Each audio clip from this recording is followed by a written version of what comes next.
Welcome back, everyone. Welcome back. Once more into the breach of conflict, into the dark ages of death and despair, and violence and rage, to the Slayer's hearkening of what he will become, for he will be set upon the path to destroy his father. But welcome everyone. Hello. As usual, I'm gonna sit here for a few minutes, give everyone a chance to join in. Everyone get a chance to kind of be a part of the stream before we really get going.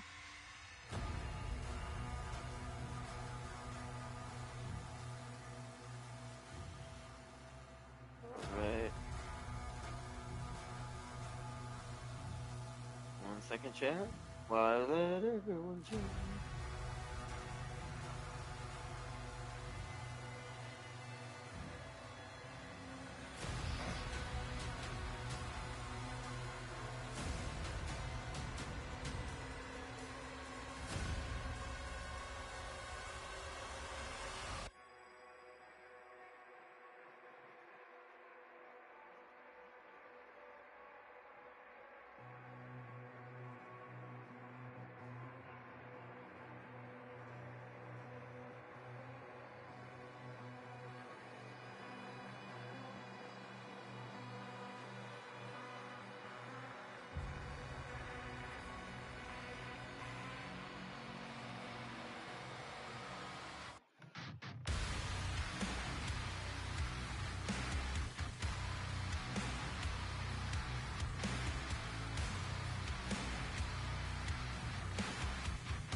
All right, chat. It's almost time to start.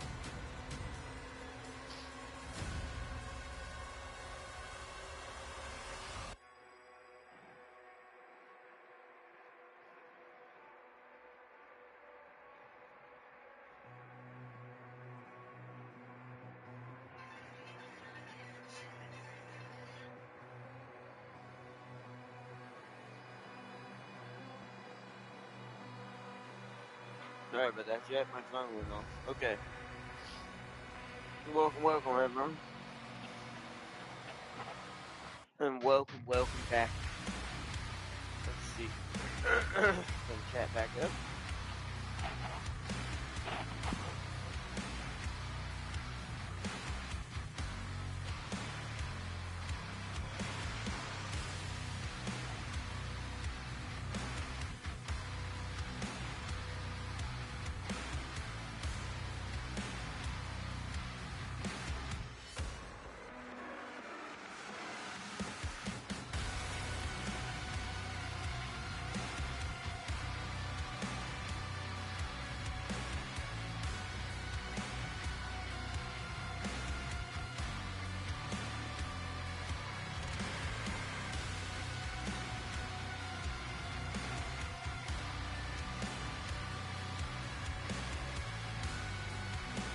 Beautiful. Okay.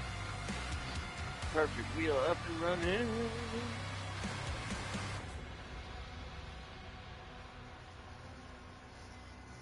Welcome, chat. Welcome back. Welcome to the battle of the past. My brain is still a little bit half asleep.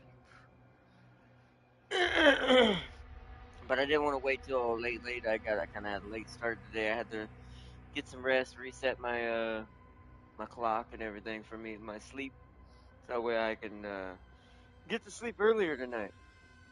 So we won't be quite as tired as we going forward this weekend. Which, good news! We do have a surprise. Well, what I'm gonna do is I'm not gonna tell you what it is because I don't want to spoil it. But uh, since I never got to finish a certain something on PC with this surprise, I never got to actually truly experience how the game itself, technically myself, which is real sad. But but yeah, we're gonna do a special little stream coming up in about 3 days. About 3 days, and then we'll save that. After that, the rest will be co-op once the Mad Lad is able to join us. Welcome, welcome. And before Fazia, yes, you have made it before Fazia. It's because I'm starting early. Today is early day because I want to get, just in case I end up going long a little bit like I did last time. It won't be late if I do.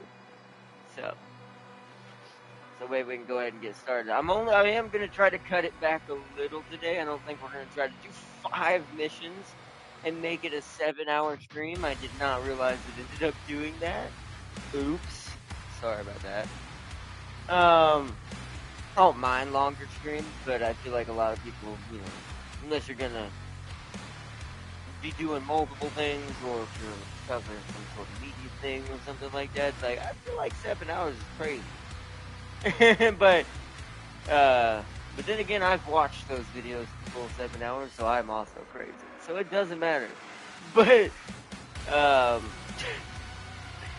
but today we're gonna try to keep it down to like, I'd say 2 missions, depending on how fast we do the first one. I'll check the clock after we get through the very first mission, because this mission is like 2 to 3 parts, because it's all covering one big event that's about to occur. Another one of the major cutscenes from the trailer is about to happen, and we're about to get a little closer to the information of what's truly set off the Slayer fully on his direction, besides Dave Off himself talking to him in his head, to the moments that he would end up becoming and truly embodying what everyone knows the Slayer to be. Let's see, by the way, I saw you can change your icon in this to Classic Doom. What? We will find out how to do that. Hold on. Let me load in real quick. It's been about 10 minutes anyways.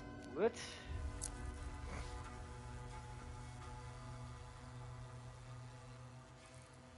it in here? No. It's be a setting, right?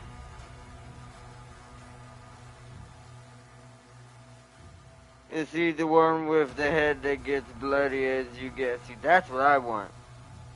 Where is that at? Ooh, that is the wrong button. Are you sure you... No. That. It's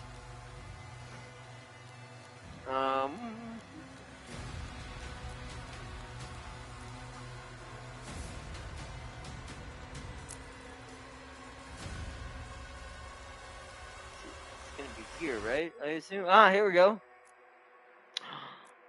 That's awesome. This is a cool. I wish that instead of making this is one thing I do have my weird little qualm with. I know it's not something big and it's not really that important to be fair, but for kind of I guess I say that, but having pretty UI is kind of a big thing in some cases. But like what I mean by pretty UI is UI that's kind of has a flavor to it. See, to me that looks a little better. Even though the bars are still a little bit kind of what they call passe. whereas that's cooler. We are gonna definitely do classic. I just wish that looked like that, but modernized. Face, a colored, like a proper face, like with the proper doom colors to his skin and his hair and hair color, and not just a blue silhouette. The silhouette does actually get damaged. This one, but I mean, you can't really tell. It's all blue. And so we're gonna go with that. Because that at least shows I'm in danger if I'm not looking at my blue bar directly. I can at least tell by the face. Uh-oh. Oops. Took too many hits so far. So let's go with that there.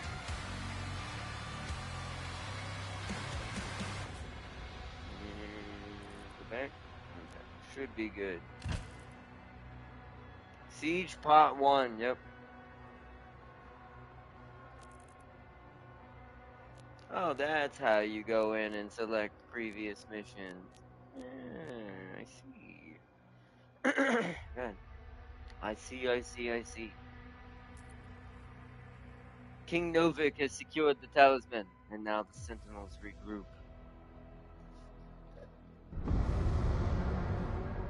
The ships are refueling, sire. We should be ready to leave as soon as the cruisers are done loading. Very good. Get to your ship. I thought you left for the command station. Everyone is evacuating. So you are holding on to it? Until we get to the location. A new vault is being built. Then let the Slayer guard it. If what they say is true, then this is a part of our heritage, not the Makers. Valen, are you seeing anything? Smart man. I mean, he still should let us have it, but only once we break the chain. Maybe he didn't survive.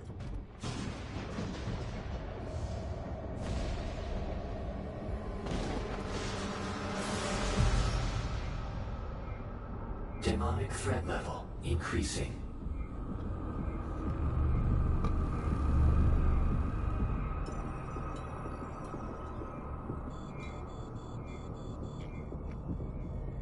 Should we launch the Slayer now? The Sentinels will be overrun. And what about us?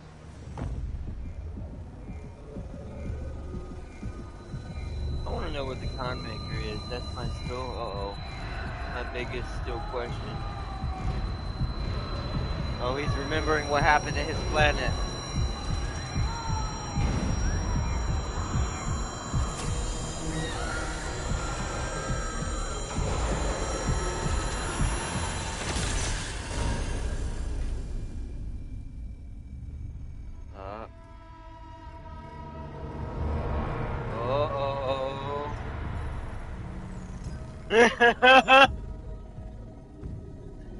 Yeah, that's not good.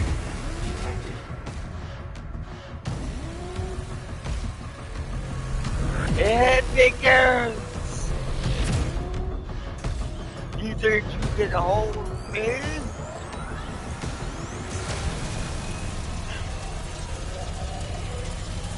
Oh man. Oh. Yep, it ain't working. Oh shit.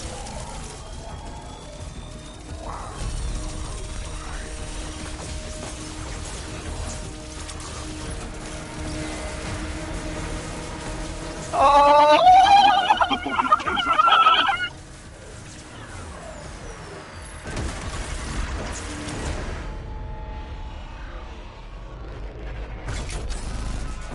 Uh-huh.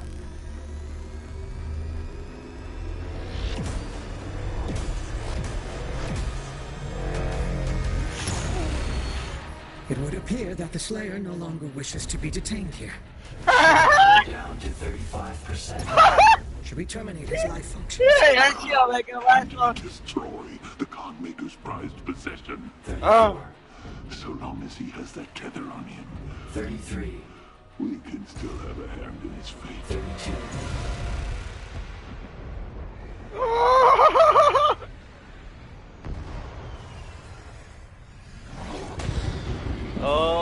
comes the forces of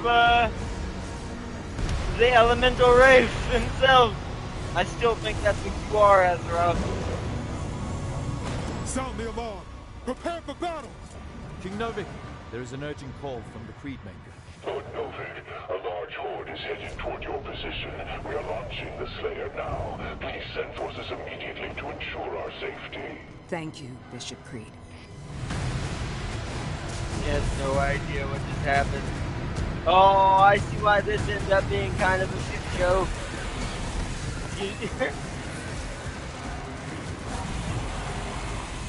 Oh! That's a revenant! By the gods. Hadn't seen them so far. Whoa! Engaging deflector shield. Lord Novik, it's a massive Force, 3 legions worth.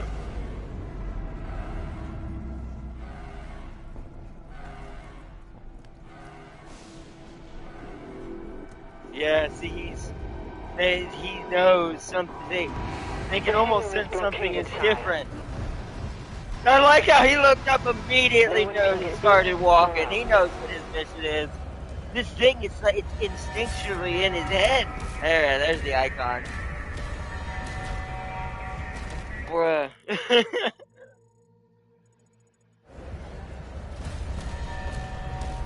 I'm still curious on Azeroth's, like, what his ultimate goal here is, though, since Davos isn't here, clearly. He's not in physical form, he's inside the Urdak. He has that little ball of energy that we would have to eventually create in physical form to destroy.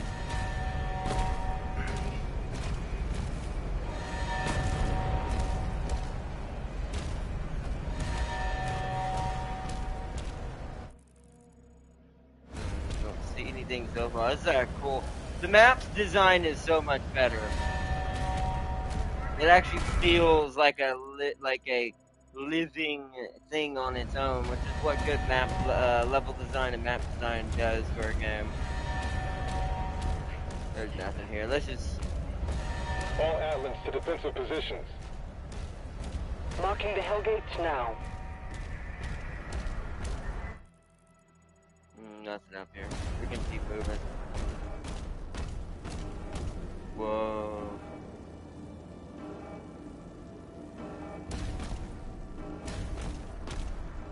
Now. Oh. Throw energy shield on blue energy nodes to activate machines. The machine will stay active as long as the shield is connected to the energy node. Recall the shield to deactivate the machine.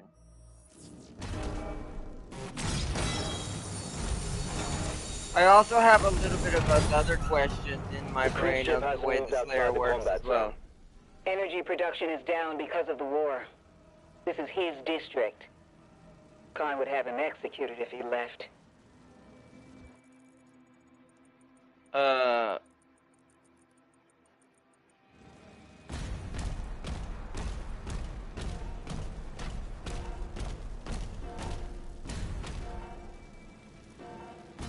that's cool.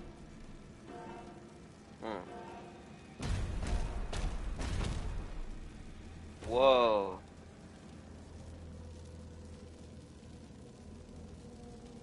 It's so hard to... Oh, wow. I just realized I don't have an aim down sight gun. It's like all the different, like, sentinels.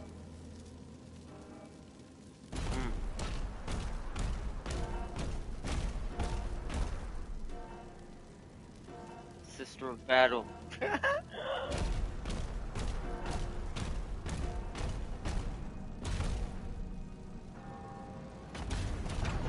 Oh.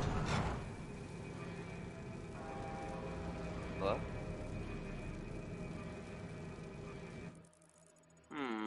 No battle symbol in here.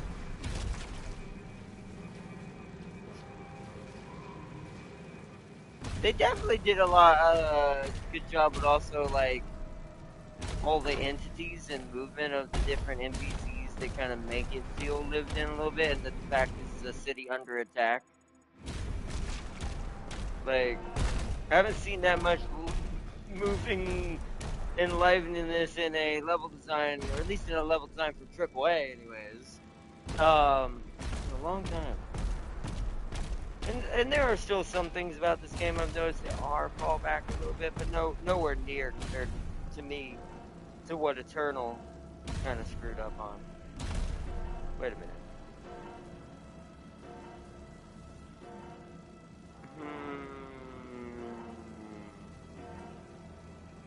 So, I probably fought you at some point.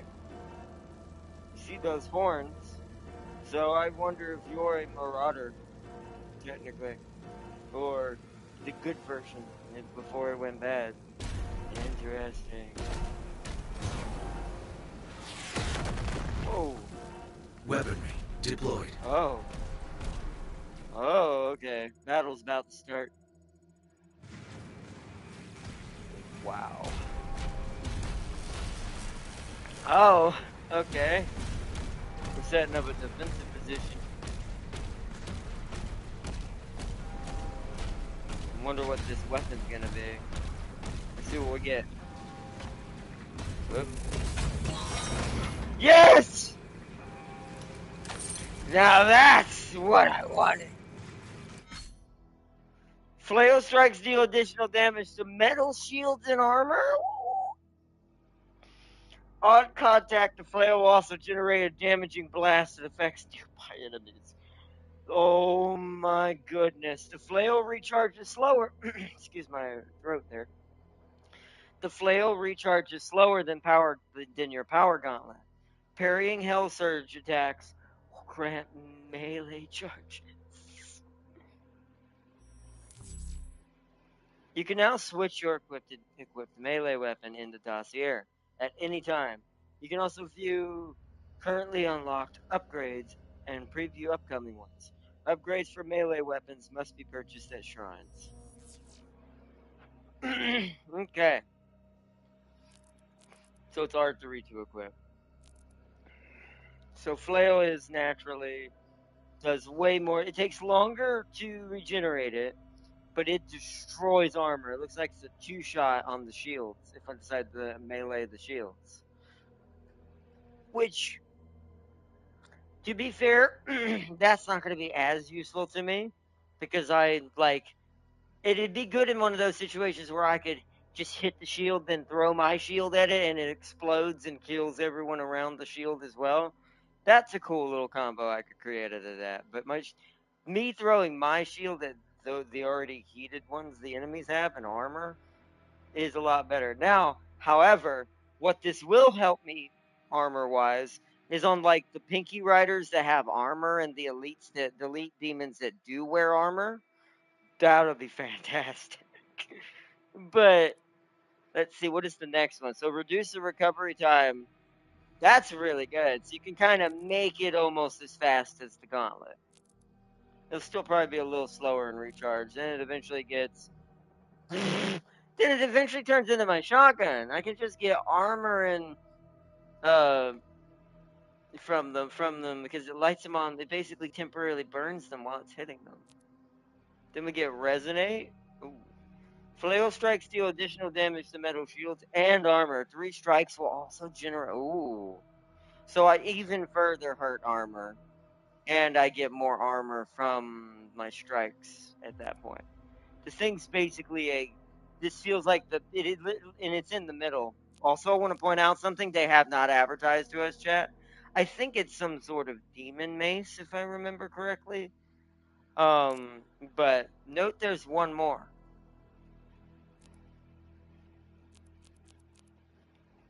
Every flail strike also scorches any nearby enemies as well. That's actually good. Giving you even more armor for survival purposes. They did a lot better job of designing your characters different ways to keep your flow going. Part of me does say I kind of somewhat still prefer the fist right now until we see what this is, but we're gonna try the flail for this mission just because I want to see how much slower it is. Actually, we can test that right now. Oh no, we can't. It doesn't waste it. Right, I have to hit something with it. Pop.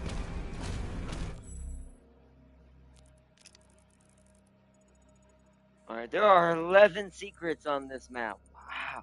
Also, I think another reason why the maps are a lot better, is they went, even though it's not necessarily needed, not open world, but they went semi-open world with it, which does actually promote and give a lot more room to the map to breathe and actually have combat zones that you can fight in.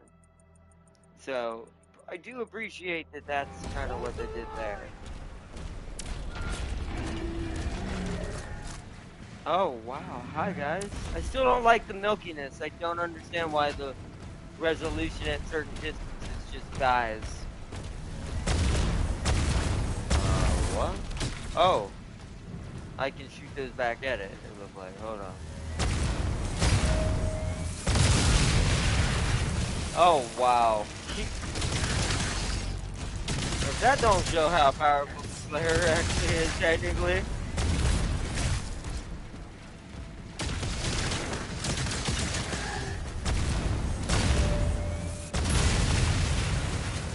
Slayer can literally deflect tank rounds. Yeah, I'm sure Chief would definitely stand a chance.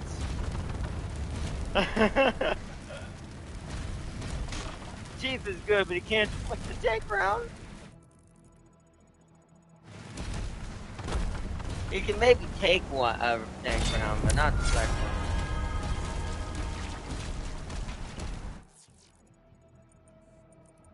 That's one of the 11 secrets. 10 to go. Oh shit, I was not paying attention. I got distracted by the environment. What was going on? Come on, tank. Whoa. What? What is that? Oh, gold. I do like... Oh, that's what was shooting. I do like the classic icon. I can already tell I'm slightly wounded because his nose is bleeding. Whoa, that's a big boy secret, but there's only one way to get that one. Oh. Oh, wow, I screwed up. They do hurt, though. They do hurt. Okay. I need help now. I do look at our face. You can tell we're badly wounded now. It's funny because I've avoided the demon slightly.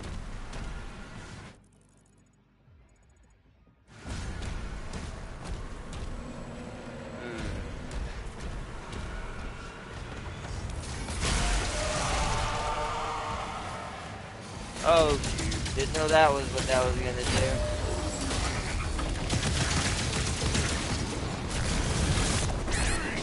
Oh, shit. Gotta get in the rhythm.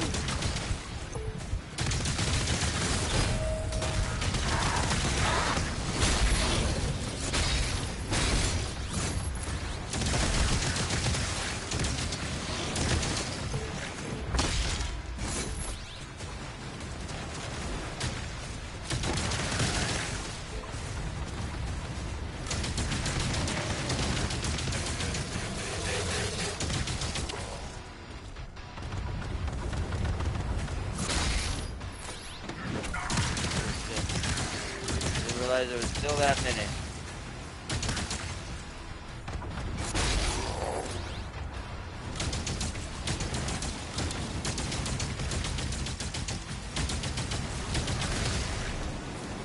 What do I need? Oh, that's not what I have equipped. Oh well, that's fine.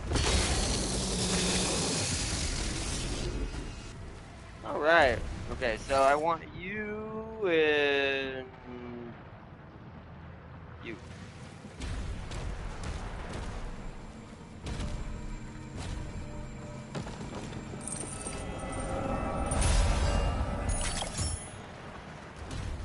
Ruby Fowl.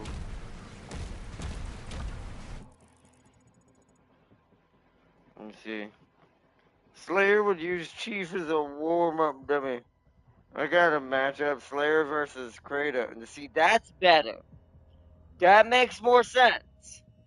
Because both of those can equally do really stupid things to things. I actually think that'd have been a more fair fight. I'm not sure why that didn't happen, but alright. Because literally Slayer is a god killer. So is Kratos.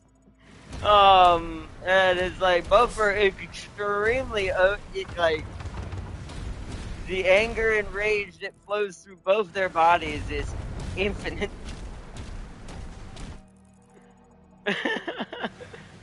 It's like that fight. Ooh, I think the only thing that could end up causing Kratos to be killed by Slayer is the weapon issue, right?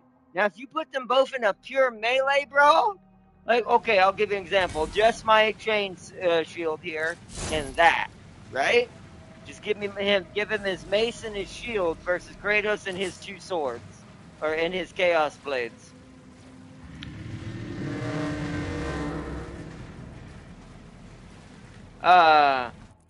That fight in that situation is gonna be absolutely insane. What the fuck? The fuck? Oh. Don't have that, but oh my, go ahead. Whoa, what the fuck? Ow! Sir, oh! Whoa! Where are you guys coming from?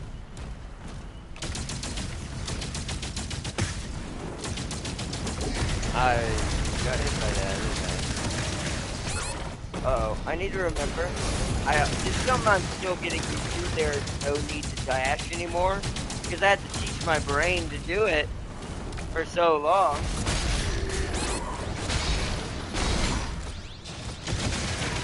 Ooh, that was close. I think the pulverizer, or the cycler, is definitely my favorite weapon. I will say that, though.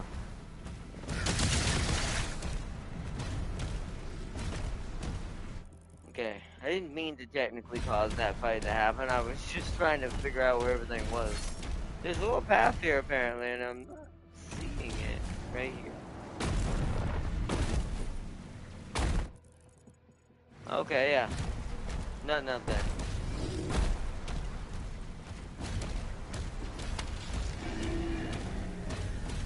There must be a Titan fight going on over there, because I keep hearing things in the distance.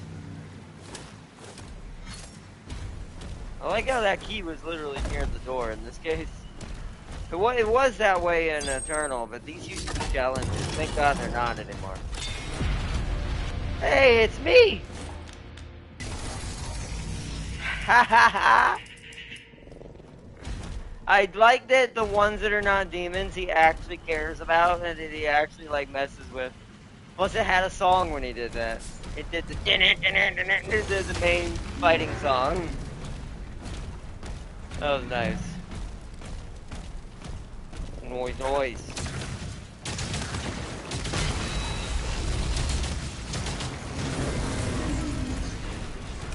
Oh, there is an Atlan fight going on over there. Hold on. I'm getting a little out of, like, far out here.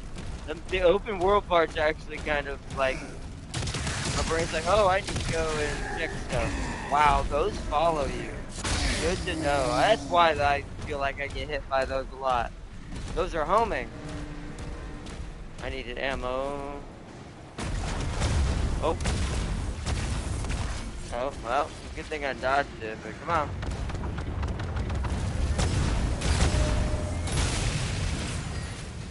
Yeah, that's HP. Let me get rid of these tanks.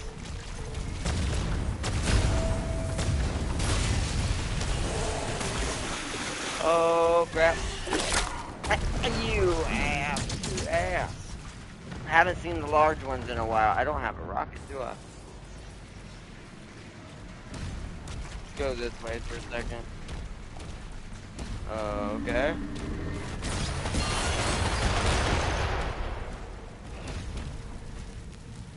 Oh. 3 artillery cannons remaining. Oh, okay. We're looking to destroy the artillery cannons. That's what we're doing.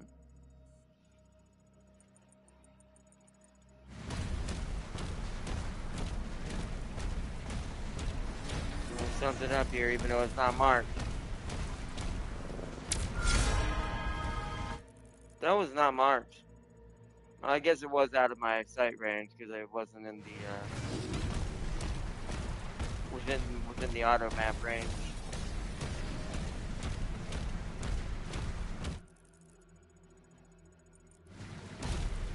It's just insane to see how open this place is. Oh yeah, right, you. You said.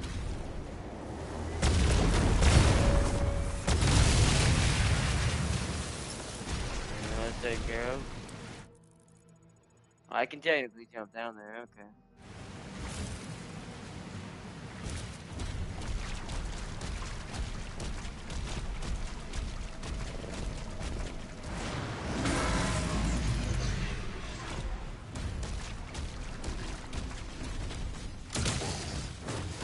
Oh, what the hell?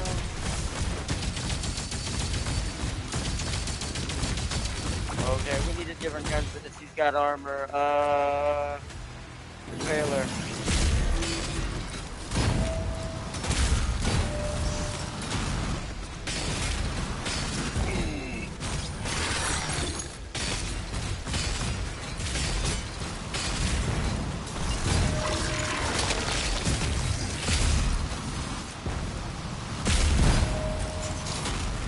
Ow.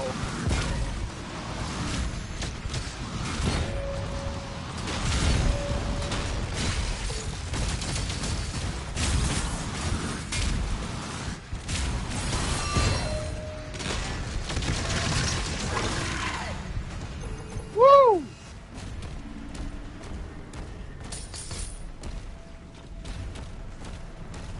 What are you? Hello? What? Wait, what did that do? Oh.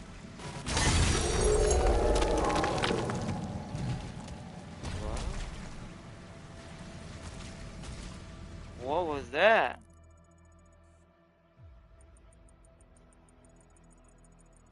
What? I don't know what that did.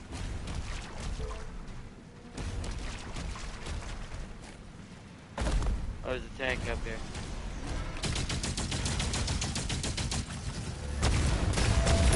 Go.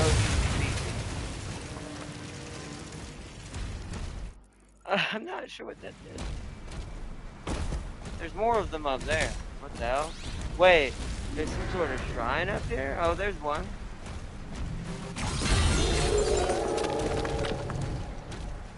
Yeah. What? Oh, it unlocks this. We need to find a third wolf. Oh, there it is.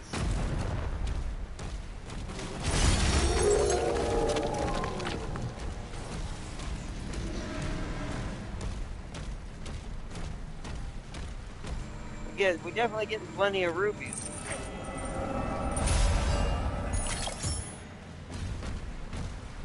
Nice. Okay. Just checking this corner. Oh, whoa! Frick.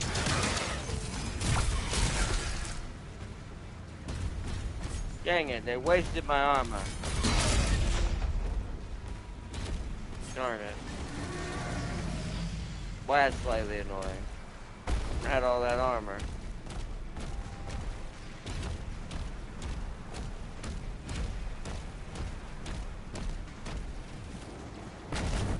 I think we've come full circle, right? Yeah.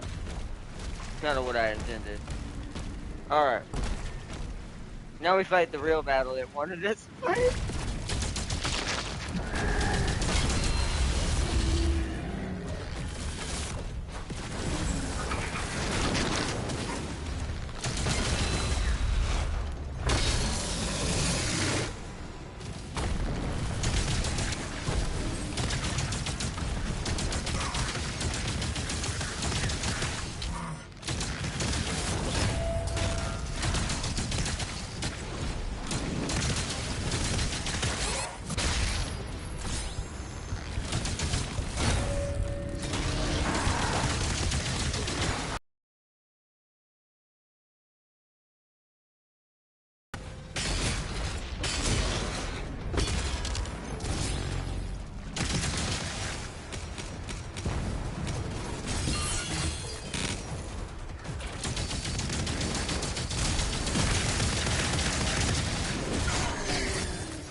hell. Ow.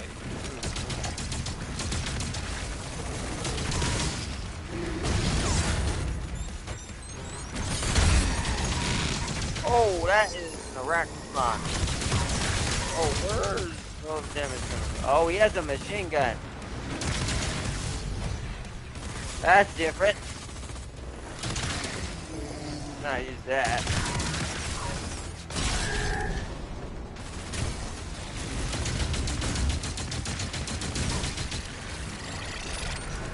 Defensive turrets took some damage. Blair, we need time to repair them before we can clear a path for the lifeboats. There are 4 more Hellgates. Alright, battle 1. We gotta go check over here now. There's help over here anyway. Let's go get it.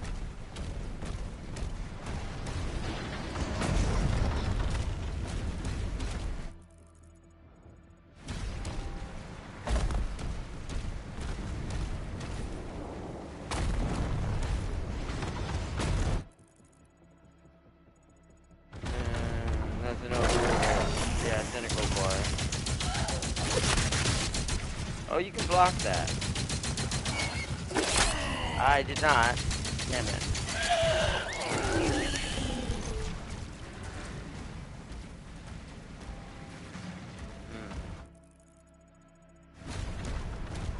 I need to get ammo. Let's switch to the pulverizer for a bit.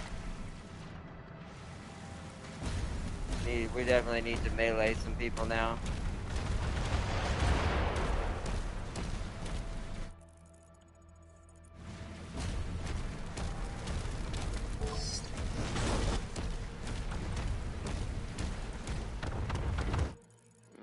Okay, so where do I want to go first? I think we're gonna go this way first, since we already were over here earlier.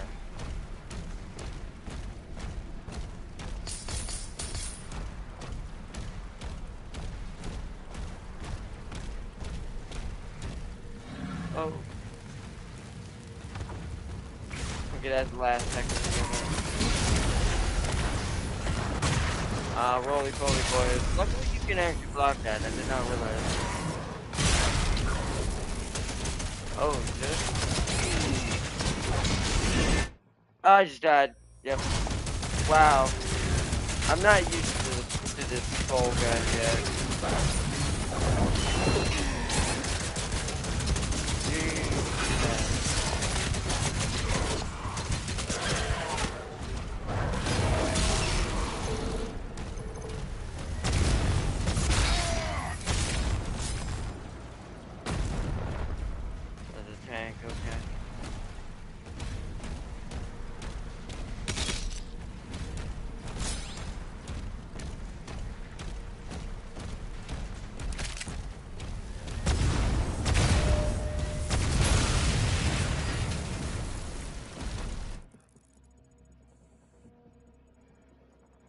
Oh wait, we missed a secret back here somewhere.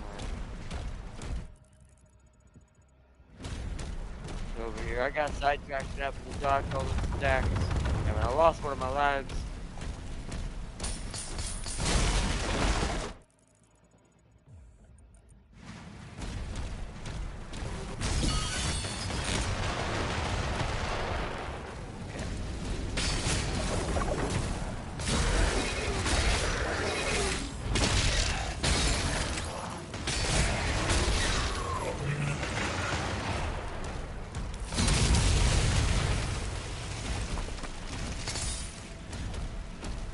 Okay. That's been taken out. There's a shrine back there, too. Oh, wait, what kind of level of fight is that? That looks like it may be a big boy battle. But some of these encounters are smaller.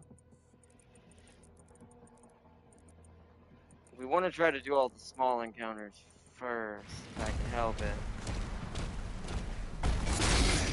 Is that? Alright.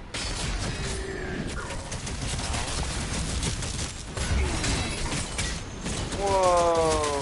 Whoa, whoa, whoa, whoa, whoa, whoa, okay. I've got to figure out how to deal with arachnotrons now in this game. Oh, okay. Alright, maybe.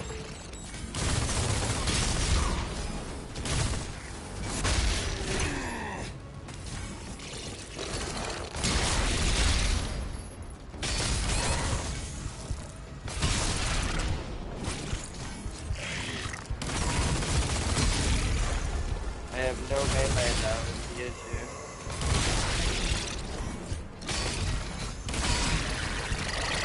They're a little weird to deal with. I'm gonna have to think, be efficient with my melee with them.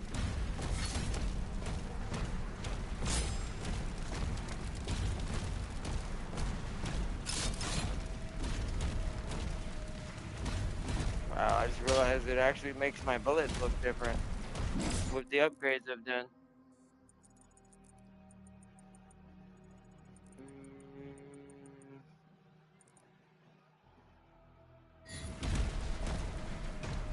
Let's go to the shrine. Let's go around this way.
I got rid of both. Oh no, dude.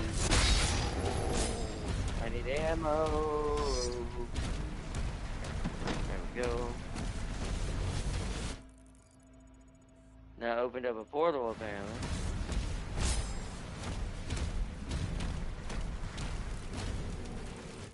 Okay.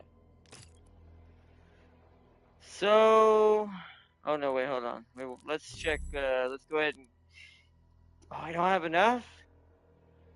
Shoot, we need a lot more gold. I wonder if you can, much like lives. There's something I thought about last night, and I wonder if this is a thing. I wonder if I can repeat previous levels and earn gold in them. Probably not, but I could try it off camera and see if there's a way to kind of supercharge the Slayer, like at a stupid speed where he's just insane, or at the very beginning.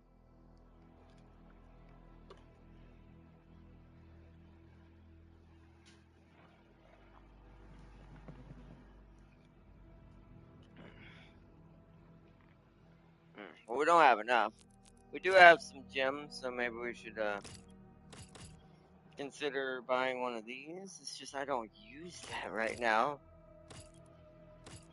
You, I very much do. Although I don't know if I have enough ammo to use that and the Impaler.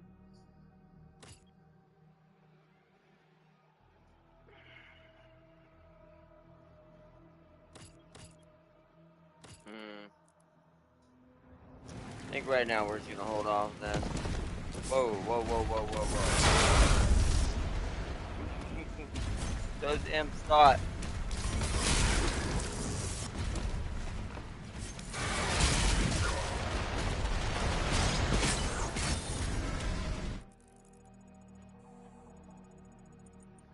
Alright, so let's keep gathering gold and doing smaller instances. Oh, hi.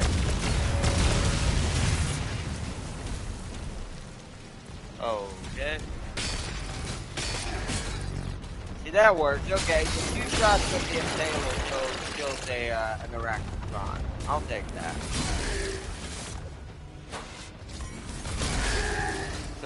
So much like the last game, if I don't miss, the sniper rifle is the way to go. Yep. Ow, look at that. What the hell was that? Oh, there's mines! Ow!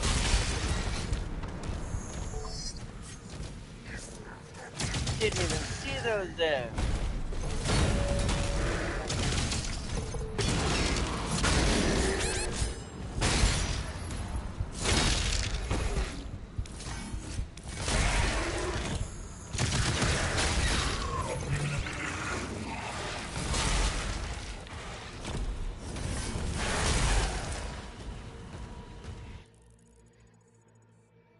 Okay.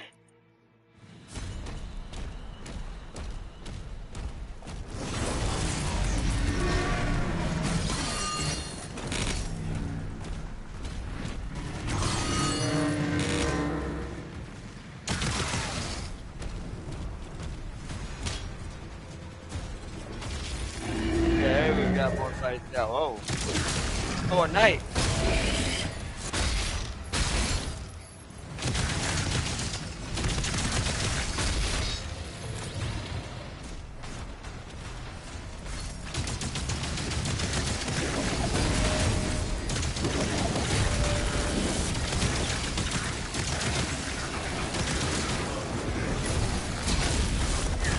Ow, I screwed that up.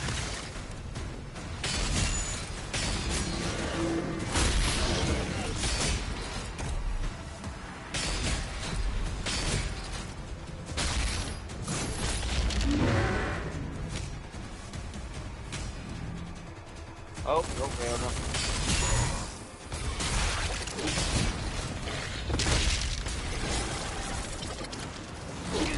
Ow, ow, ow, ow.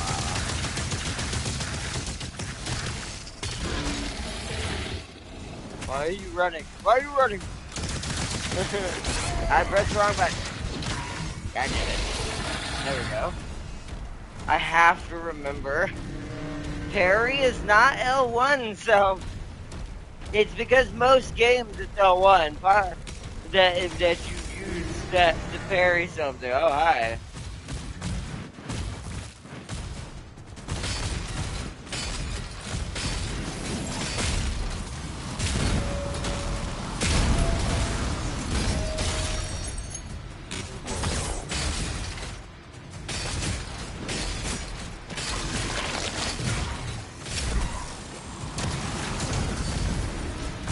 Get around the gas.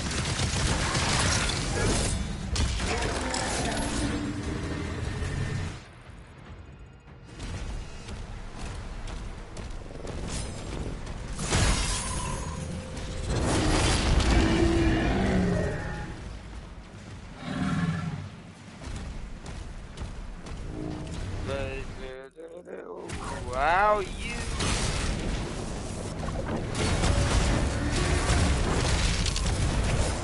Oh, I missed that. Block and I dropped. I don't know what's wrong with me. There we go.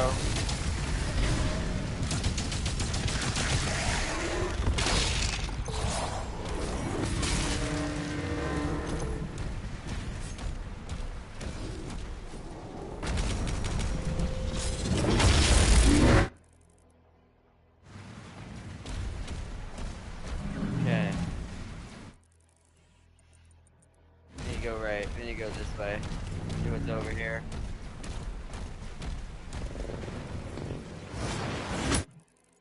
That heads up. Ah, there we go. Some HP and some armor. Definitely will take that. There's another shrine over there. There's so much to this place.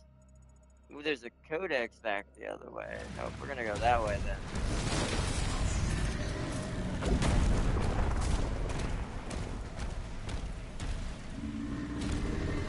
Okay, so the codex is over here. Not sure how to get to it, but we'll see what we can do. What's up there?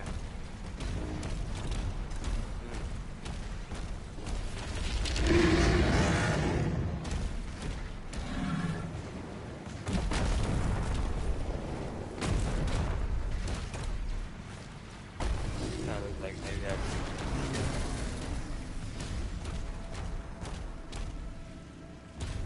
Oh. I fell. Shit. I'm gonna have to go around.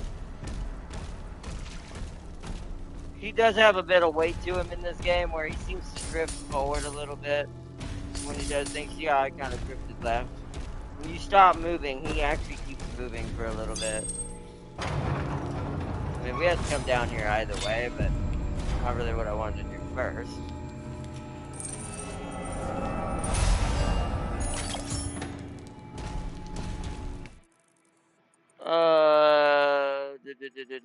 So that maybe leads us up. Let's see what this side is.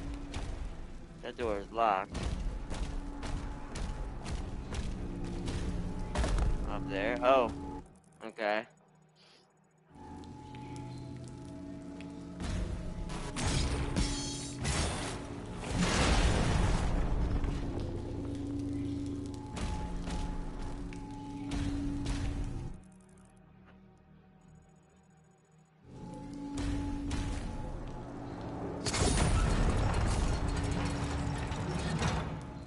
I see.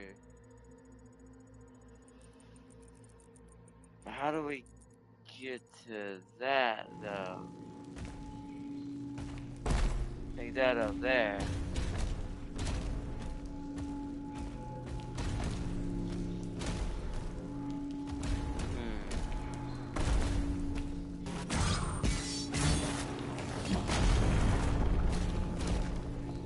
Although it's not open, so how would I get in there? Push the button. Oh wait, is that gonna go up on that side? Hold on. I might be stupid.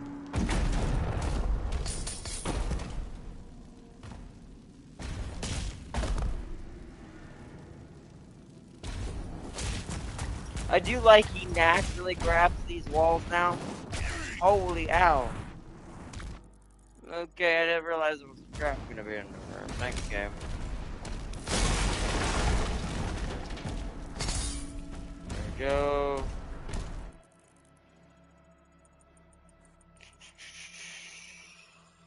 Keep going that way.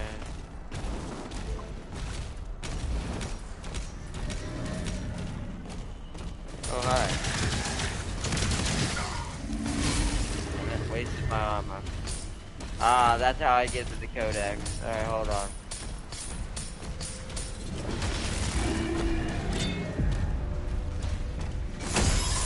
Cache located. Seek out additional stockpiles. What? That was the first time my suit has talked to me.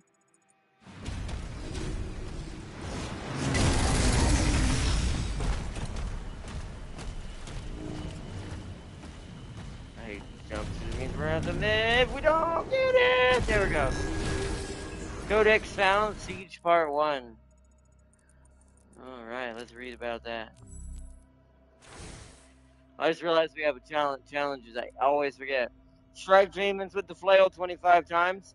Parry 10 Hell Knight attacks. Uh-oh. Oops. Hopefully we'll get another Hell Knight. I can just spam all 10 on one. Destroy 4 artillery cannons. That's automatically going to happen as I go through. I assume there's going to be enough Hell Knights that we can still do that. I did have that one segment where the 2 of them were right there. I could have easily done it with both of them if I just didn't kill them at first. Whoops. But oh well. At least the challenges make more sense though. That's one thing I do appreciate. Ooh, we get a Revenant skin for our combat shotgun for that one. Not that I mean there's gonna be a Revenant here at some point. Not that I kind of want the red and black skin for my super shotgun. I like the nightmare skin. So yeah, parry 10 Hell Knights. We're already almost done the flail attack. See, okay, that's a hint towards the third weapon. The third weapon must be some sort of demon-like mace, kind of like club versus a flail and a fist. Still wish it was a sword, because I think that he still should have had his sword. I mean, he had his. There's literally the Codex mentions him having his crucible. So, kind of perturbed they didn't bring that back for this game when they probably should have. Since this is the first game he can actually use a melee weapon properly. So.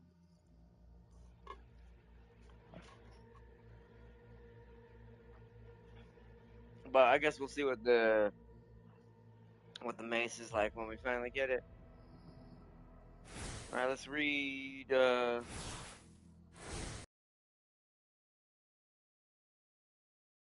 Part 1.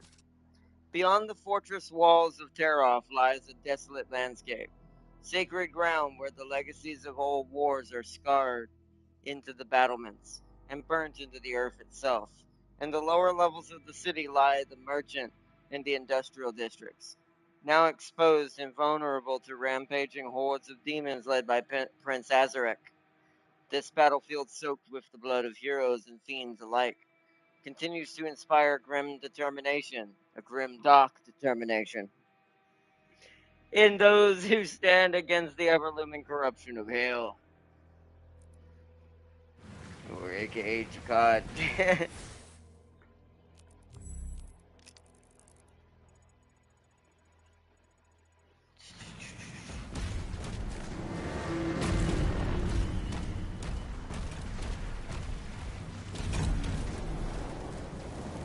Ah, I missed. No.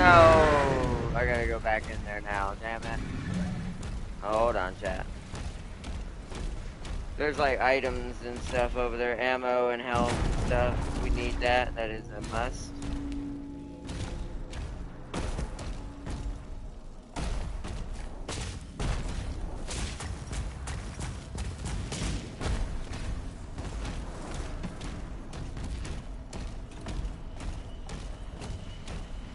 So is there a better spot to jump from?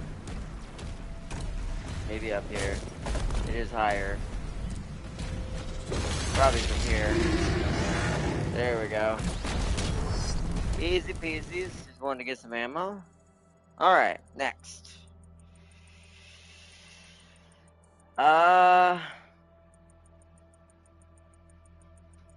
We should probably backtrack and head to the other way and finish. We should finish one section of the map at a time. So,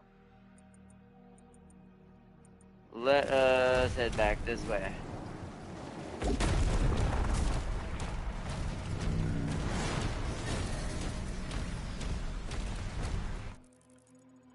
That's a good quick way up.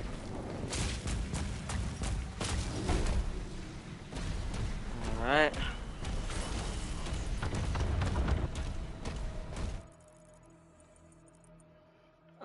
There's the big battle, but I want to get more gold and some of the more secrets that aren't battle related. Wow, okay.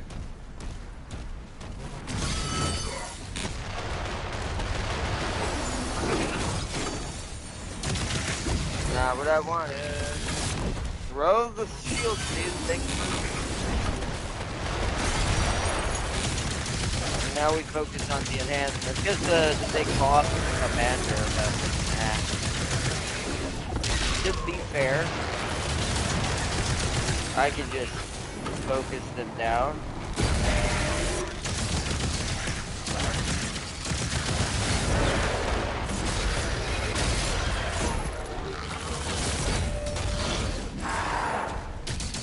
Oh wait, okay.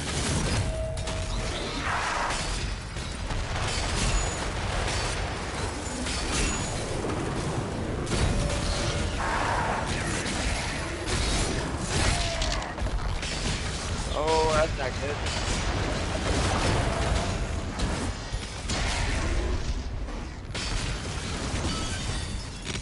I need armor.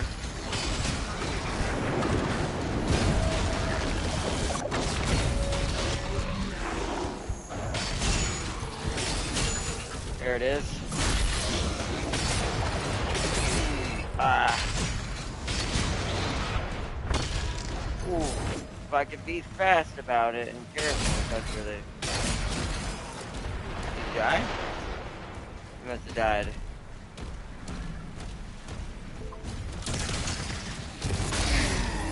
Ow.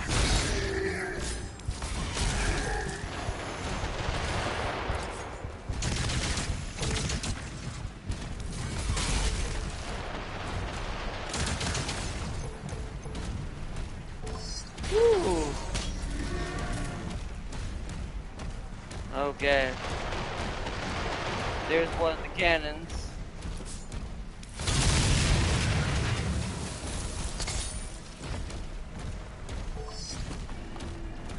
By the way, that's a good way to mark a side objective for a player to want to investigate and not realize it's a side objective. They mark those cannons with secrets. So that way it allows your brain to go, secrets. We have 259 now. We're almost good. We're going to go check out this small little secret area over here at the back before we do it, before we continue the rest of these little encounter battles.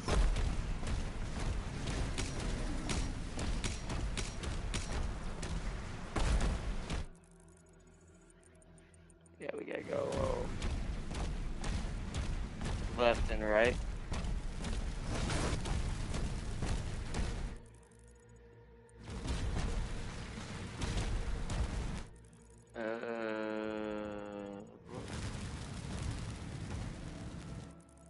Weird that it looks like there's a little on foot.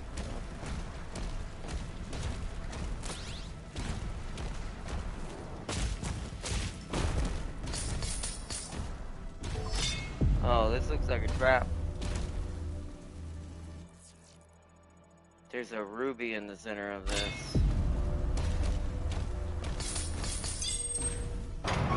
He already has the keys, so that makes sense. Ooh, weapon skin for the Impaler?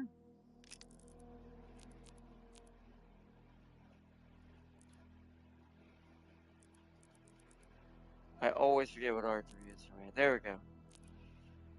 There, ooh, yes, that's nice. Like I said, I want the nightmare skin for all of my weapons. Alright, so weapon skin acquired. Let's let the alert go away so it'll stop doing that. We're gonna have to take a swim, it looks like. So we're over halfway on all the secrets. Looks like there's a pathway straight ahead. Let's go down that way first. Oh, it's blocked. Once again, thank God there's no oxygen silliness in this game. Locked, okay.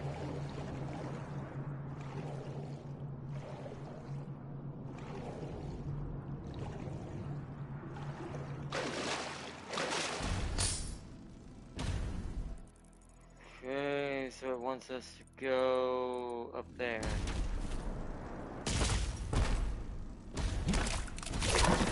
Oh, whoa, whoa, whoa, whoa, whoa!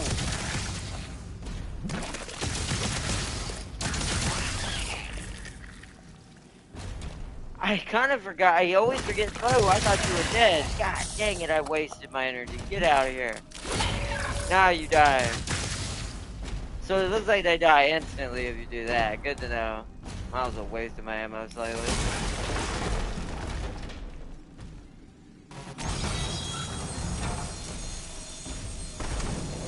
Oh, what the hell? Oh. That leads down there. Okay. Well, hold on.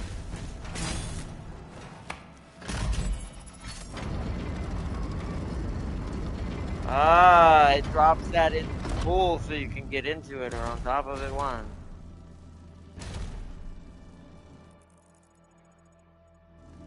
So now we go down here. Ooh, a full health. Yes. Hell yeah, that's awesome. Alright, now let's get this gem. Or ruby.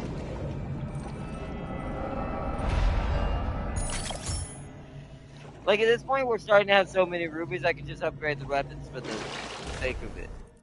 At this point. So everything in that room has now been got. Okay.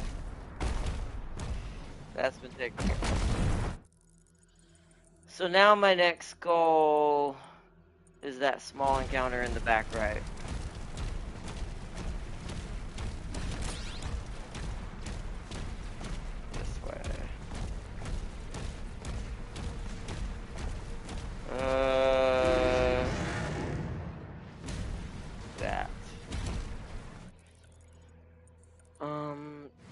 this way.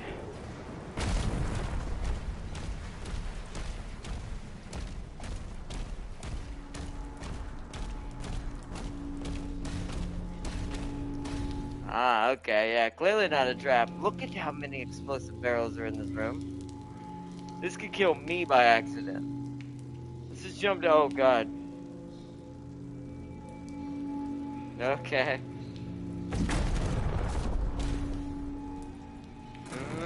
Whoa. Wait, there's a Hell Knight in here. Hold on. Shit, we're in trouble because I need to do this challenge and I didn't think about that. Okay. Oh. That's a lot more Hell Knights than I want, though.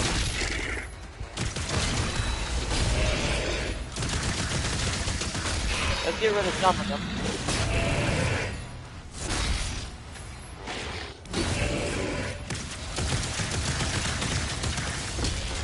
Wait, make it a little easier on me. Ow, ow, ow, ow, ow, ow, ow, ow, ow, ow, ow, ow, ow. Ow. How many more? 3 more. He might kill himself doing this, though.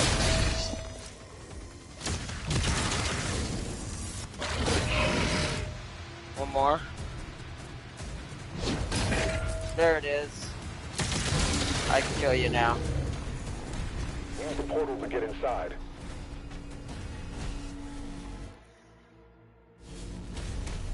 Oh, is that our only way in? So I wonder where that other portal led. We're gonna have to go back and find that other portal. I should have went through it. So that portal must lead in here into the big boy battle. So probably should have waited on that. Wait, how do we get up there though? Am I gonna have to come back through here after this is done? It actually looks like maybe. I don't see a button.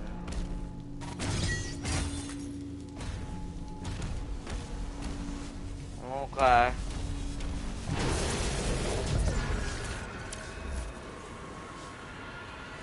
Where are we?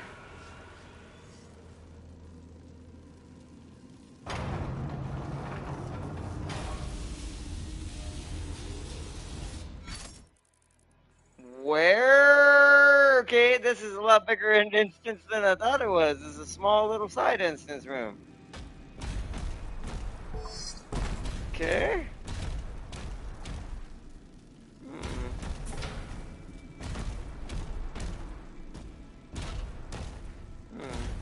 Okay.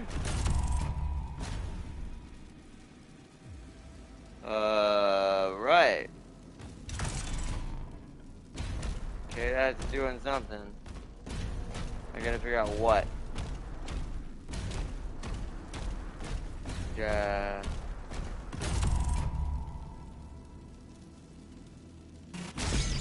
But the door isn't open. What? Am I missing something? Oh yeah, here we go. Okay, that doesn't do anything.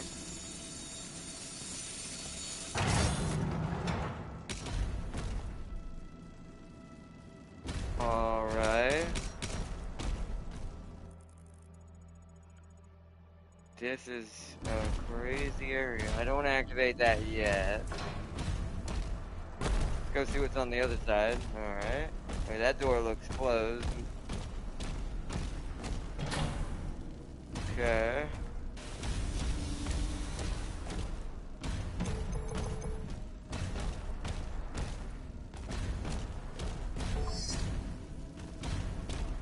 Oh, alright.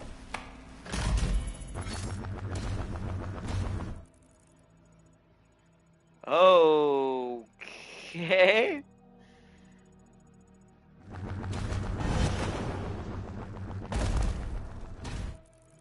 To continue up here, we do need a life sigil back. I did lose one.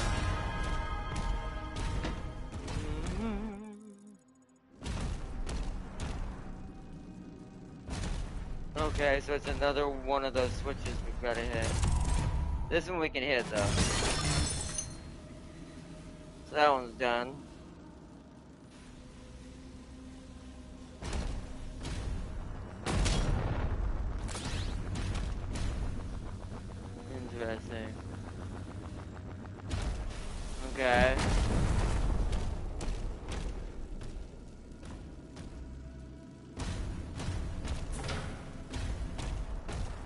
So that's that room. So I assume that room activates that one.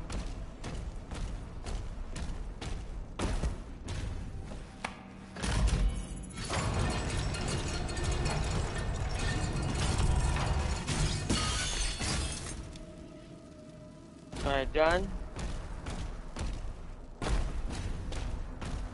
Okay. Just that one producing the shield now. How do we get into that? What? Oh, hello. Hi. I can't come. Okay, this goes in here. Alright.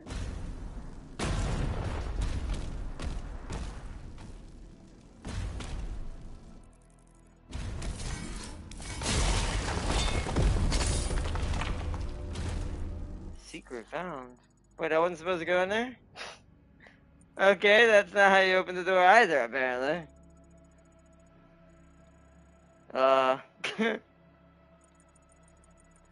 Must be a switch in there I'm missing then. Alright, well, I'm glad we came this way then. Oh, wait, hello. Ah, okay, there it is.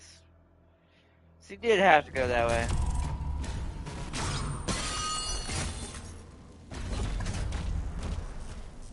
What is that? It's got green on it. Hold on.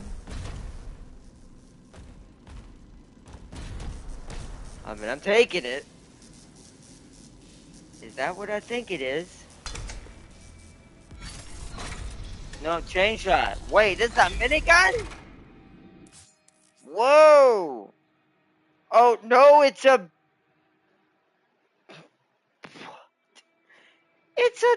It's a Gundam power hammer. That's a gun. That is... That makes me laugh. The chain shot fires a dense spherical core that deals damage on contact before retracting. Hold R2 to charge up the core, greatly increasing its damage, max range, and speed. Fully charged shots will deal significant damage. Oh my god, yes. So this actually, no offense to my mace, my flail, kind of makes my flail useless just a bit.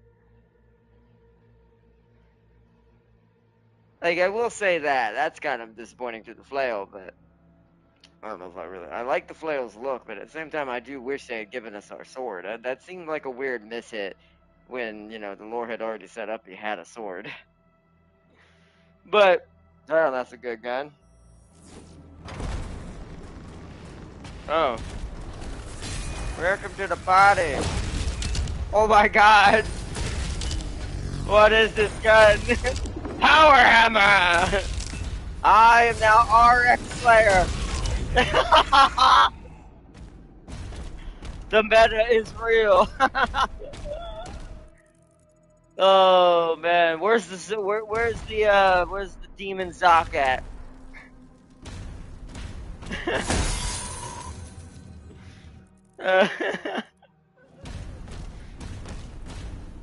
Look at these guys.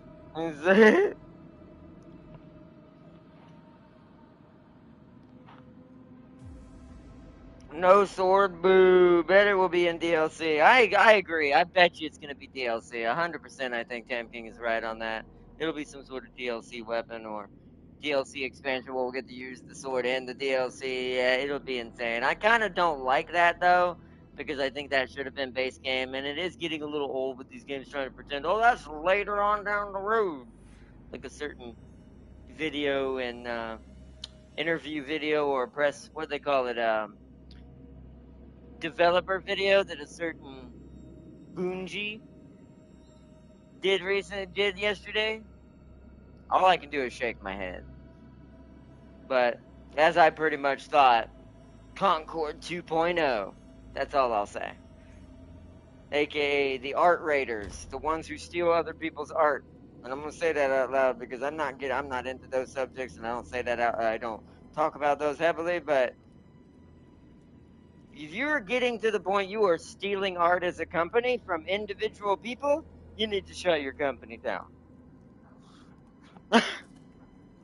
You need to pack it up, fold them, and get the hell out of our sight.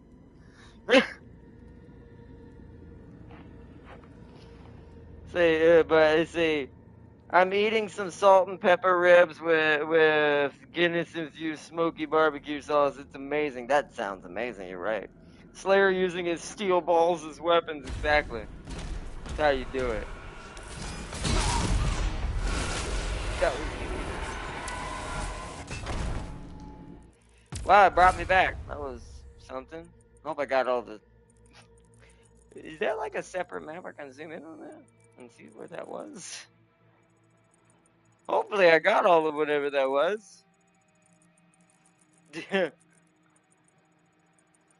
I mean, I can always repeat it, to be fair. This game's fun enough that I would love to do some of these levels over again and actually get really good at them. Destroy gore portals. Those were basically turning into gore nests. Okay, so that's done. Oh, alright. I do love that. Sir, where are you? Are you here? Are you here? Goodbye. That is such a hilarious weapon. I'm not gonna lie, I love this. This is what I'm gonna hit knights with. Like, all the bigger boy demons are either armored or just want to try to play around and say that they're better at melee than me. I'm just gonna shoot this at them. I can literally finally, hold on. I'm firing my balls of steel. We can literally nuke at them. Slayer has Duke brain. You know what this goes into? I don't want to go in that yet. I want to use the shrine before I do anything. Also, what are the upgrades for this crazy weapon? Immediately checking this out. Eldritch Blessing?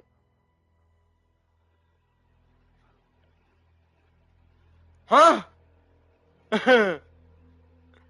So what we're saying is the BFG's power is governed by... Huh.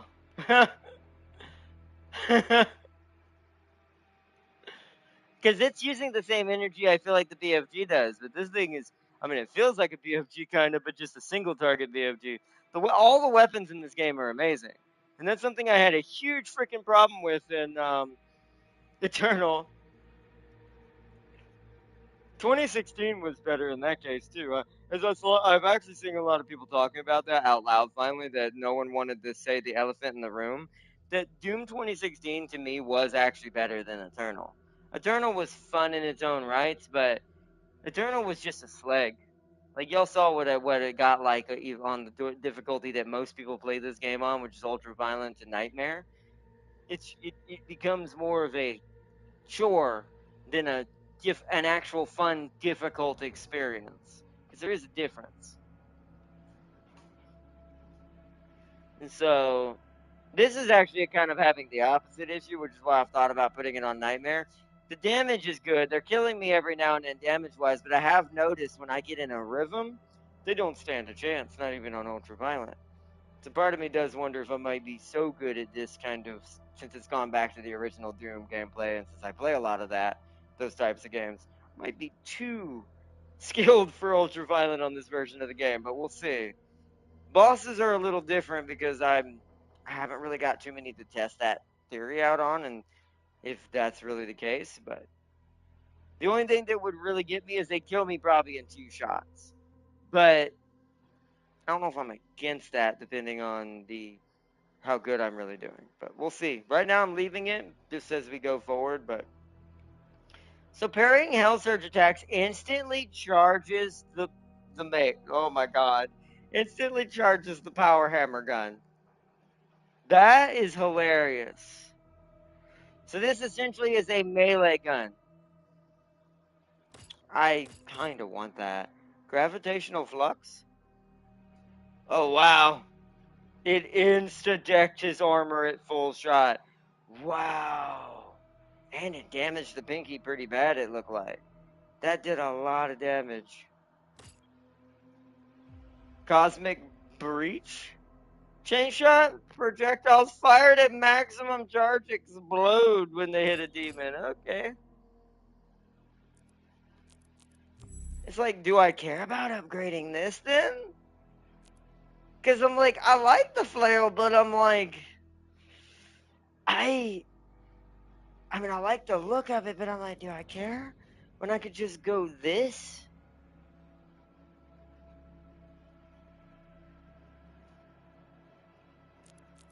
I, mm.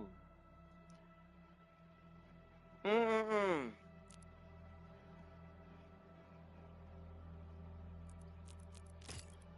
Because it is an expensive buy. It's 150 for the very first, but we have almost 400 that I've been saving up doing these little battles. I say we're gonna do this. I think this to me is way fucking scarier. Excuse my language. That feeds into the gameplay way harder. I'm gonna get this. Eldritch Blessing acquired. So now when we parry while using that gun, it insta-charges a max blast. So that means technically with what I could do here, that actually makes these guys really, really easy to kill now. Because now, here's the thing. So if I block any of his shots with the green charges, I will now have a guaranteed full chain shot to hit him with and instantly put him in critical mode, and then I could probably do the same thing to the pinky right after that and kill it. This is a great gun. 3 of these will give it more damage. I'm dipping into this thing. This thing is insane. I'm gonna use a lot of the rubies we've been saving up because the other guns to me so far haven't been worth using the rubies on quite yet because I don't use them as much as because of the way I have built my build. For my build, this is better. Like, for the way I play, this is a much scarier and more appreciated weapon.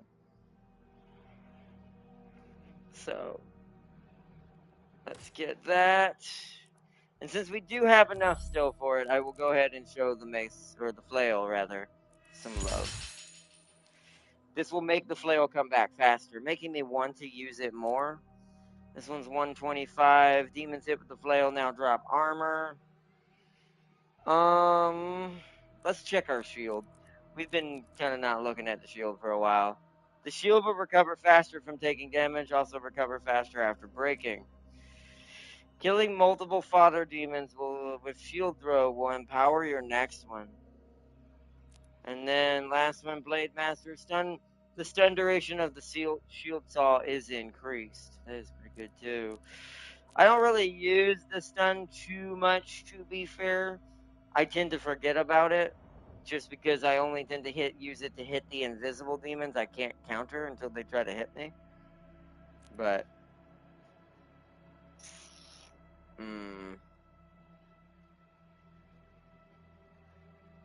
it's for 125. I don't think that's worth it still yet. Our shield hasn't broke enough for me to warrant this yet.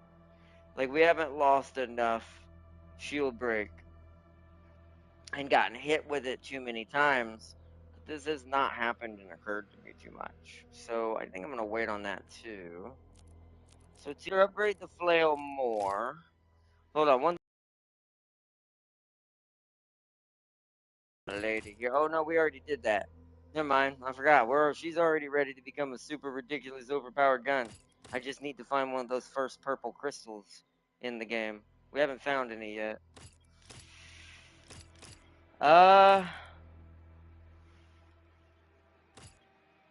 See.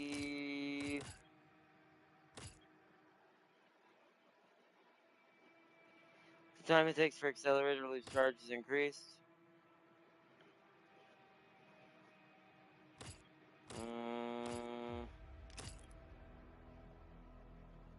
We haven't done any upgrades, I just realized, on my cycler. Holy hell, and I use this thing a lot. No, we're gonna spend money here then. Pulverizer either, but I don't use it as much. Wait, where's the impaler?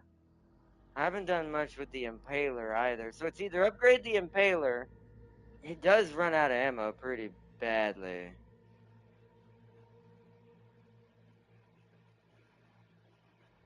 See, that it gives me the Impaler ammo back as I do that. That's pretty good. Because I think my main guns of this game are going to end up being this, of course, my lady, and then right now, definitely this.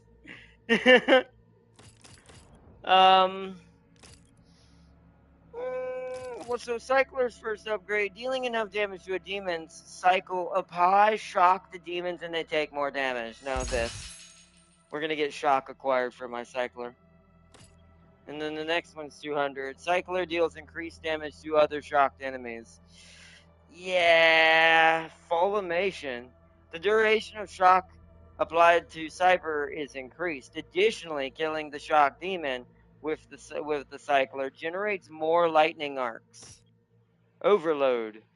Killing a demon with the Cycler builds up charge based on the size of the demon. The Cycler deals increased damage. It eventually becomes basically a whoops. Hold on. So it eventually becomes a bigger version of what this is already doing. If they both get overload. But because I'd rather have the bigger one, oops. We definitely focus in on this one. Okay. Oh yeah, definitely focusing on this one. Alright. Cool. Do we want to spend any hearts anywhere? No, because the ones I care about aren't at heart level. This one will be, and this one will be soon. So, or aren't at ruby level. And you already are at purple crystal level like my super shotgun, because both of you are my favorite guns so far. Alrighty then. That seems good.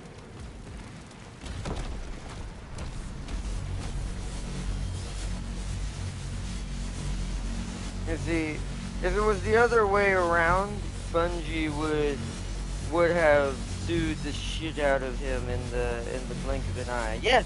Well, it's actually a she. It was a lady who they stole from. I forget. I'd shout out her name, but I kind of sadly forgot her profile name for what she has. But yeah, it's pure shit. It's pure just dog bullshit. Excuse my language, dog bullshit. Like, at this point, we need to tank these freaking companies. We need to boycott, we need to tank, and we need to speak with volumes and never pay these fools ever again. So they can get fired, and we can be replaced with better employees at these freaking companies. What the hell? Where did you guys come from? Well, frick, those guys disappeared. Alright, well, anyways. Maybe it was because I was sitting still. Hold on, is this door locked? Oh, wait, also, what? Hold on. There's a secret back there. Thank God I looked at my map.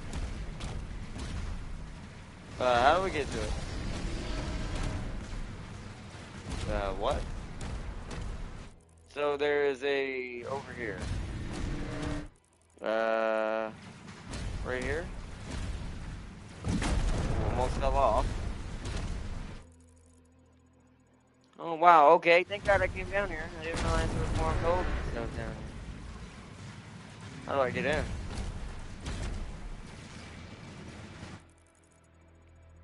Excuse me? Hello?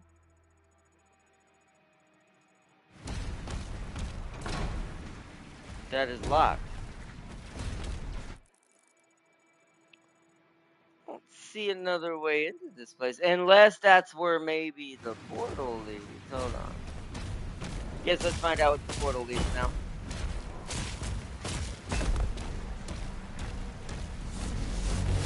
Because there was a mini boss back here, so maybe? It does! That's beautiful. Found secret area. Okay.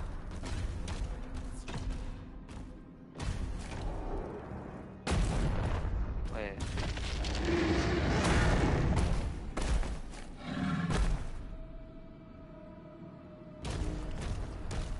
Oh, hello.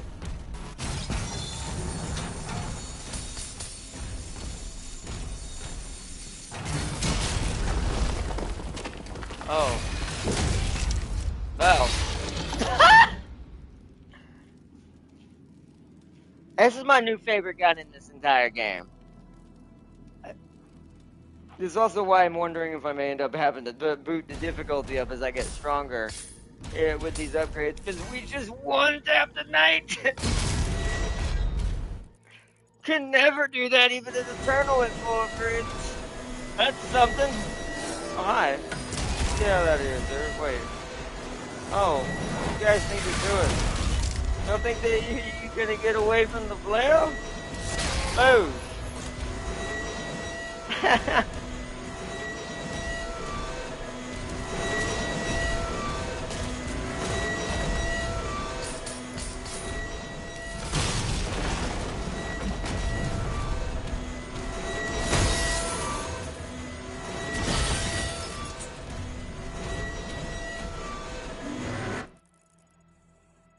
Alright, that's essentially everything in here.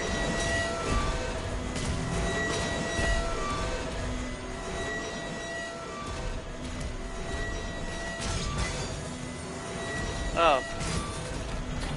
There's the switch.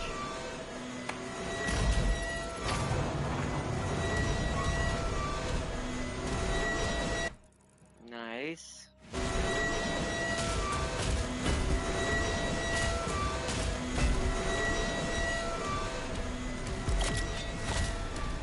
Let us see, how much did I get from that? 128? Wasn't that enough to upgrade the Impaler as well? Hold on. Not quite. I need 150 to get the Impaler's first upgrade as well started. Okay. Oh. Goodbye. Oh, y'all guys are a part of this hilariousness. Whoa! Morale encounters feature a leader demon that is shielded until the morale meter is empty. Morale is depleted by killing demons. The more powerful the demon, the more morale is lost.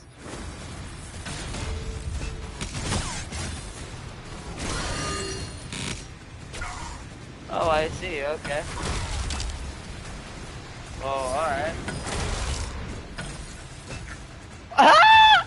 You can hit him on the backswing. That's beautiful. Cycler. Oh, wait, you're the boss. Oh, block that, block that, block that. We need to kill the big boy demon.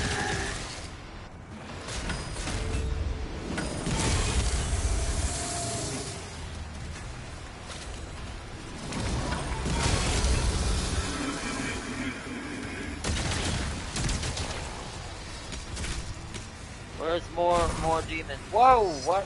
Oh, hi! That was the wrong button.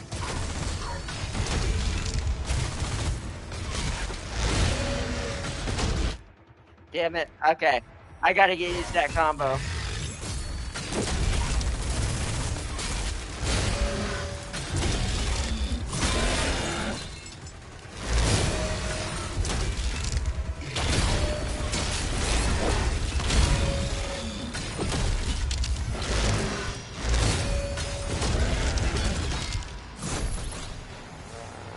I gotta get used to that combo. That was a good practice for it.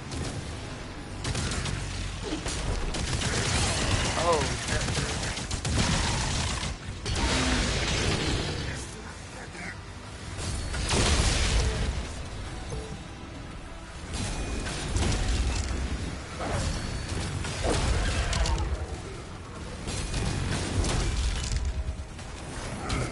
Hey, damn it.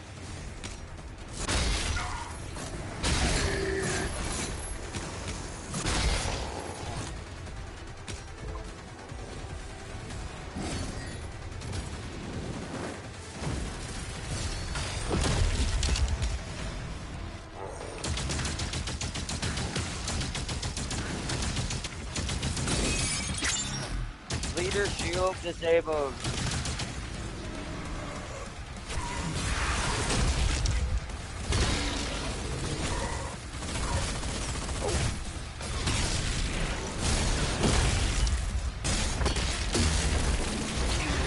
Ow, ow, ow, ow, ow. Okay. Ow, ow, ow, ow, ow, ow. Woo!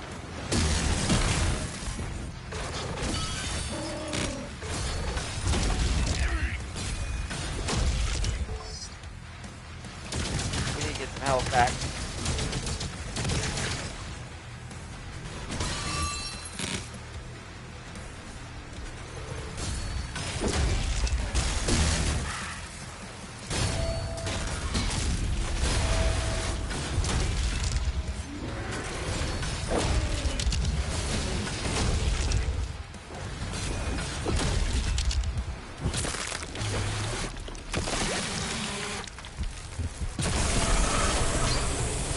Nice, maximum ammo increase.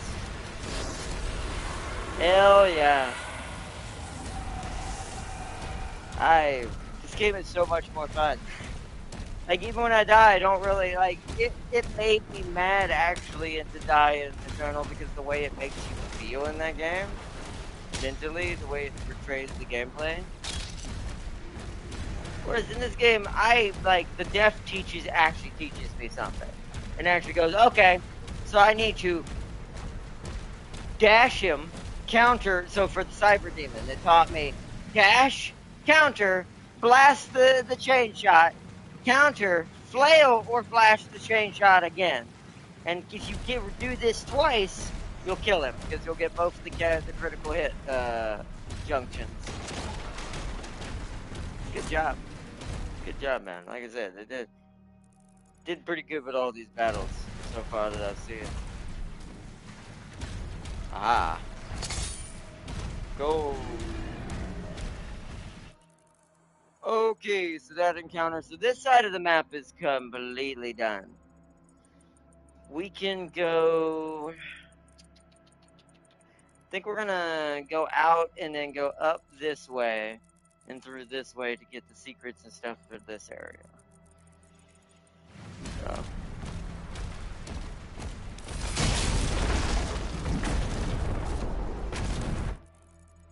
Okay, so yeah, we gotta circle back around the way I originally was going. When I hear that, I think I'm about to get attacked from behind, I swear. Wait, I went the wrong way. I was supposed to take a left right here. What's the weapon at the top of the screen next to L1? I'll have to look and see what you mean. Let me go back. I missed that comment. I'll have to find it. Once we get to the next shrine, I'll take a look at it. See what you're talking about. Maybe there's going to be a special weapon at the end. Maybe fully upgrading the Slayer will give us our sword. I'm not going to count it out just yet, but part of me does worry. This is why I haven't watched spoilers, so I don't know if that's true or not. But,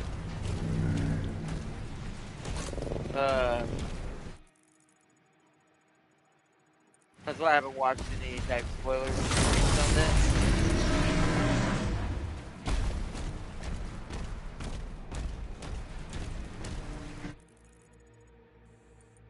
Okay, so actually I should have probably, hold on.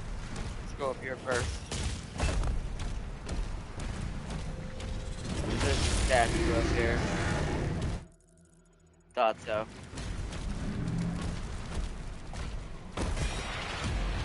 Hey, thank you, Miss Toy. Nice.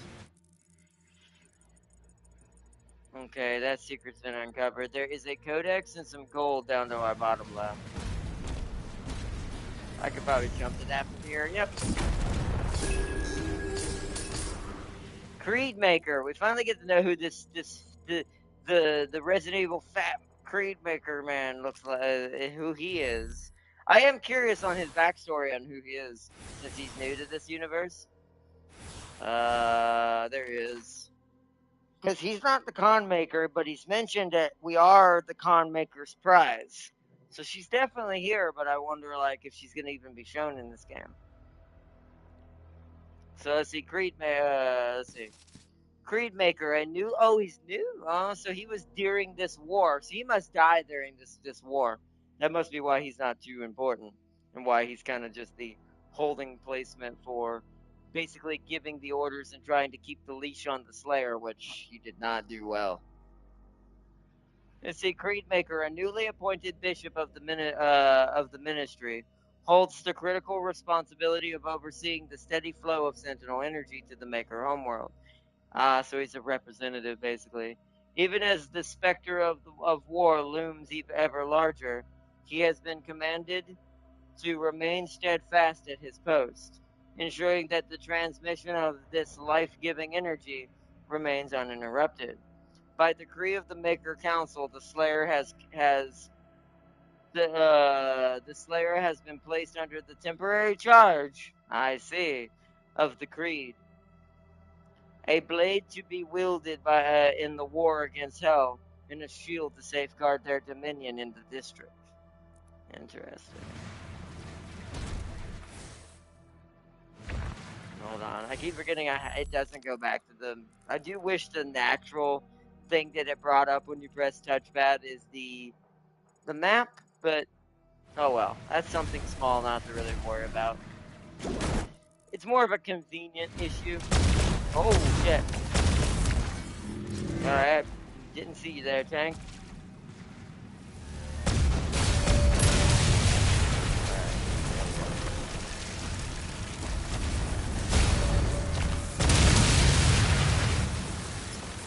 Alright, Tank, take care of.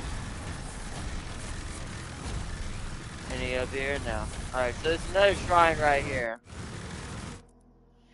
So, what were you talking about, Sam King? You talking about the symbols up there? I think those are just the switching between the sections. Like, this is the gun section, that's the shield section, and this is the melee section.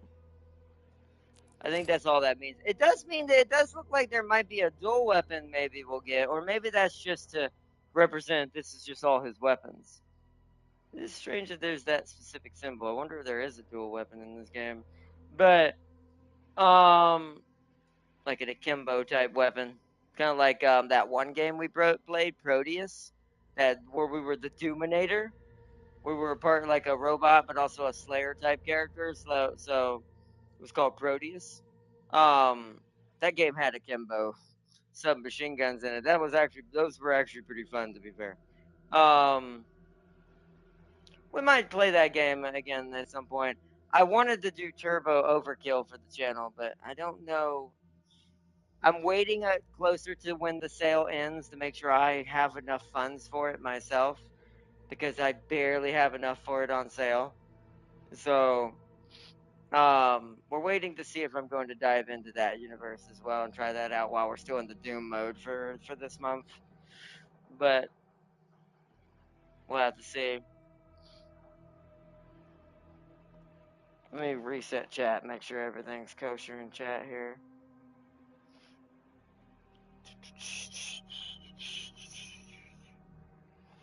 I will say how long this level is. We might end up only doing one mission for today's episode. Cause it's already almost 4 or 5 o'clock. Or 4 o'clock. I still haven't eaten yet, and we'll have to see. I have the energy to easily do it. That's the issue. That's why I have to check myself now. Because this game is fun enough, way more comparatively to what Eternal made me feel like, that I could end up beating this game if I truly had enough energy and made sure my sleep schedule was good for 3 days straight. I could probably stay up for a whole day and beat this game. Not gonna even front. It'd not be good for my PS5, which is also why I would not do that. That would be foolish. But this game is motivated enough, I could legit keep going if I didn't check myself. So we should have enough to upgrade the Impaler's first upgrade now. Wait, no? Oh, 150. We're at 141. Also, I like that this charge on my gun stays until I fire it. Look at that. That was because we countered that green shot from the tank. I legit have a permanently charged ball unless I change this weapon, I bet.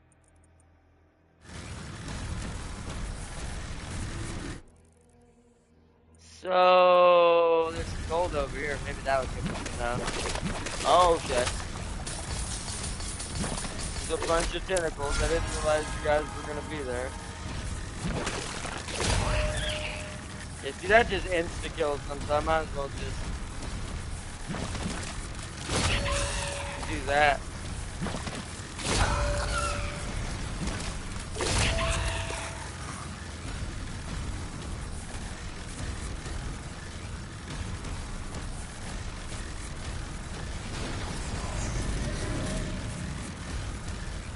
You need some Slayer decals for your PS5 and controller. I really do. I really wish I had them. I would love to customize my PlayStation and my controller with Slayer-like stuff. Do we have enough now? We do, barely. But I want to get this Impaler upgrade so we can work on the Ruby upgrades for our better guns. Also, hold on, before I do that, what is the cost? Oh no, we already got it. Okay, so we're already good there. So yeah, Impaler. Stalwart acquired. So what are the choices for our heart? We do have enough. Picking up Impaler ammo empowers your next shot. That's really good. For sniper bullets. Okay, what does this do? Wait, Impaler projectiles fired during slow time. Wait. It slows down time?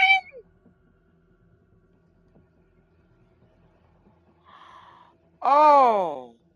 Well, we don't want this because our ball gun already benefits from countering and being fully charged from a counter and using the shield. So, yes. We get a little zeechiness in here.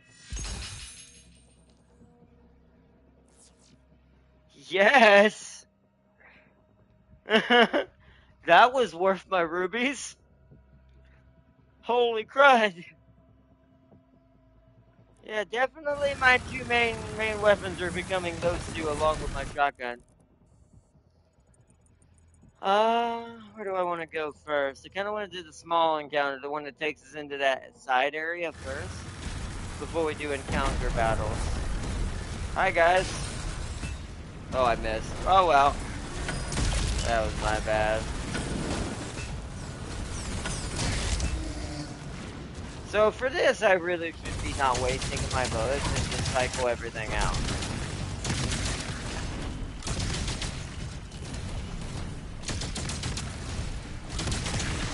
Just get rid of everybody.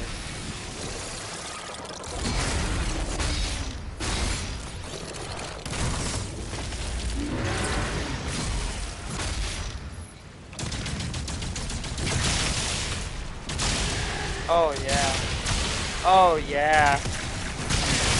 Oh my god! Oh!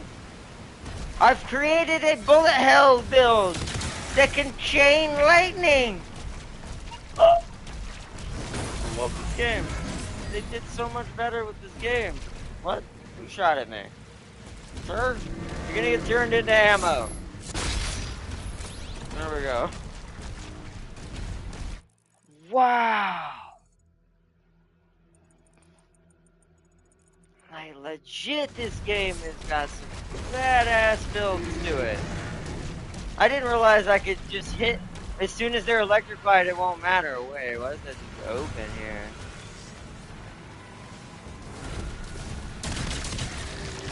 That guy's legit empowered.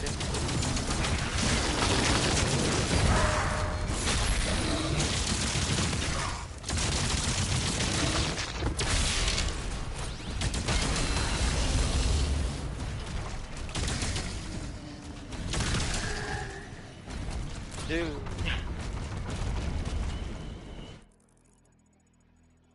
Like I said, I might be too strong.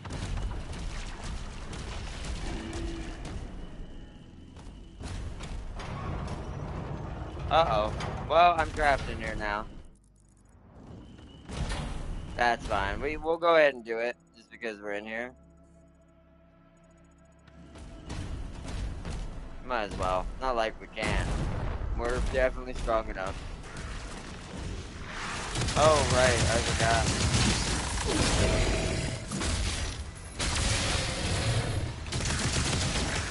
To be fair, I should be using this. Ow. Okay. Didn't mean to do that.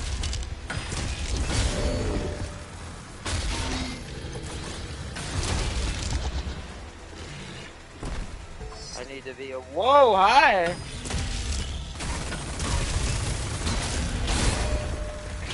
It's so hard to max that out. Ah.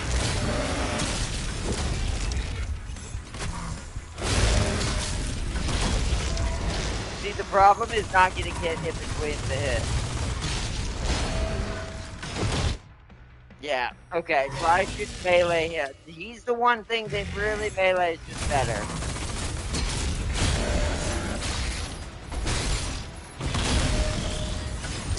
Like, if I get sent back,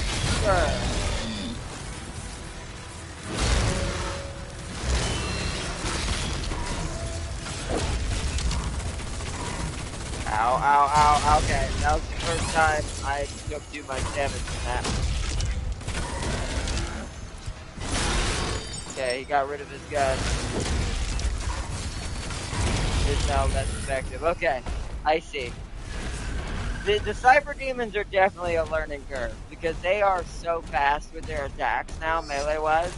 I have to kind of play into their combo in order to truly do any real damage.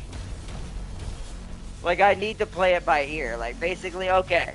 So the way we should play it is counter him, melee. If he does an immediate attack, do another counter, jump back, shoot him with the ball, and then something like that. Like, in that kind of chronological order. It doesn't have to be exactly that, but basically that's how you kill them.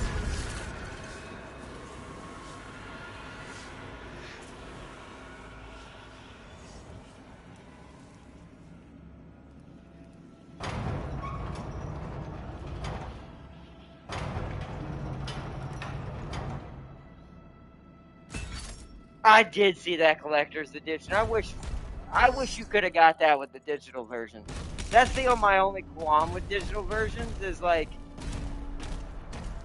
I would love something like that. Like, that's something I actually would care about as someone who's a fan of the series. It's like, it is a bit of a strange thing to see that kind of stuff like that and go, wow, I wanted something like that. It's like, it wasn't Sideshow collectible levels, but it was damn close. Compared to anything else I would buy, like, anywhere else right now. So...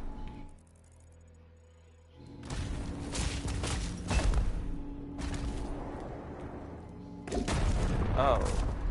Okay. Interesting.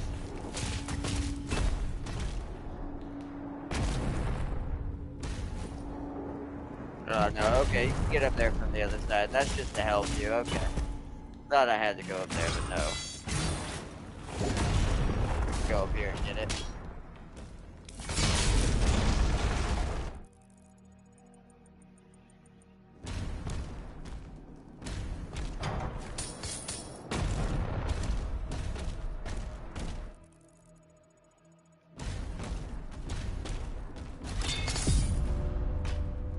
Nice. Oh. Well, do I really need to care about it? I guess I should. Okay, guarantee that I completed the secret. Let's get back up there.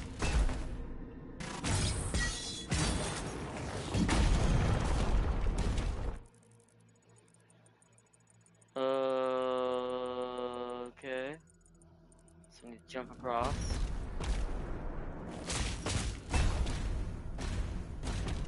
That looks like we can fall into that. Oh, that's just down below. There's no point in worrying about that.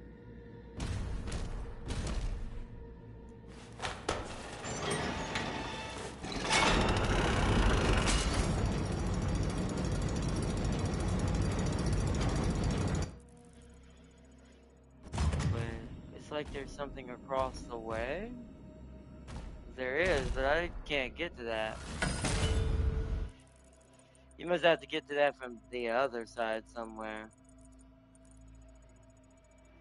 That's probably the other switch to unlock the door, to be fair. Let's go ahead and get this.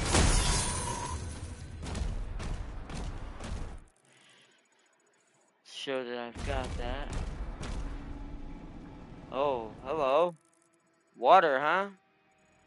Is that the way we have to go? It looks like it, actually. Because that's closed off. Okay.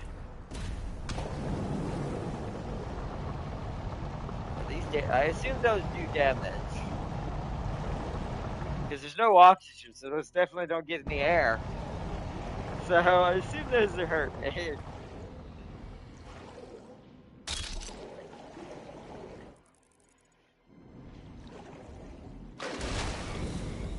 A lot of traps in this place.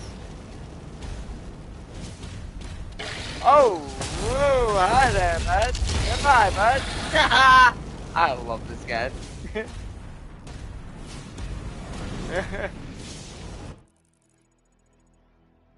is okay.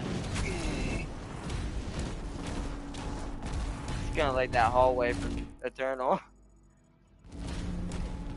So clearly we gotta go up.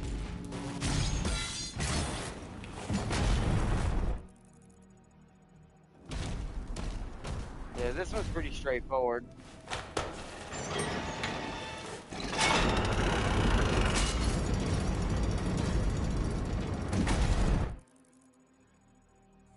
So we've checked everywhere. Let's get rid of these guys.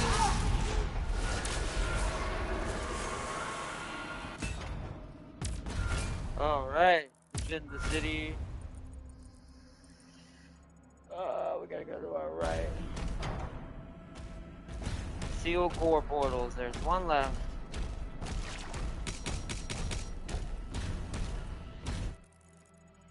Alright, we're almost, actually the last two secrets look to be over here, it looks like. Make sure I know I've been that way. Yep, one of them is the cannon. I see it. That's the final challenge I think we have to do. Okay, let me check our challenges. Yep, the cannon is the only challenge left to be done on this map.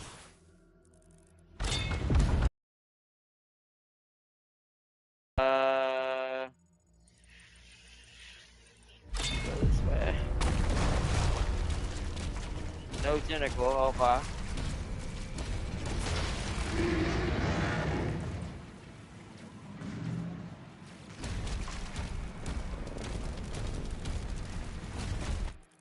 So that's locked for some reason.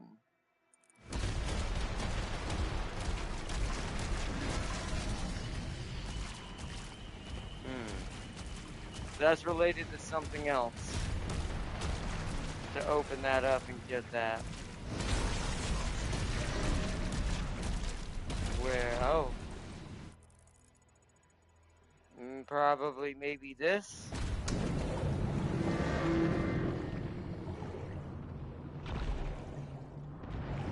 Oh, okay.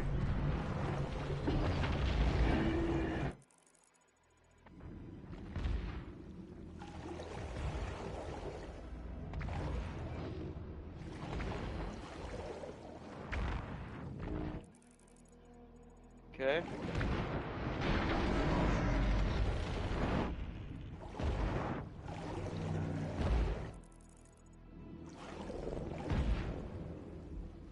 Nothing else in here, no?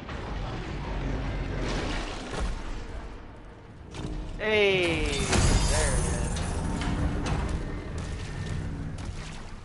Alright. So that's all the secrets. The only thing we're missing is the last upgrade, which will upgrade our total amount of armor we can hold. Which is in this final fight up here with the boss. Plus The last cannon has been destroyed. skin acquired, so we got a new skin for our combat shotgun. Let's look at it. Well, that's not the combat shotgun. There we go. Yeah, the Revenant color. Yeah, I'm gonna keep Nightmare.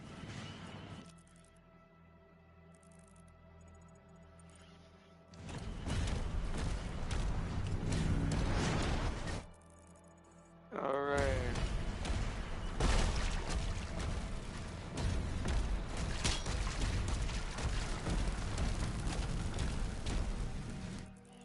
This seems like a way to open the entrance. I think, other than gold, which, wait, I'm missing gold? Oh, hold on, wait, we gotta go back. I see where I'm missing gold at. I don't want to go in here yet.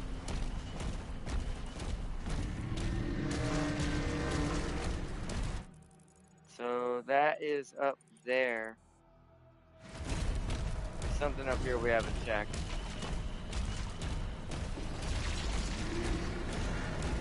This way, right? Yeah, there's something up here we haven't clearly found yet. This is why you want to explore the map fully. Yep, there's gold upstairs. Okay, that's back towards the entrance of all this, ironically. So, yeah. Oh, hi. Oh, the regular. Get rid of him. I don't want to waste ammo. Oh, hi. Goodbye.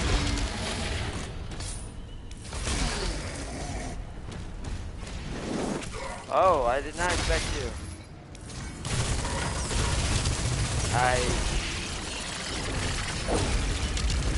There we go. Oh. They didn't give me health. Oh well. Still went for the ammo. Okay, that's almost all the gold. Where have we not checked? There seems to be some gray area there, and there.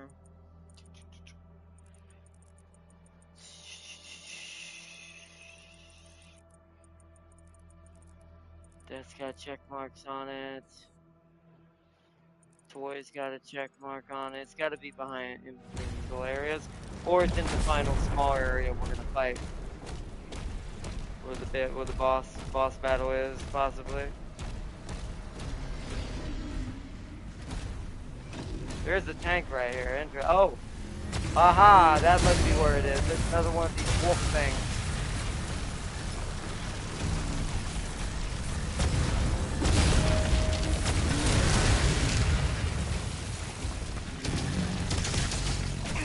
Ow. That was annoying. Unnecessary damage. Oh, okay.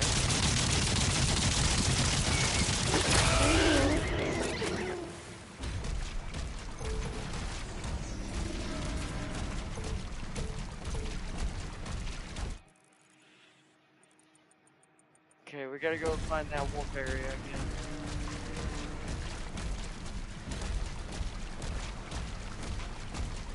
It's funny because there's a small hell gate right there.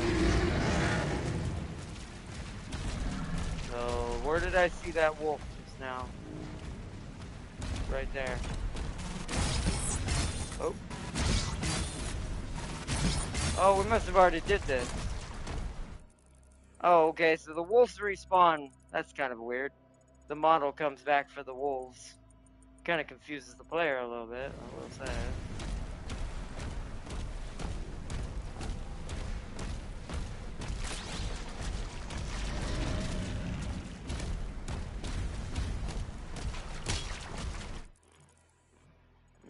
Nothing there.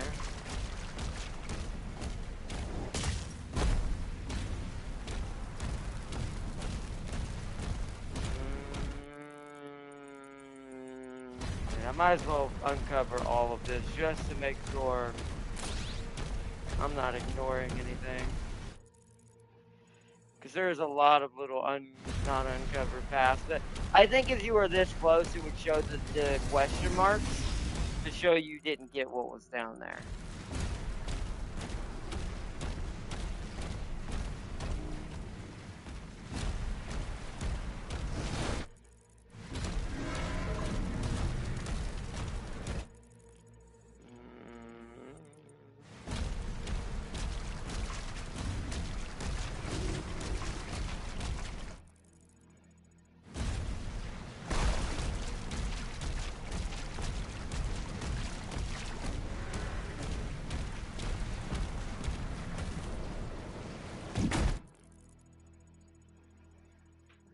halfway over there didn't get checked, but I just don't think that that's what the issue is.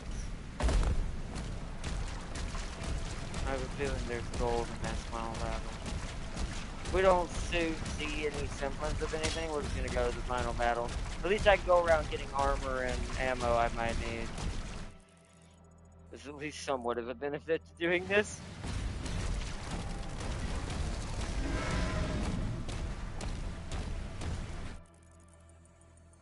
Yeah, I don't see any hidden gold I did not get by accident or something. That's been gotten. Aha!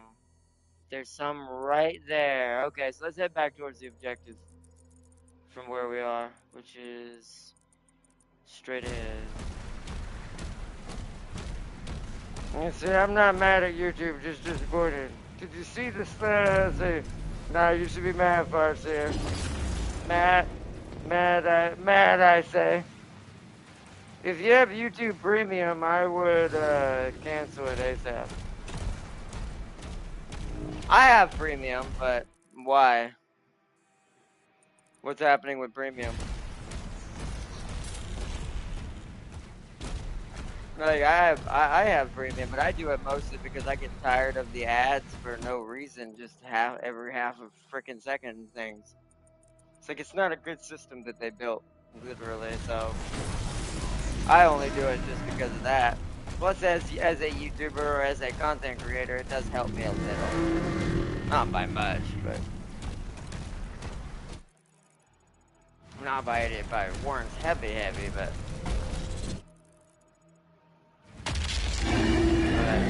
Bridge.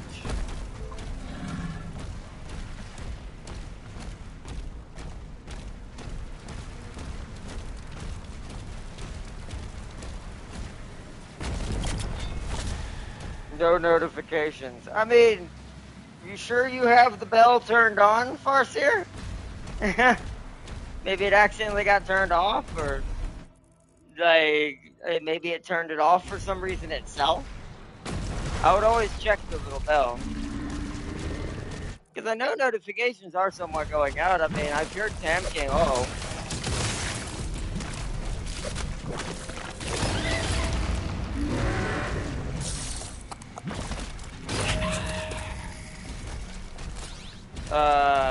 I do know they do happen. Because I've heard Tam King's trigger before. So maybe it turned them off for some bloody reason. YouTube be weird, so I wouldn't put it past anything. YouTube be strange sometimes. That's the instance for boss battle. Where's this gold at?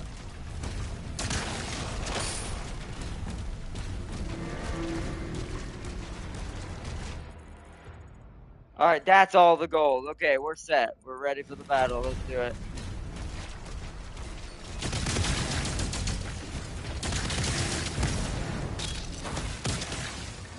Oh, okay, so that must be our leader.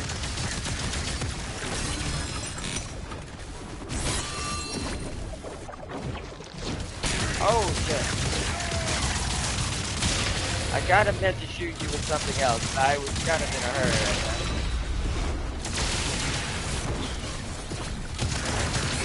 Ow, I really did miss it. There's just certain animations I haven't got. Oh, shit, I didn't realize that was there. Give me the HP and the armor. Okay.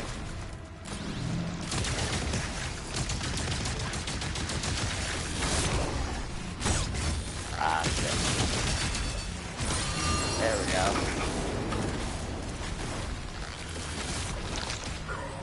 Ow.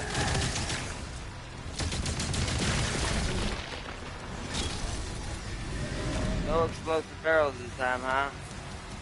Okay. Well, then you're gonna change the pace.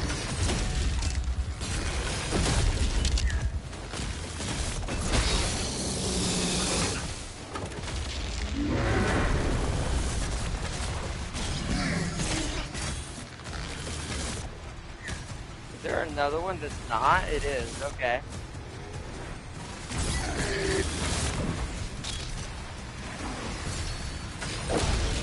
Oh, wow, that is so good, man.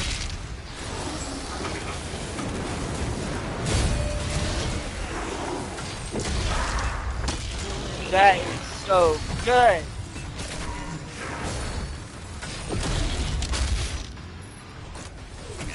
Oh, shit.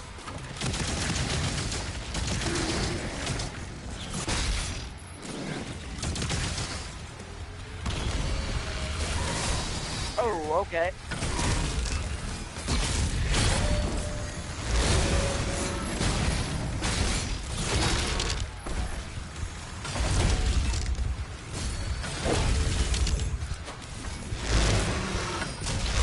Ow.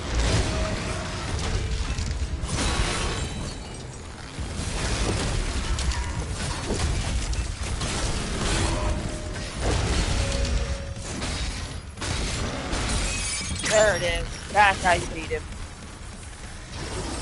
That's how you fight that.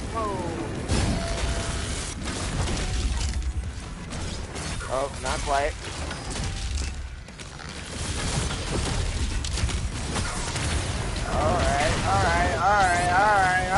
Alright, guys. We need to calm the hell down.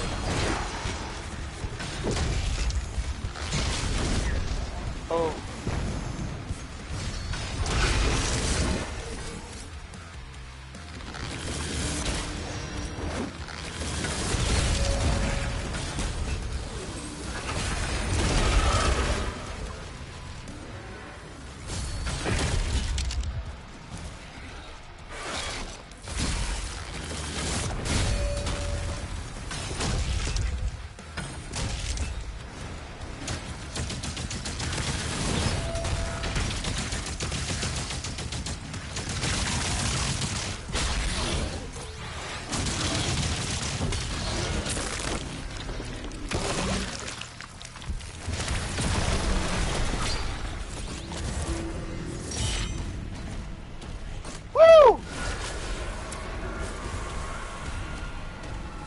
Gates eliminated.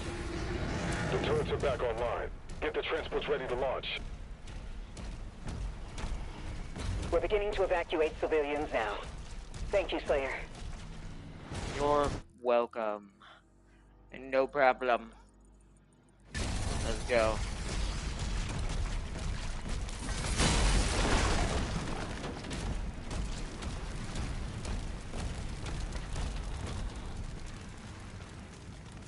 I see that white glowing bell. You mind? What you mean? I don't know what you're talking about. You mean this? You mean my Gundam power hammer or my Slayer power hammer, as I've now deemed it? This is the best weapon in the game, besides the super shotgun. I love this thing. It's given the RX metas of stupidity. Seismic activity detected near the wall. Huh? Oh, right here.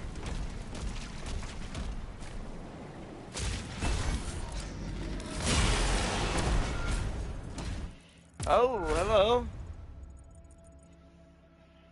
Going into a new area.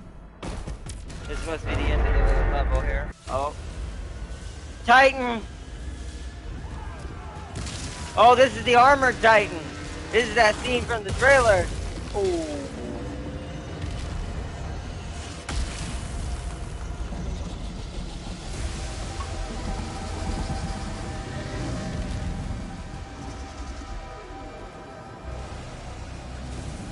Oh, well that Atlan is, he's a brave man. I would have shot at him. Must not have had ammo left. Oh, that was a smart move. Holy shit.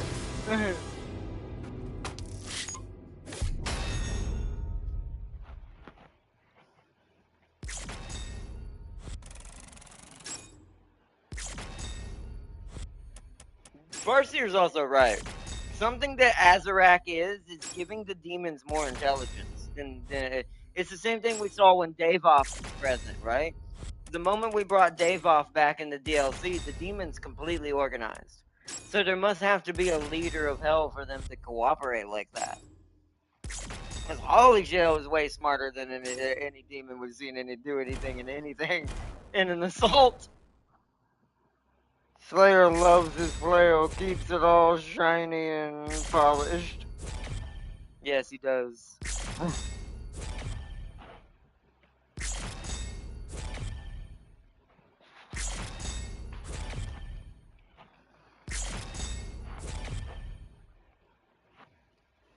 Siege Breaker, nice. Siege Part 2.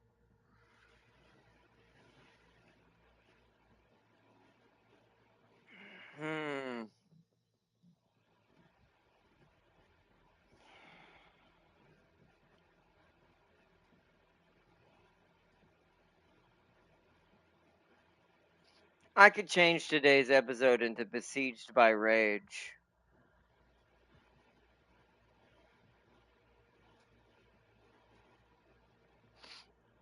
I don't think we have time for another one though. Like I said, I could keep going, but I have to check myself. My brain's like, another one! And I'm like, no! Because if I do that, it'll be 7 to 8 o'clock at night. And when I eat, not only will I be really hungry, but also someone will be very mad. So, human decisions. Wait. Decisions. Do I get one for my mech? Wait, the mech gets a flail? Huh? That's pretty badass. Also, calling it now, that was not the only time we're going to be in an Atlan. I guarantee you there's going to be more Dragon and Atlan missions. I doubt those two were the only ones. Especially with there being 22 missions in here and we're only on the 7th one. We're not even halfway at this point.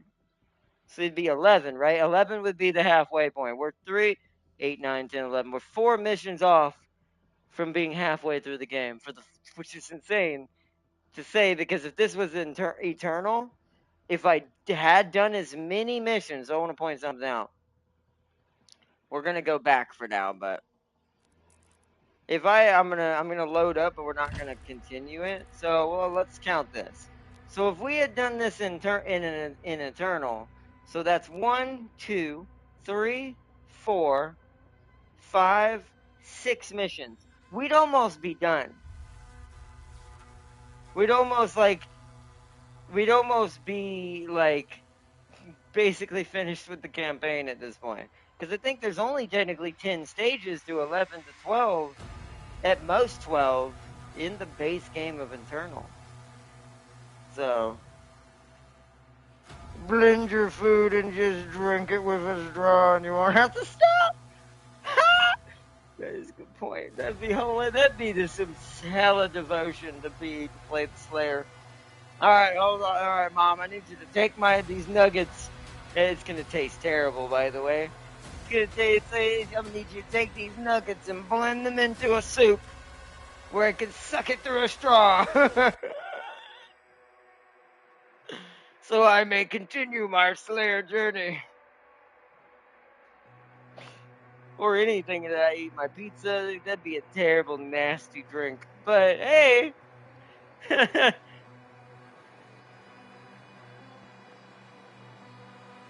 There has to be missions. Oh no, I know you get a cannon for your Atlan. You definitely get one of those cannons for your Atlan. I think you get 2, actually. I think you get the dual wielding setup, kind of like the Prime Atlan, King Novik's Atlan. I actually think we're going to end up piloting his Atlan, if you want my opinion. I think what's going to happen is ours is going to get destroyed somehow, and we're going to end up in his. I say ours is a strong word. I actually don't think we have our full Atlan that we're going to keep with us. The one that was broken inside of the fortress inside of Eternal. Unless that was just a different Atlan that someone else lost a long time ago. I have a feeling our Atlan is actually going to end up being King Novik's, because I'm calling it now. I mean, there's a reason why we didn't see King Novik in Eternal, right? Or in 2016. My assumptions are that he's probably dead.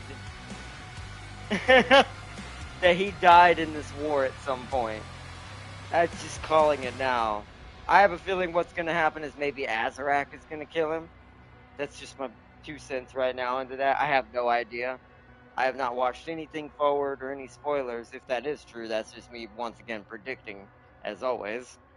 But it's just, it kind of has that feeling like, just by common sense alone, the fact you didn't see him in the other games means he's probably dead.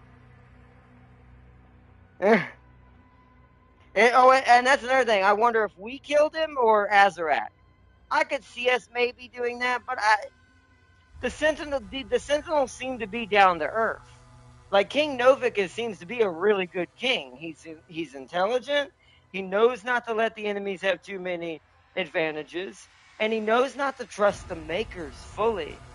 So there's already maybe a hunch that the Sentinels already know that the Makers are betraying them. Or he's a part of that group we found the codex for. That group of Sentinels that are in secret, planning on fighting back against the Makers at some point because they know that they're lying, but they can't say this in the open without challenging what the Sentinel law is, and for causing panic. They would end up causing panic. But part of me does wonder, maybe they should have done that. If they had done that, they would have freed the Slayer sooner, and then maybe they would have won. And I do think that Novik's daughter is right. I think Novik should have given us the Heart of Argent, the thing that their ancient relic of Sentinel power. Because I think, once again, if it had been in our hands, it would have been less likely that any demon or any Maker would have ever gotten their hands on it. Like, legit. We've seen what the Slayer can do. There ain't no Maker, nothing out here that can kill him. Legit. Like lore-wise, nothing out here beating him. So, he made the mistake of knocking over the Slayer's flail, so he got ripped and teared.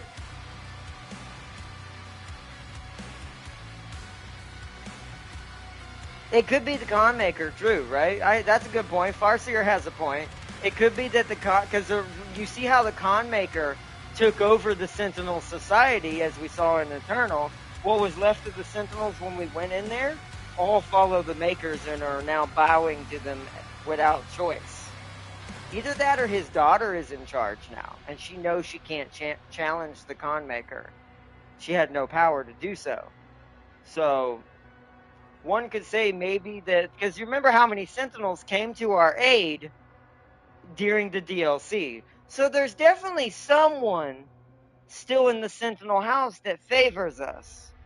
Otherwise, why would they have sent that many forces to help us fight Davos during that incident?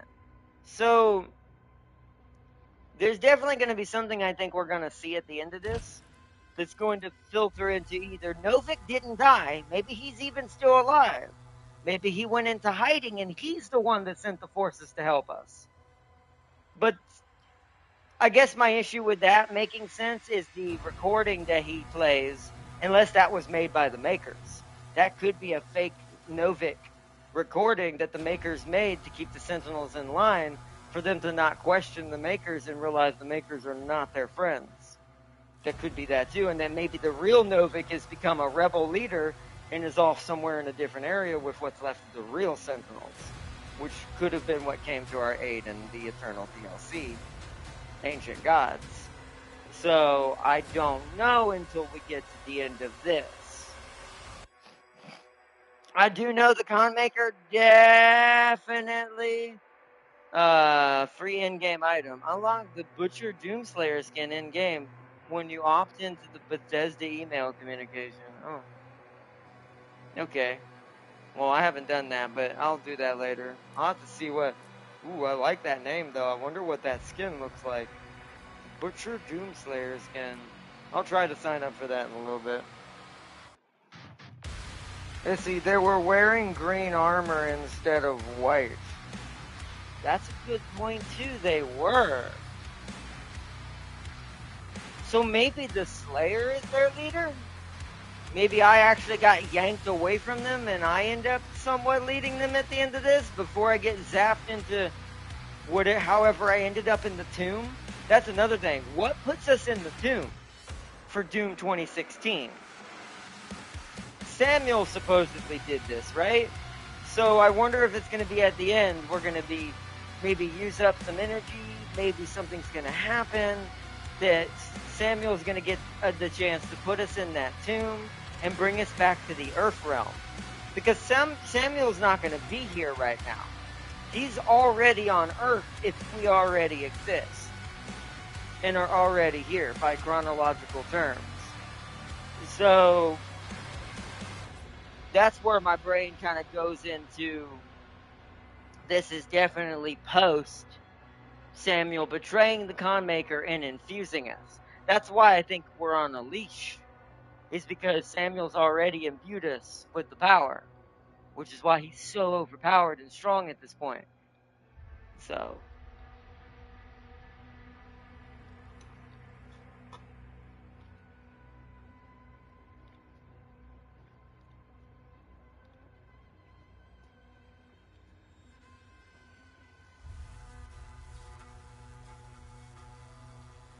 what does R3 on this screen do? Nothing? Huh? What screen?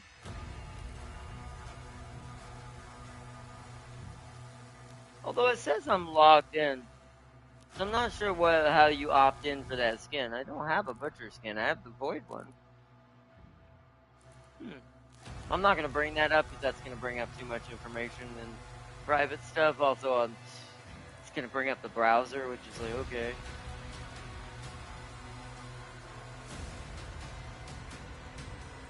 I guess I just have to click on that Bethesda.net, go in, and then opt in for the emails, I assume. I mean, it's a pretty easy thing to get a skin, so it's not bad. The level select screen. Oh. Oh. Oh! You can... Oh! I like that the challenge in the next one has to do with only my shield and my favorite gun in this game now. The power hammer gun. 9 secrets, so that's cool. So you can see what you're gonna get in the next level. This one's pretty short, it looks like.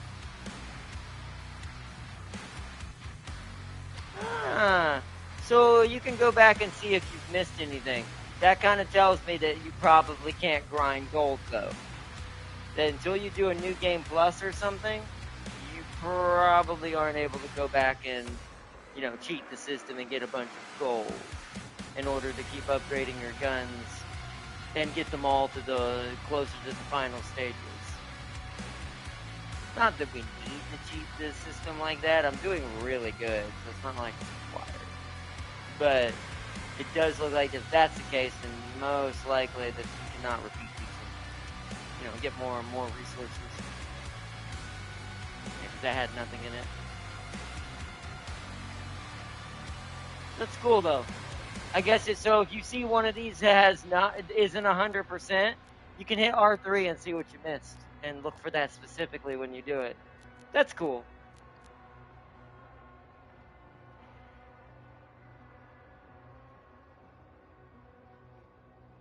What does Magnify do? Choose a campaign slot to begin playing Doom Dark Ages. Once you choose a slot, you will be presented with what? I don't know what that does. It wants me to start a new campaign just to see what that does? Huh? Choose a campaign slot to begin playing. Oh, that's silly. That's okay. I mean, for accessibility, if you have a hard time reading small print or smaller print, sure. I see what that literally does. all it does is magnify the sentence at the bottom of the screen.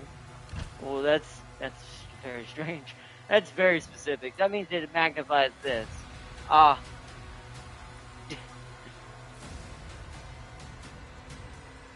Okay, that's strange. I also believe the Quake Lord will 100% kill the False Prince the moment he was released. If Doom Guy didn't kill him. Oh, he would have. Dave Off would have absolutely ripped apart Azarak. They're the same creature. Technically, Slayer is Dave Off to a certain extent. Because if you think about it, literally, they look the same. That means Dave Off created the Slayer, or the Father created the Slayer, in his exact image. Like, literally. So this means Dave Off would literally, excuse my language on this next one, bitch slap Azarak.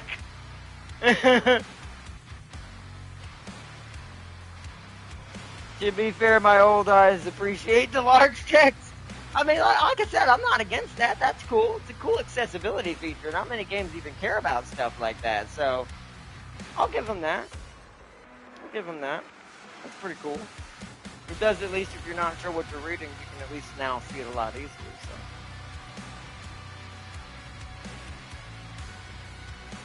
But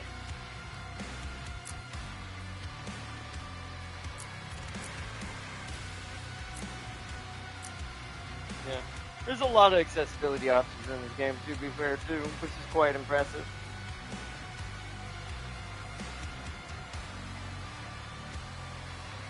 But I also, by the way, there's still a theory I have not fully touched on. And the reason why I'm holding off on this theory is because I want to make sure I'm not shooting in the dark with this one. This one is less likely to be true, just because I have some other markers that may prove that it's not already. Which is why when it comes to certain, this is also why when I say a theory out loud, you can guarantee if I'm actually speaking it, I'm probably at almost 95% certain at that point. So, otherwise I'll tend to and go and not say a word until I truly know if that's true. I could give you the theory if you just want to hear it, whether it's true or not, or may be true or not in this case. I have a distinct feeling on something interesting that I don't think we've quite thought about. That someone might be a certain somebody, and that Dave Off just didn't word it that way on purpose. I don't know yet, but we'll see soon. Either way. Wayland! No, not Wayland, although that'd be hilarious. Yes! Turns out xenomorphs are the key. Although technically, realistically, not literally, but research-wise, what Dave Off was doing to his species could be argued the same thing that Wayland did, but on a much higher scale. Trying to make them immortal. Although Wayland didn't want immortality, he wanted just to make us able to go into space and survive in space without spacesuits. Otherwise, wasn't really actually that much Wayland we even asked for. Compared to Dave Off. It's the one time Wayland did nothing wrong. Compared to some others. Hell, even compared to Wesker, Wayland did nothing wrong. Once again, Wayland actually wanted this for a reason that would have benefited humanity. You look at Wesker, and you look at Dave Off, this shit was for pure, literally, immortality and power. So Wayland did nothing wrong. Let's see.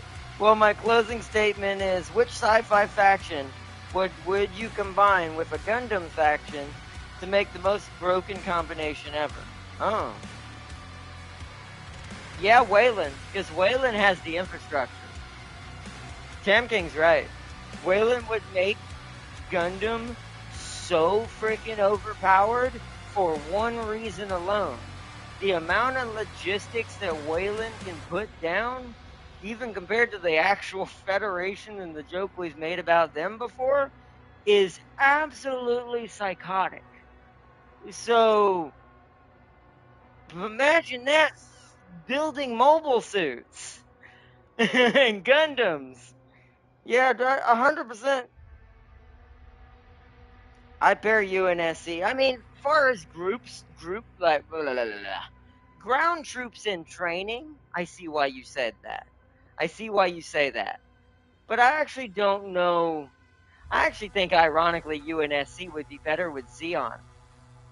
I think Xeon would benefit more from the UNSC because the biggest issue with Xeon was that their pilots, their equipment was really, really badass, but a lot of their pilots were idiots. They relied too much on that the Zaku's were good instead of teaching the pilots to be good as well. It doesn't matter whether you're in a badass mech or not. It's like, learn to be a good pilot. And it's like, so I actually think that to break Xeon, it would be better for UNSC. But to break the Federation, 100% Wayland. Just the amount of money, resources, and stupidity that's going to throw down wind will make the Federation immortal. Not literally, physically, but immortal from a standpoint of economically and resource-wise. Although imagine Klingons or Cardassians having Gundams. Yeah, but I don't know if I can count Star Trek societies.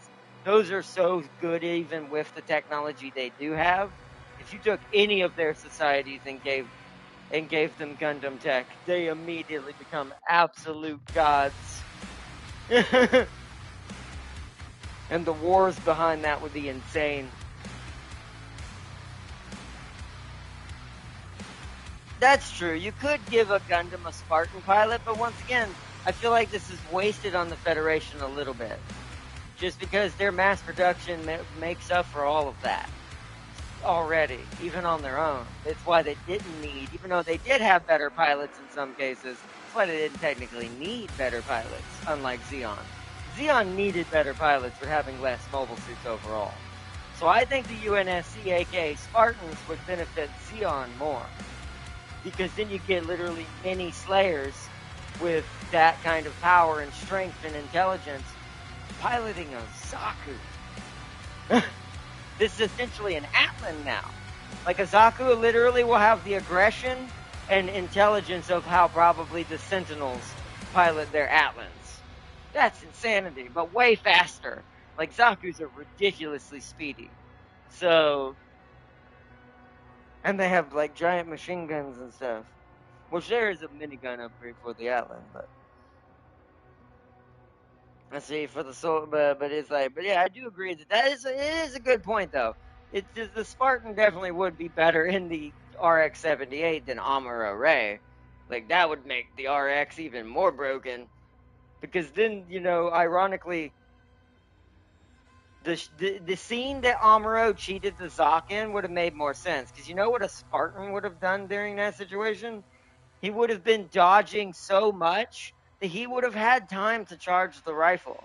And then he would have one-shotted him. Because a full charge will kill the Zoc. But not just you shoot, you barely charge it and shoot. That wouldn't have one-shotted it. Not like the show showed. But if there was a Spartan in there who had reflexes like that, they're basically on new type levels, but better.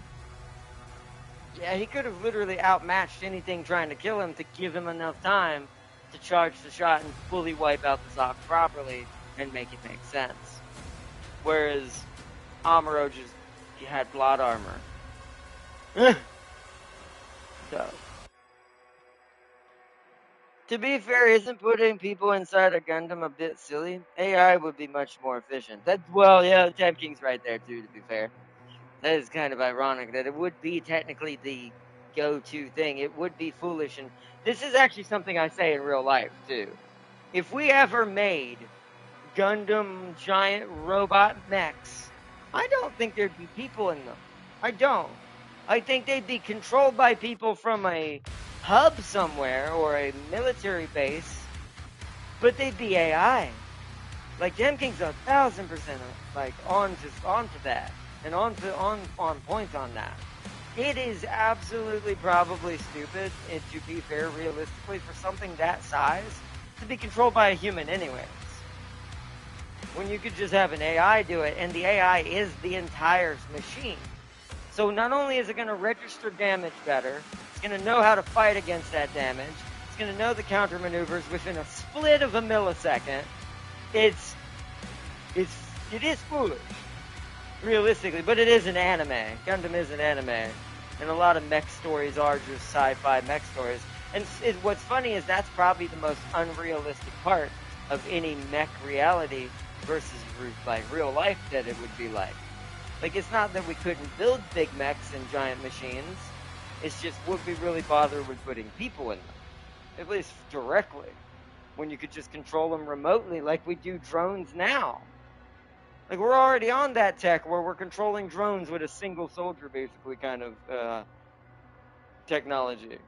So why would the hell would you put them in the suit when you can just G-Gun them? Hell, you could even make it like G-Gundam, but they're just not in the suit.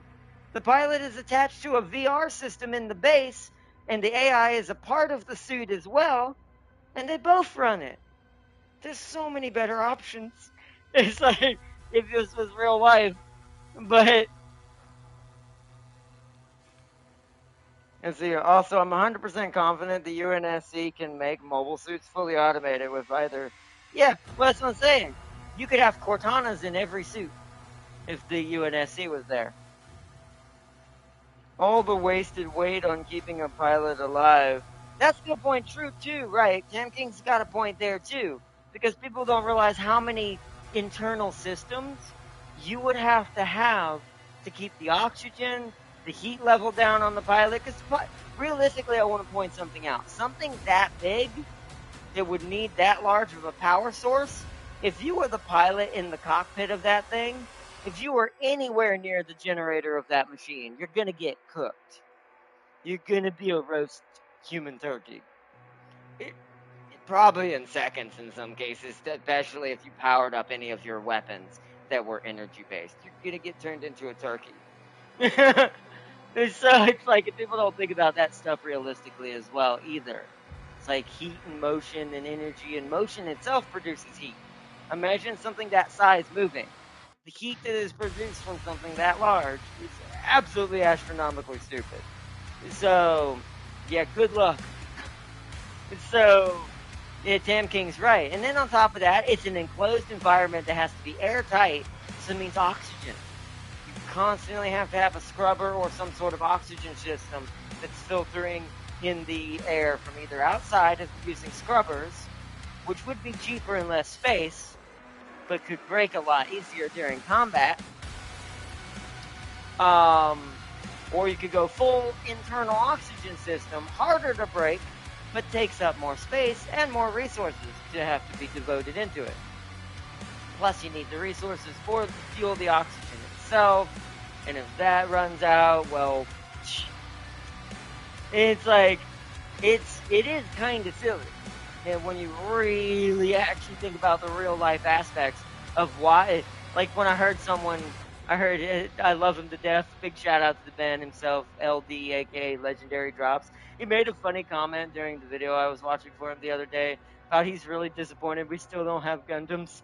I'm like, I am too, but at the same time, my brain goes, if we had them, there wouldn't be people. Like, he's probably looking at it as, well, there'd be people piloted. It wouldn't be. It wouldn't be economical or ergonomical or efficient to do so.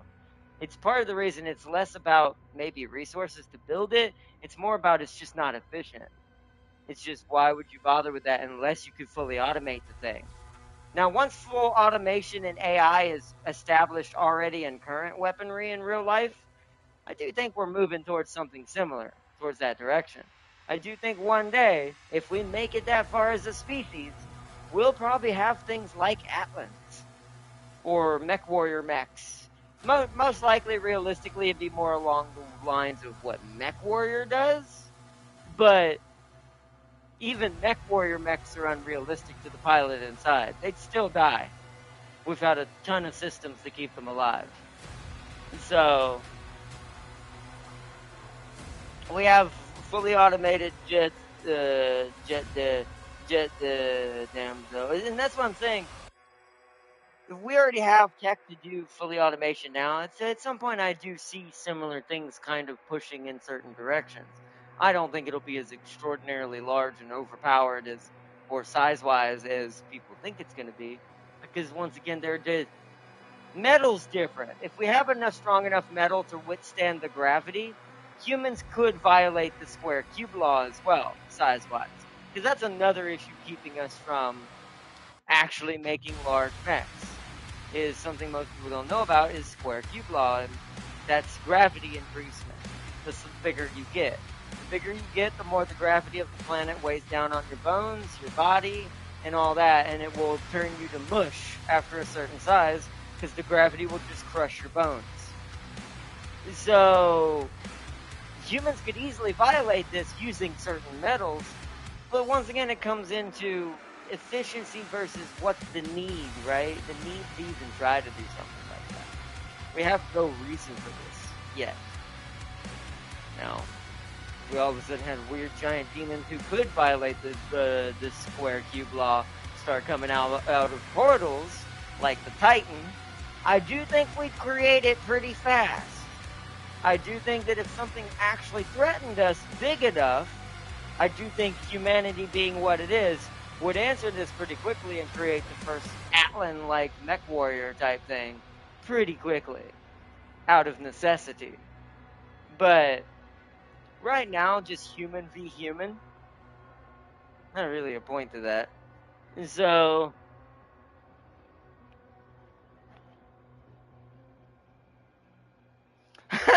Elon's already building his robot army to take over the world. I have a devil's advocate kind of mentality on that. That part of me, seeing how stupid people have become and the decisions we make as a society now, part of me is like, can that be any worse than what we already have? Probably better, at least by a little bit. So, sign me up. No, I'm just kidding. Anyways, let's see. And those pilots do get cooked inside those suits, and a lot of them don't have life support to fight in space. That's another thing too, right? It's like it is actually mechanically recognized that the Gundam suit is extremely hot. And like being inside a mobile suit is extremely baking-like. That's why those suits that they wear are technically skin tight and there's nothing under that. It's to try to give as much oxygen and breathing to the body so it can handle the heat inside the cockpit. Now there's probably also systems keeping the heat to a certain level so it doesn't get overwhelming and just melt you. But at the same time, like Farseer said, even in Gundam, some mobile suits don't have life support systems that support them in space. Even though I think you would actually need a life support system even on Earth, unless you use scrubbers, once again. But scrubbers can be destroyed because they have to be on the outside. Here's the thing about a scrubber. If you're going to use scrubber tech to filter oxygen into a cockpit of anything, the outside has to be accessible through the scrubber. So this means that the scrubber is exposed somewhere. Even if it's not a lot heavily exposed, it's still exposed. This means one well-placed, unlucky shot means you're suffocating the pilot now. So, and it's like there's a lot that goes into that. Oh, not Gundam? What are we talking about? Oh, to be fair, Battletech. I didn't know they said that in Battletech. Or Battletech. To be fair to Battletech's majority of their tech got fucked by the succession wars and Comstar messing with stuff. That's a good point. It looked terrifying. What did that? Remember that robot dog from Boston Dynamics? Just saw a vid where Ukraine was using it in battle? What? Oh, it started. Oh, it has started. Oh boy. So I want to point out that also in from a Slayer perspective, that's essentially a Sentinel War Dog, but it's a machine. That thing's running up and just biting and blasting you. Oh no. It has begun, as a certain Samsung once said. Uh-oh. That's both great and also the step towards oof.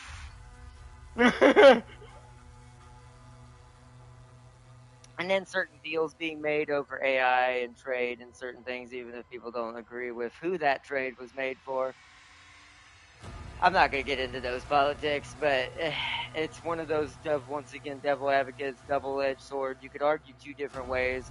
You could argue, oh, but they're this and that and this and that. Yes, yes. But also at the same time, you could argue, as the bigger and smarter country, we're wasting resources keeping in conflicts with certain things. That's all I'll say, because I'm not a political channel. I'm not going to get into all that. If you want to know more about that kind of stuff, I highly suggest checking out the Asmongold himself, or the Baldamots. If you want to at least see a reaction or see videos that are covering that and see kind of what's really going on and things like that, he's a very good lightning rod sitting in the center of a ridiculous storm. So definitely check him out for that. But I don't do political stuff too much. I talk about it if I feel like it's needed to be heard as someone who lives in this craziness going on. I'll talk about it if I feel it's necessary or if it's relevant to certain things, or if I feel like I just need to shout out, even as a small YouTuber, to something that big happened. Like the Bungie thing, right? Like Bungie stealing someone's frickin' art.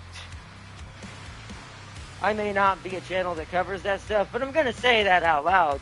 So enough voices say it that we can ruin the freaking reputations of these, excuse my language, dogs. Because that's what they act like. So,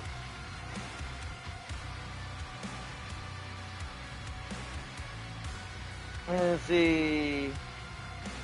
They are fitting it with guns and bombs and flamethrowers. It's probably got a grenade launcher set up, a machine gun set up. It literally is a mobile turret. That is the first stage to mobile robotic weaponry and turrets. Well, like that's literally kind of like how the I'll give you another Doom example, even though it's a demon and not fully a cybernetic creature. That's an arachnotron. Think about that. What does the arachnotron do? Even though it is a demon, I'm just using it as a loose example because it's also part robot. The arachnotron is a spider actually even better because it's also quadra. Or at least even though it's not 8. It should have 8 because it's an arachno, but still, that's not important. The arachnotron is a quadrupedal, machine-like creature who has a mounted machine gun on top of it that can run around blasting you.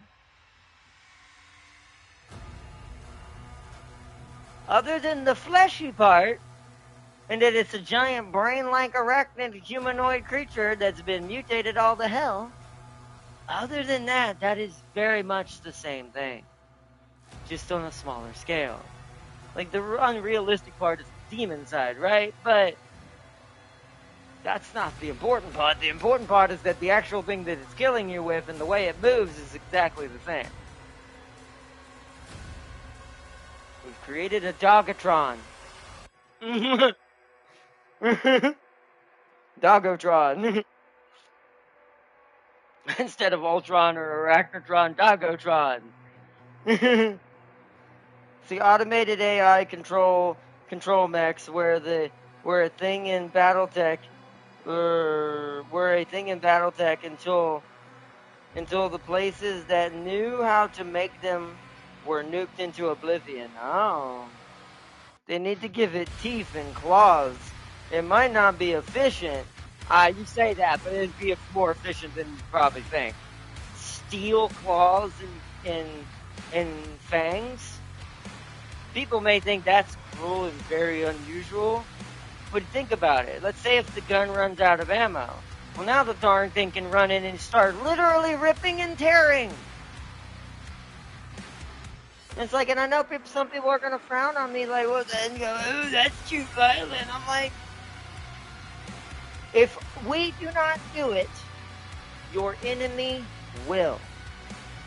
And I know people don't like to hear that truth because people think the world is cupcakes and white picket fences and hula, hula, hula, hula. It's all nice.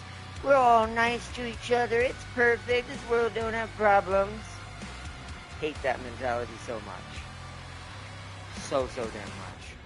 It's a weak mentality. because it's what's caused all this bullshit to in certain genres and certain mentalities that we're not allowed to say certain things crop up. It's a weak mentality. And it's why some of our rivals across the world who do not believe in that BS have gotten ahead of us in some areas. If you do not do it, someone else will. And it's better the person who can control it and actually use it for the right reasons do it first than some lunatic.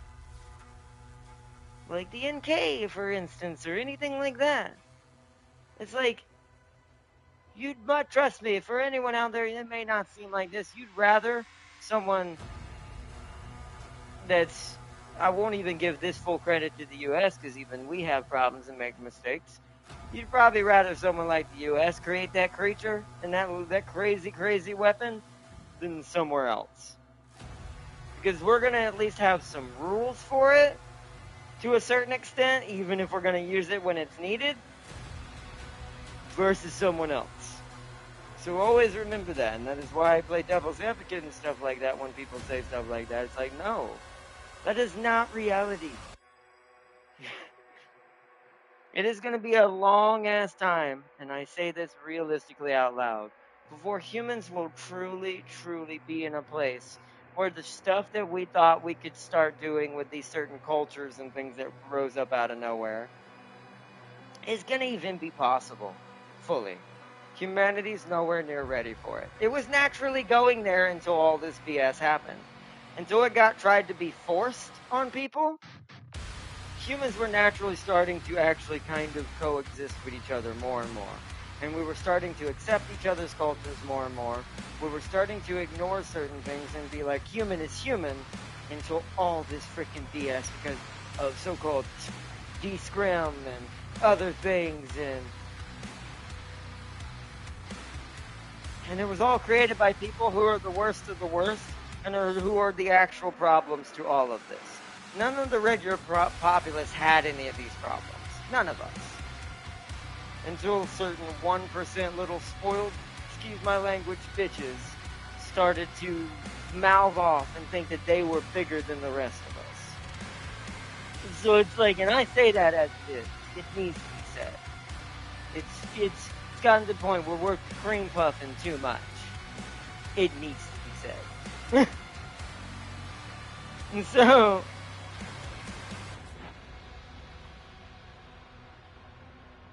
yeah, an enemy sees that coming, he's gonna be running. Exactly. It's like, and it's like it's just. And see, they strapped it with a 50 cal. We strapped it with a 50 cal to a Cybertruck. That's essentially what it is, if you think about it, I guess. It is technically, it's not a Cybertruck. That's of course, a joke. It's made by Boston Dynamics. The Robo Dog is, but it is kind of the same situation. I mean, if you aren't going to use your tech, someone else is going to use that tech and make it better, and then use it on you. That's the whole reasoning, kind of why nuclear warfare ended up in a neutrality, is because everyone had it. It's because it's less likely to be used because we'd all die. So this balance has to be maintained, and people that live in these white picket fences think this balance doesn't exist and think the whole world is some cupcake that you can just munch on.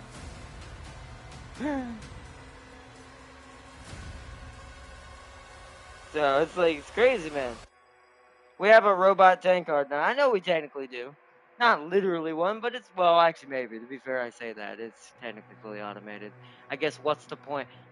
That's actually a good point to bring up, too. When is it that we're going to truly call it a robot? Because we have to think about that, too.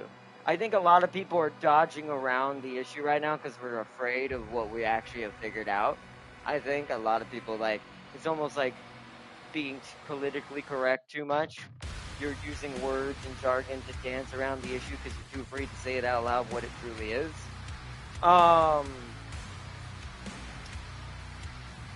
We have robots. I'm just going to say it out loud. At this point, we have robots. It's like, To try to call the automated tank or the robo-dog anything less is just pure ignorance. Because that's what it is. We have robot machines now. We have robot weapons. We have robot civilian infrastructure to a certain extent. It's not fully up and running, but it's damn close. In certain areas, certain parts of the industry, it definitely is a thing. But we've reached that point that we need to stop dancing around these words and these things that we're not afraid to say out loud because we're afraid what it might mean. Instead of facing it and growing with it, which will allow us to handle it a lot better. The moment you start ignoring something and pretending it doesn't exist, the thing that you're pretending that doesn't exist is going to take over and completely reach levels of pure extremism and things like that. That's a reference to something else going on as well. That it's just gonna punch you in the face. And I mean this metaphorically and sometimes literally, depending on what the reference towards it is. So, yeah, you never answer something by ignoring it and pretending that it's not right and just saying it shouldn't exist. That is the most ignorant, childlike way of handling anything as a non-adult could ever do. So, we should have a world robot wars competition. Militaries can fight each other with bot. And that's funny. I partially wonder if that is partially our solution we could go with. At least from a non-World War perspective, right? What would be a good way to get that human aggression out for each other's culture? Because cultures clash all the time. Mostly because they're put at each other's throat by, once again, certain political jargon that came out of nowhere that made everything 1,000 times worse when we were naturally pulling away from this, once again.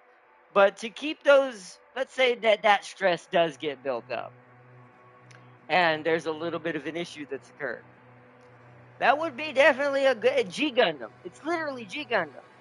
That would literally be doing the G Gundam strategy. Creating a tournament using machines and AI warfare that humans can control using remotes. Kind of like literally Robot Wars, like Tam King said, but on a global scale. Like all the countries send in their strongest robot to compete in this that they've built, or at least strongest for that tournament. They probably wouldn't send in stuff they'd keep for their own defense. But yeah, I do think that as a modern society, because we're starting to, I think as a society, need to come to terms with, we've reached a fine line now. We've reached a crossing point. We either need to accept that we have full robotic capabilities now and stop ignoring it so it doesn't consume us.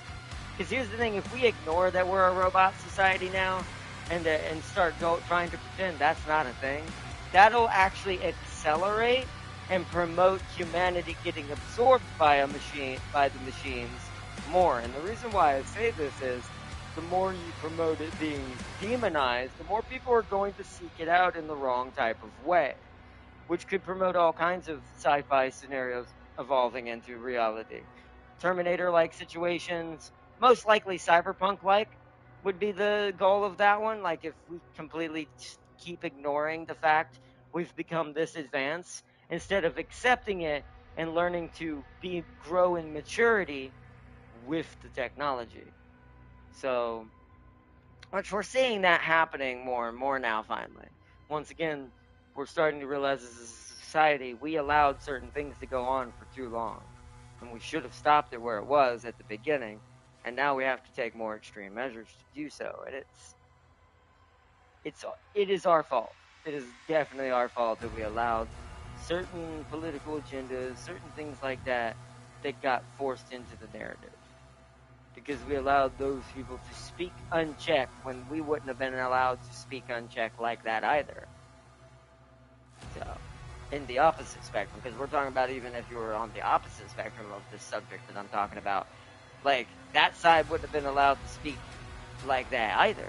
If it had been them, they'd have been crucified.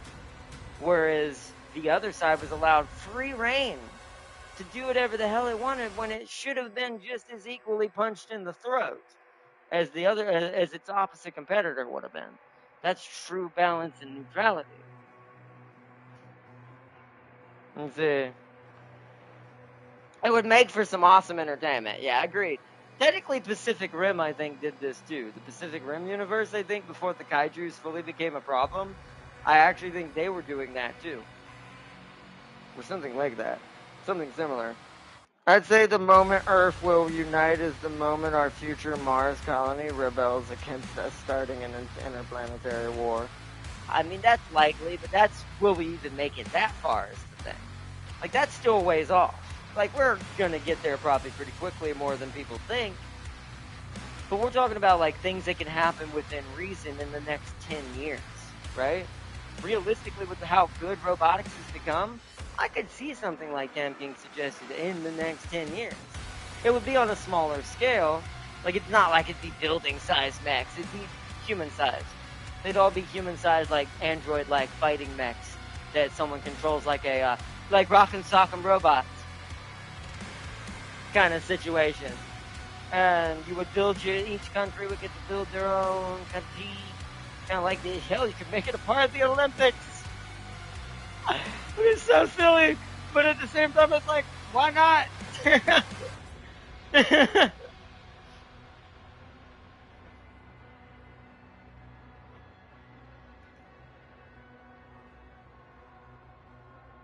Or we get slapped with an asteroid or aliens.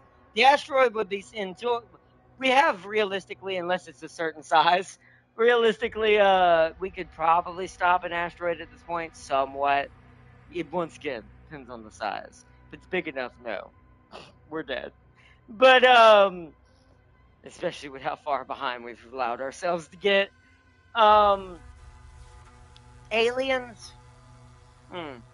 That's also a crux because that really depends on the aliens themselves. If they came from another part of the Milky Way, there's a chance we could learn fast enough to maybe compete back if we steal their technology and do what we should do in that situation. However, if they come from Andromeda, no. You are not, even with our current intelligent level. If something can travel between entire galaxies versus inside the same galaxy, that thing is God levels. That thing's on like Doomslayer levels. You need a Slayer for that. You need the Sentinels for that. Because these things are using dimensional technology. If they're making it that far in a short amount of time, that means these dudes are ridiculous. So you wouldn't. That'd be like the Makers, right? That'd be like the Makers coming to our planet. We'd be absolutely screwed, and kind of like what happened to Earth without a Slayer. We'd be consumed because we'd be no way to target that back and fight that back, realistically. And it's like, because let's be honest, do you really believe we will treat people from orbital space colonies or other planets good? It depends on our maturity by then. I would hope by then, if we have made it that far, we at least know human first. Because I think that's what we need to enjoy. I think that's what needs to be basically taught to the newer generation as a flat line. Not about any other political jargon, just one thing. Human first. If you do this, the only problem with that is you could create a super Earth problem mentality for Earth, which means anything that's not human, yeah, they get attacked. So, it's a double-edged sword.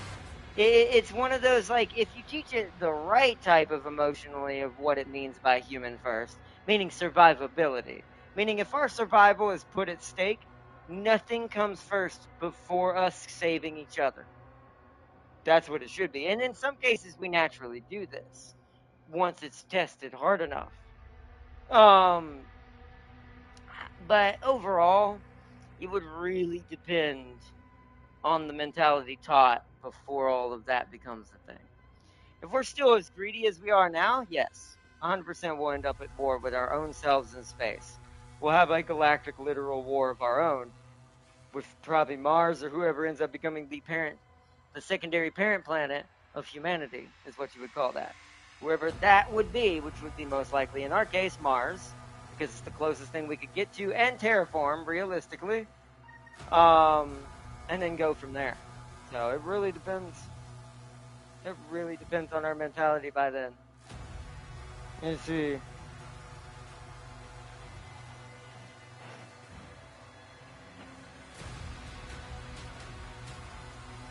Which, by the way, I watched some Helldivers 2 stuff. Bro, I want to play that game again. They have improved so damn much. Not only that, the customization of the guns is really badass. I do love it. They definitely got some really good customization. I do like it's not locked behind any of the past things you have to work on and level up. That's still just skins. So good on them. Now, there are certain pieces of new equipment. So, like, a new call down, there's a new type of mech with a different variation of weaponry you can get now. There's resupply pods that have guns on the top of them that shoot anything while you're trying to grab ammo. There's new types of heavy weaponry guns I did not know exist, and one of them I'm like, I want that. So I may end up picking it up on Sony next month if I have enough money after we do our main theme. I'm not going to buy anything extra, though, until I purchase all the games that we're going to be doing. Because there's only... Okay, so we'll see how many I have to purchase. I'm going to go ahead and let this cat out of the bag, because you already know. Expedition 33, obviously. That is next month, guaranteed. But the reason why Expedition 33 is happening is we're going to take this time, since this whole month's going to be high-octane, super violent, ultra-violent Doomslayer mode. I want next month to be more tame. So next month is going to be turn-based strategy month. There might be a hack and slash or two in it, but there won't be hack and slashes that are like Devil May Cry levels of speed. Those we will save for another month. I'm waiting till something really big pushes me in that direction. Which, when that happens, I'm probably going to get Black Myth Wukong when that happens. Because I really missed out on that game heavily. But yeah, next month is turn-based strategy month. We're doing that on purpose. We're going to have about 1 to 2 months in between us and Death Stranding 2 and Metal Gear Solid. So this is why I'm doing it this way. So, that'll give me time to finish something I never got to finish. And play a sequel to that thing I never got to finish, that I still didn't buy yet. Which that's what I'll buy next month, along with Expedition 33.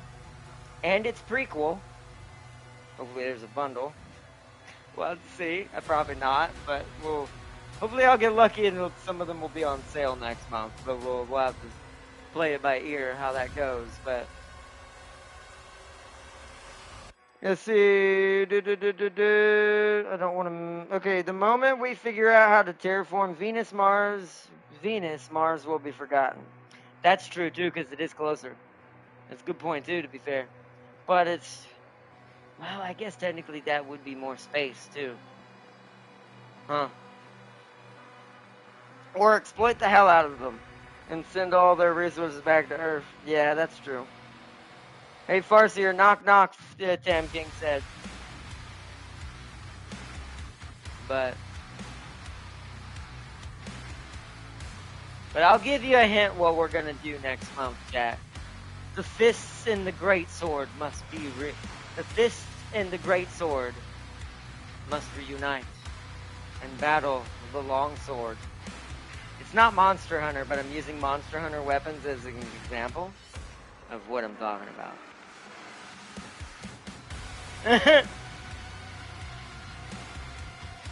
We must dethrone an angel.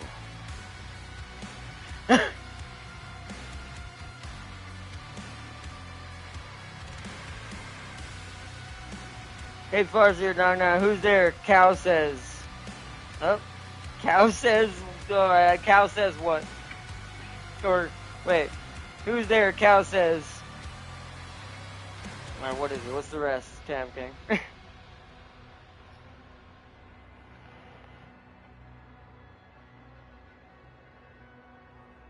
Okay, time to drop my hot take. The 40K Galaxy will be million times safer if the Forerunners replace the old ones. Yeah? Yeah? Oh! Thank you for reminding me! I forgot to say that! We're gonna be doing Space Marine 2 at some point soon again.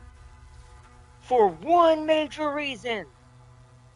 And it blew my brain up with a shotgun when I heard that GW actually allowed this.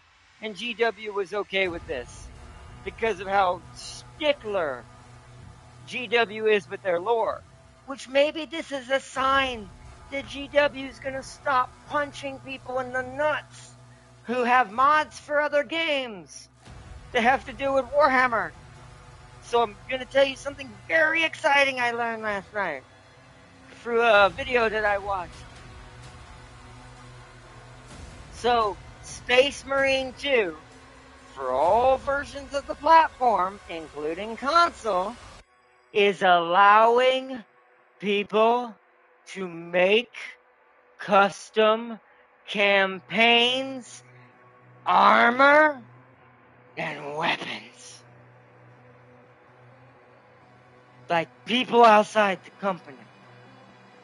And they're gonna be official and downloadable in the game.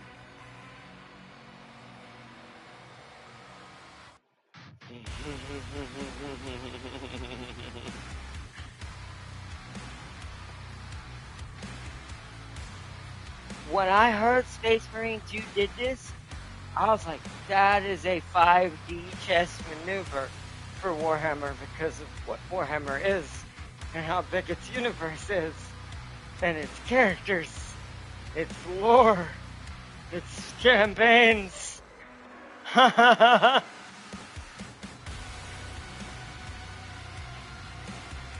And they said they plan on adding more tools to help people do even more. They said they're going to have more, like, customization for them to use, more races, more weapons, more armors. And I'm like, so their roadmap is to feed into this. And I'm like, that is so good. You just Fortnited yourself. Oh no. And I'm like, that is so brilliant.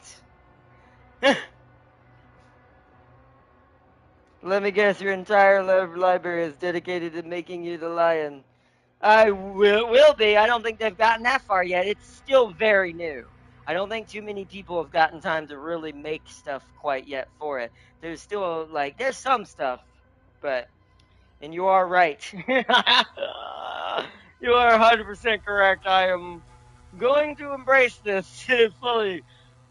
Among other things, and it's not just Space Marines, by the way. I want to point something else scary out. They said these campaigns won't be just for Space Marines at some point. Meaning,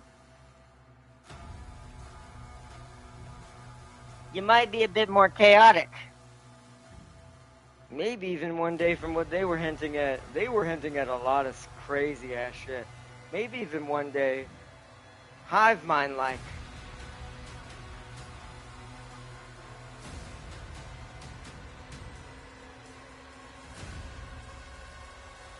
My brain exploded when I heard it. I was like,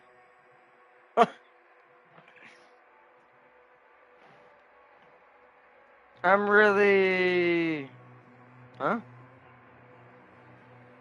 I'm really, what did it do? Really? I'm surprised. Oh, you had to correct it. Really, I'm surprised they didn't keep that for the next game. I don't think there's going to be a next game. I think they realize they can't do that. And the industry is following, and once again, I hate that sometimes I hate being right. I love it, but I also sometimes hate it. Because this is another clear-cut sign. There's no point in making new games anymore, to a certain extent. Depending on what it is. At least new games based on the same IP. So Space Marine specifically is what I'll speak of using this example. So even Doom here is probably going to reach a limit where they're just not going to make more Doom games. It's going to be almost impossible. Hell, this might be the last one right here. And the reason why this is, you can't top yourself anymore. The industry has gotten so stupid with its mechanics, and Legendary talked about this as well. Once again, big shout out to him, Legendary Drops. Check out his videos for more explanations and detail of this, and what's going on in the industry. But he had a whole live stream yesterday that I watched the entirety of that covered some of this, and he made a good point. And this is the biggest thing I've heard from anybody ever now. That's 100% and 1,000% truth. And I said this before. There's no such thing as making your game look better anymore. Stop trying to be Hollywood. Because he said there's no reason for them to do any of this anymore. GTA 6 is a waste. He's already said it. And I kind of somewhat have called this, and I'm guaranteeing it's probably true to a certain extent. I'm hoping they prove us wrong. I'm hoping the gameplay is so badass and so insane they prove us wrong. But I doubt it. Something reeks to high heaven that these other games can show gameplay far more earlier in their development cycle, be better at this gameplay, and be willing to grow the gameplay if people aren't liking it. Because here's the thing too, showing your gameplay early also means you have time to fix it. So if you don't do this, you're fucked. Because you won't have time to go back on any of that. And we are all annoyed and are had enough of the Bungie marathon. We'll add that as later gameplay, as later content to a game that is not even going to succeed. That will flop and be a bigger failure than Concord was. So it's like, and he made a good point. The reason why you see this stupid shit happening is because these dumbasses in the top just want to make their company a Hollywood movie studio. Then go make movies. Kojima didn't do this with his games. He wanted to make movies. He didn't want to stick with games. Guess what he did? He made both. And he works with both. Does that sound too hard? And it's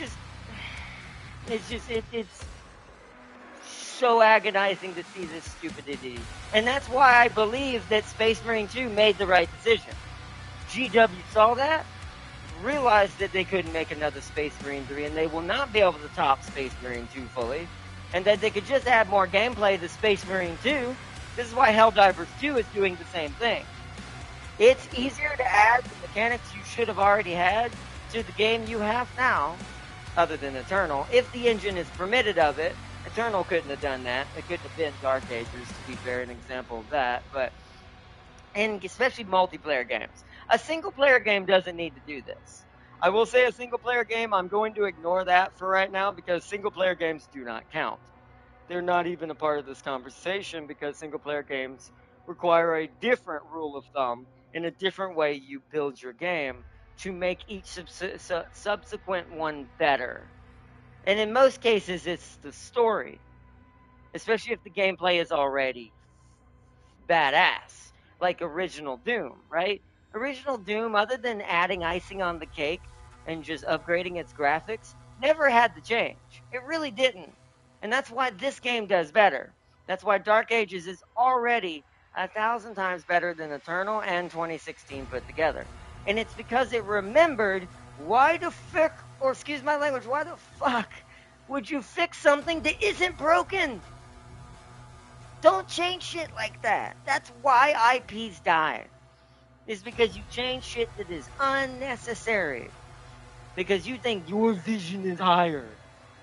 It annoys me to the earth of no end, and that's why Marathon is dead.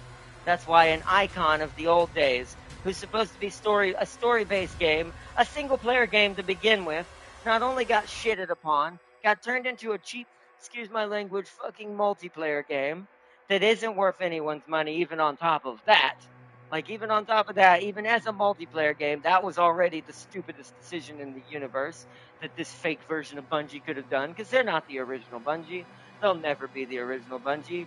You guys will never be the ones who gave us Halo, or even technically Destiny 1 before Destiny 2's trash, and the failures that came afterwards. And it's like so. And it's like so. And it's like, it's crazy. No, there is no Space Marine 3. They said it. There is no confirmation for Space Marine 3. That's not a thing. I think you would like the fast recon vehicle in Helldivers too. They may have originally were confirming this, but they went back on that fully. Because Space Marine 3 is not even in development. When you hear people trying to say that this has been confirmed and that has been confirmed, that's pure horseshit. Because it hasn't even been worked on yet. There's no team on it. There's nothing like that. These companies don't do that. It's like, I've now learned enough from the industry, from both legendary drops and some of these things and how they work. They don't fucking do any of that. So that shit is not true. And it's like that. And the fact that they confirmed and upgraded Space Marine 2 so hard, that even resounds even into the fact that they realize there will be no Space Marine 3. If you want to make another Warhammer game, sure, but don't make it Space Marine. Make something else. Because then that's a different breed. And that's kind of my point towards single-player games, how they have to be built differently versus a multiplayer game. Co-op or competitive. Single-player games have to be based on, don't fix the gameplay or try to make it into something it's not. Just upgrade the gameplay and make the story properly. Because a single-player game will never exist without one thing. And this is the one thing people don't realize, unlike most games, gameplay doesn't carry a single-player as hard as it will a multiplayer game or anything else. It's still very much the top of the food chain, but right behind it is story and script writing and things like that. Other than that, single-player games tend to find a trope pretty quickly and can stay with that trope once it's successful, at least until the lore has been used up, as one would say. Because then the gameplay will carry it through those lore-based games. This is why Halo had so many Halos before it died. Because they ran out of story, and then the gameplay just couldn't carry it. Plus, they changed so much about Halo's gameplay as well by a certain point, it just wasn't Halo anymore either. So they killed it in two different ways. That's also why, and we're talking about modern Halo, not Bungie's original Halo when Bungie was still Bungie back in Microsoft. It's a weird teeter-totter, but it's not a hard one to maintain. It's just the people leading these groups and the people that are getting hired for these companies are pure snooby-doop-doop idiots. I mean, you can see it even in the interview and the video Bungie did yesterday. They couldn't even get the audio right during their live stream. Do you think these are the people you should be trusting to make your games? They can't even get a live stream to work right? They couldn't even get audio to work right? They couldn't outright admit they stole someone's art? They touched on it and said, we're sorry, we're going to scrap all of our assets, which is pure bullshit. They ain't going to do that. That's jargon. I want anyone out there who might, if you are one of those people that also might be a victim of this, besides the lady who did get who was confirmed that got her art stolen, speak it out loud. Because they aren't going to get rid of those assets. It's too late. The game comes out, and they showed the release date. That game is in September this year. The game is dead. That if there's that little time in between now and then, you don't have time to scrap that many assets. you'd have to scrap the entire fucking library. I know this as an asset designer and someone. I know how that works. You're not doing that. You need to fold and you need to throw this piece of shit in the garbage. And you need to give up on the fact that you have failed and realize you have failed as a developer, as a game person, as a person who understands what gamers truly want, and that you should take your loss and your money and the loss of your job at this point. And I know that's cruel, but you dug this hole, Bungie. You did. So,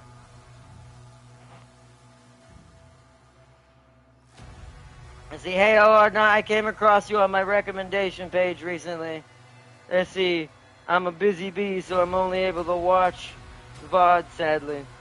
I just wanted to hop in and say that I've been enjoying your content. Oh, thank you. Welcome, Garbear 2000. And welcome back, I should say, rather. Thank you. Alright, now, are you going to participate in the Battle for Super Earth and Helldivers 2? The Illuminati are one planet away from... I saw that. They're one planet away from Mars. I saw that. That's the closest I've ever seen Super Earth being encroached upon. So, probably. I can't do it until next month. Like I said, realistically, I can't get the PlayStation version of Helldivers because my PC doesn't run Helldivers too well. We played it for a little bit, but I have to dumb down quite a lot just to play it. And the more they've added, it's probably made my PC even harder to deal with it. My PC's not as good as my PS5, at least not yet. So, if I'm able to get Helldivers 2 next month, 100%. 100%. 100%.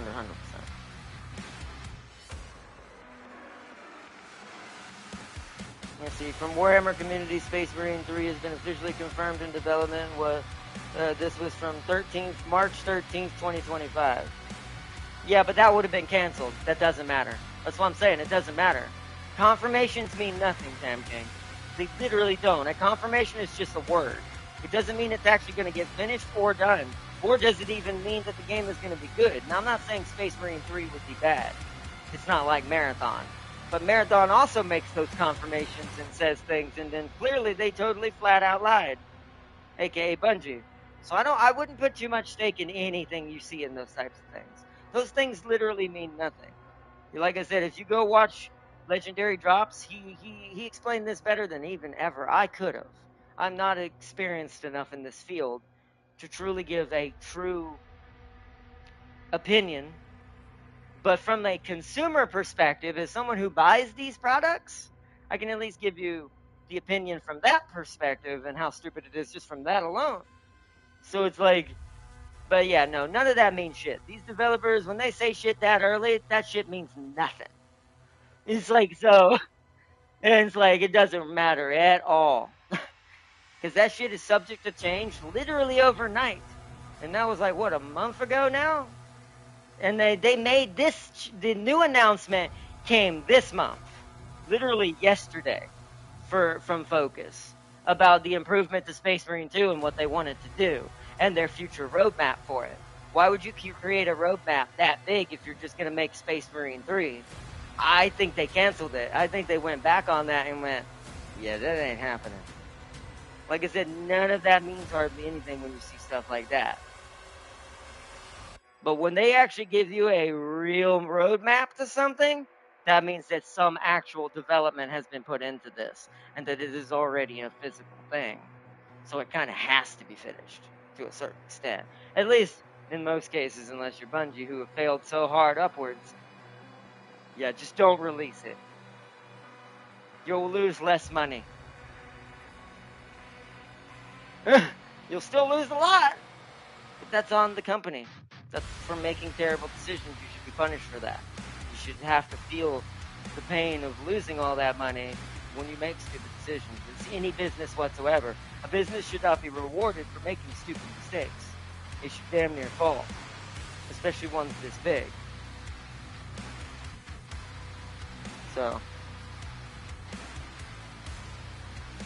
let's see. I've been waiting for Helldivers sale, but Sony only, but Sony, or yeah, it'll probably be a while before we see Helldivers 2 on PlayStation or PlayStation Plus. Sorry, I forgot to add that. Or extra or whatever, or monthly or however they want to do that. I do have a bad, distinct feeling it's going to be a while before we see that. That's just Sony, though. That's a whole nother can of worms. I may be a Sony fanboy, but as far as console, because that's what I grew up on, but I would be amiss to say that they are, perfect. And more than a miss, I look like a fool. So they got some good decisions here and there, but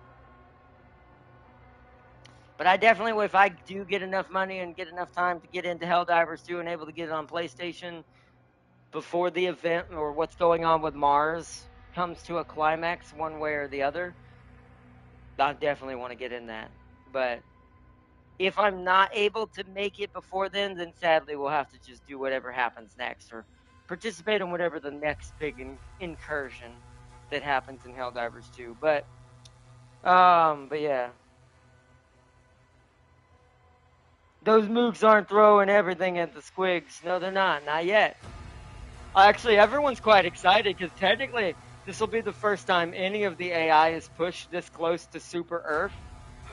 And usually, and since the developer for Helldivers 2, base their, what they add next on the lore and how people are winning or losing, I guarantee something very nasty is about to get added to us and given to us as the Helldivers. People want to see an Atlan.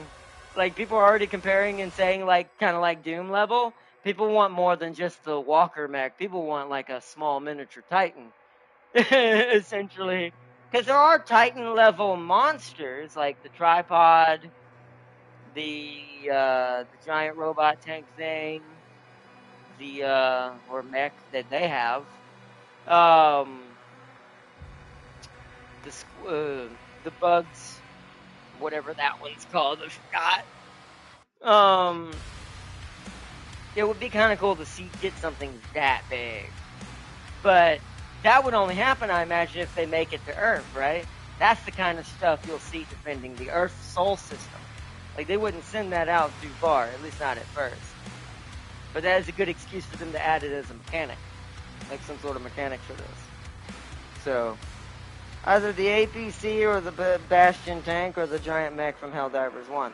I think it should be the mech, although the tank hasn't been added yet either, so that'd be a good play too. The tank isn't there either, so they could pull the tank out for this event and add it this time, and now have it become part of the progression, the meta progression, as you would call that, like permanent progression is what that means. If anyone knows what that, by the way, I should probably elaborate just in case someone on my channel doesn't know what I mean by meta progression. Meta progression means permanent progression. It's a term that was developed from roguelikes, where when you die in a roguelike, you get a certain amount of resources, you can get what's called permanent upgrades for your next run. That's what meta progression technically is. It's not just exclusively the bullet hells and bullet heavens and roguelikes. Technically, this is actually a thing that's existed for all video games since the beginning.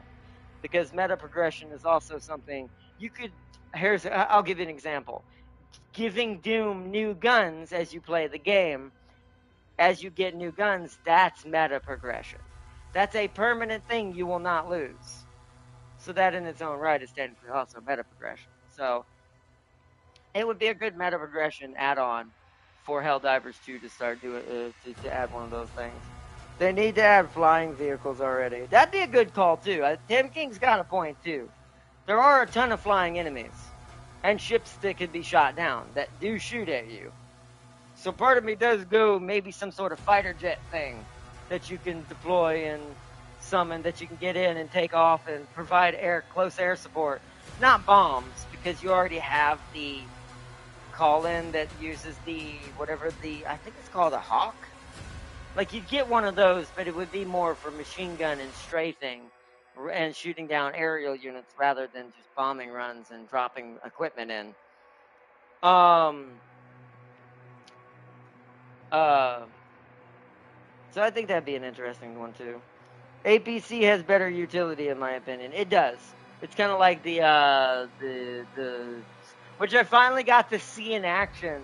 The Warthog, the Helldivers 2, basically Warthog. That thing is hilarious. That thing is absolutely hilarious how overpoweredly fast that thing can be, and how much it can get out of danger. And you can just kind of strafe and kind of just basically kite your enemies if you're kind of stuck in a bad battle where you need to stay mobile, while your other teammates either fight on the ground or fight in other vehicles. What about the Super Earth Soldier call-in? Maybe. Okay. Maybe. I could see that maybe being a thing, too, that they could bring in, just because it's so close to home. They would have extra resources from a lesser Helldiver squad. Almost like, kind of like the Army Troopers are in Star Wars. They'd be kind of like Army Trooper-like type AI NPCs that help you, that you summon down in a drop pod, and they kind of help cover the area. That'd be a good call, too. There's a lot of things they still could bring into Helldivers 2 that could keep expanding it and keep the meta progression moving and keeping it a proper multiplayer game and not going back to what they were doing before. They did have a lot of issues for a while there with community problems, with community managers that they had at the time. Many little weird issues that occurred during that one era of Helldivers 2, which was very strange. But those people, from what I've heard, probably got fired. And that's why the game got a lot better all of a sudden again.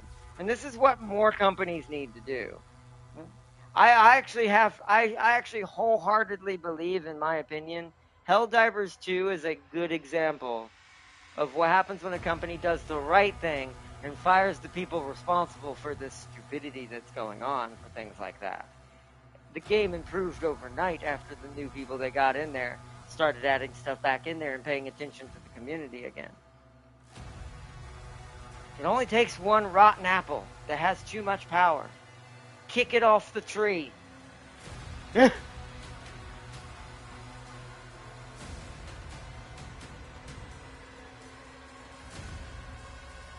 me see. They even changed the tutorial area from Mars to another planet. Oh, interesting.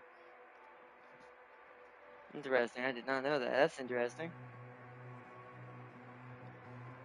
It could be a sign of something coming, though. If maybe they're anticipating that the AI is definitely going to make it to Mars. That the enemy is definitely coming. Maybe the developer's already seen the percentages and seeing no one's going to have time to stop it at this point. I do have that hunch. There's no progress on taking back the region so far. That's right out from Mars. It's losing badly. So it's almost a guarantee they're going to get to Mars at this point. So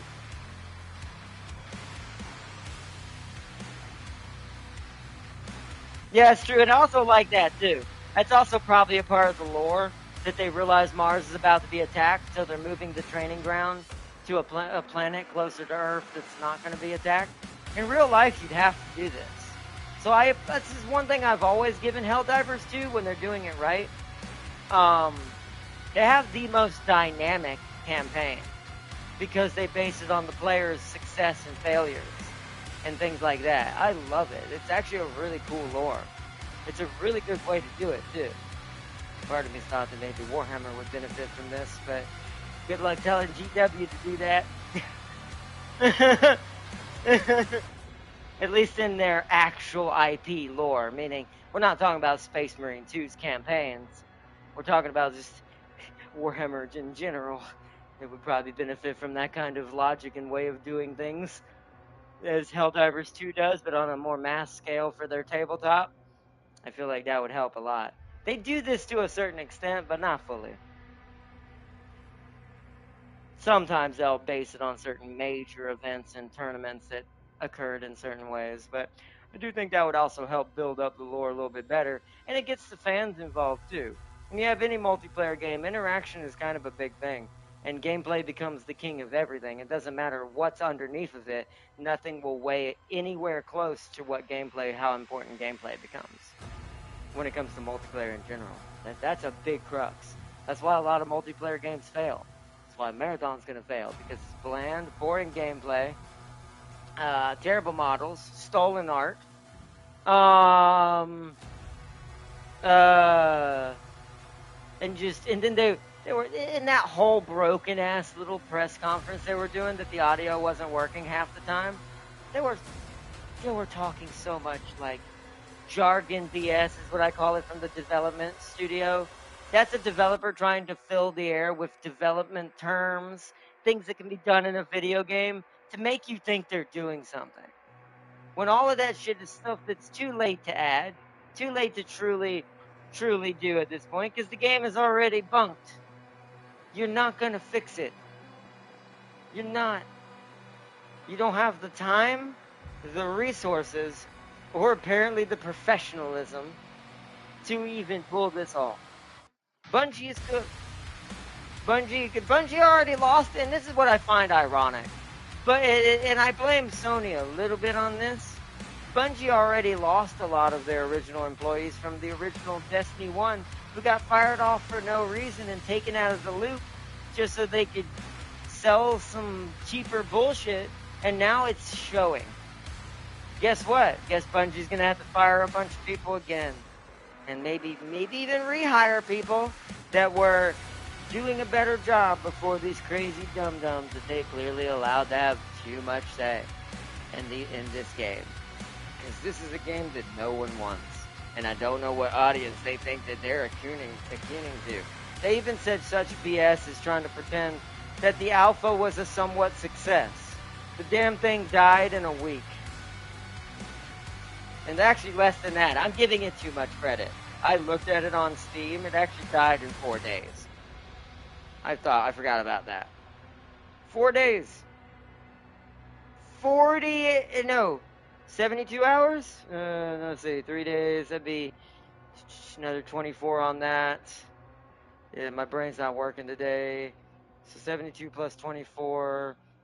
2 plus 4 is 6. I have to do it naturally because my brain's slow today. So 96 hours.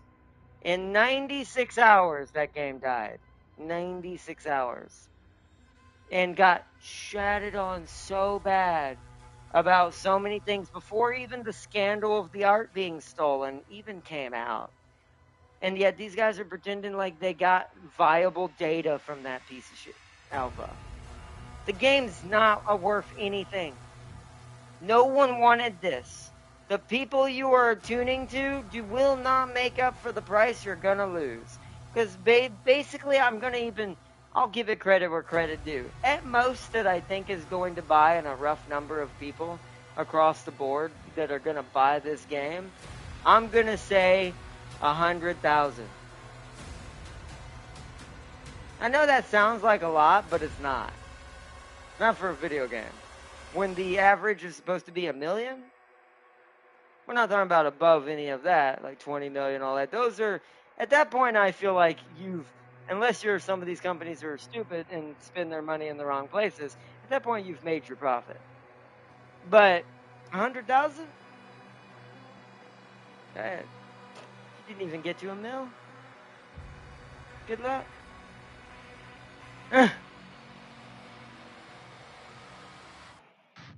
And see, everything happens in that game is lore accurate. So the guy salutes diving into a horde of bugs with a nuke strapped to his back as cannon. It's like, but it's just really sad to see these things. Like, but we do need to have the fire hammer ready to go. Like, literally. Like, when this kind of stuff happens, these companies need to immediately fire the entire freaking team. The entire team. Spare no one. Because it's the safest way possible.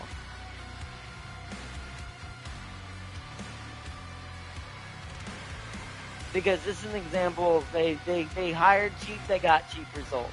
They hired guys who are not from the industry. They feel like they don't even understand technology. Because they can't even run a stream properly. And these are the people that are supposed to be making a video game.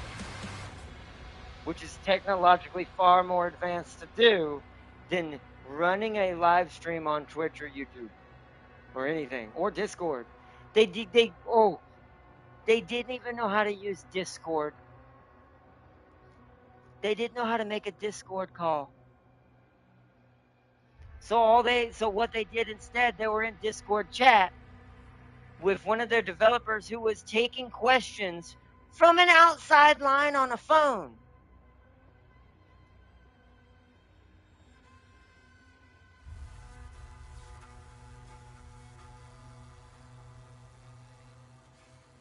That's caveman levels of don't touch my games. Please, go away.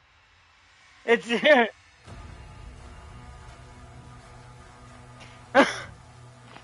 insane. It's like Discord, and like if you've never worked with Discord or if you're not in the industry, this makes sense. Like, for instance, this is not to put you out on the scene, by the way, Tam King. Tam King probably wouldn't know too much about how certain things on Discord work, but he doesn't use Discord. He's also not a video game designer or a part of a technical company.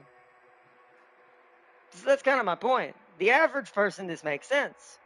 Why they may not know how to use certain technological things or communication devices or any type of tech of that kind of sort that's advanced like that or has more complicated ways of doing certain like calls or linking calls together through a Discord call, adding people to the call. And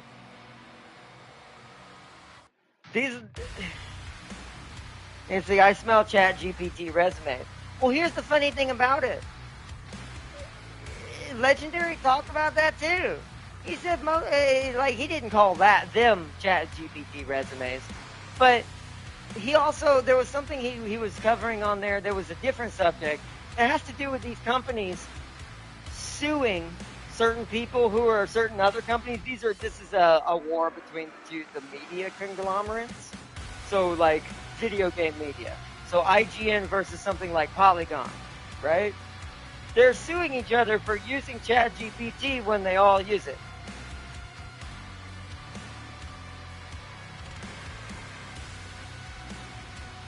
This is why I find this kind of ignorance really angry.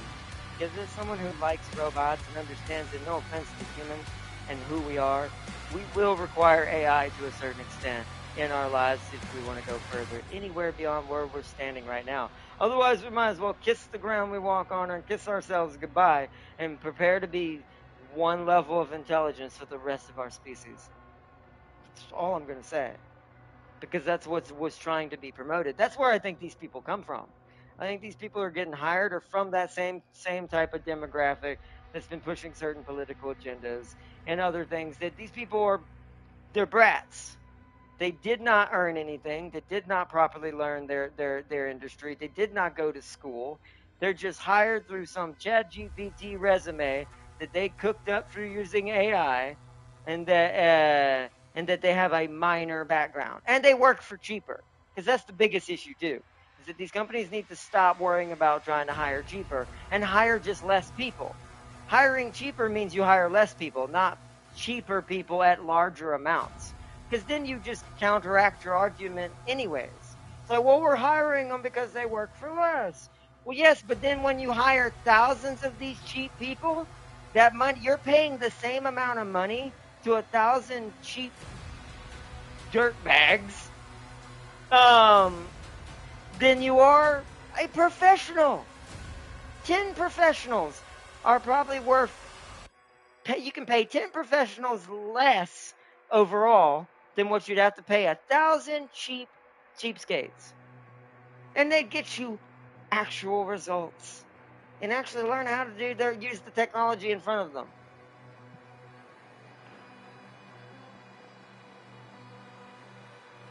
Yeah, see. Also, I'd be scared to even enter a Discord that Farseer and James is in. We would be banned, Tam King. It would be all memes and pics that get you on a what? It probably would. Especially James. I love the mad lad himself. But yeah, 100%. Oh man, 100%.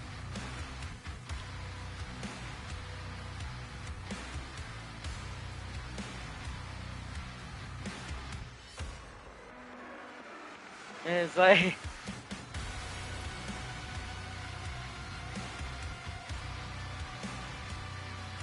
because I am a wholehearted believer, and this is where I'm going to start wrapping it up. This is just my final take on everything out going on right now. Not just Bungie, but the games media, games themselves, politics, and many other things. It's like, all I'll say is at the end of the day is I'm a wholehearted believer. If someone can't do their job and is spewing BS in any form or fashion in any of those things I've said, whether it be politics and lying about something, video game design being, or excuse me, I'll start with games media.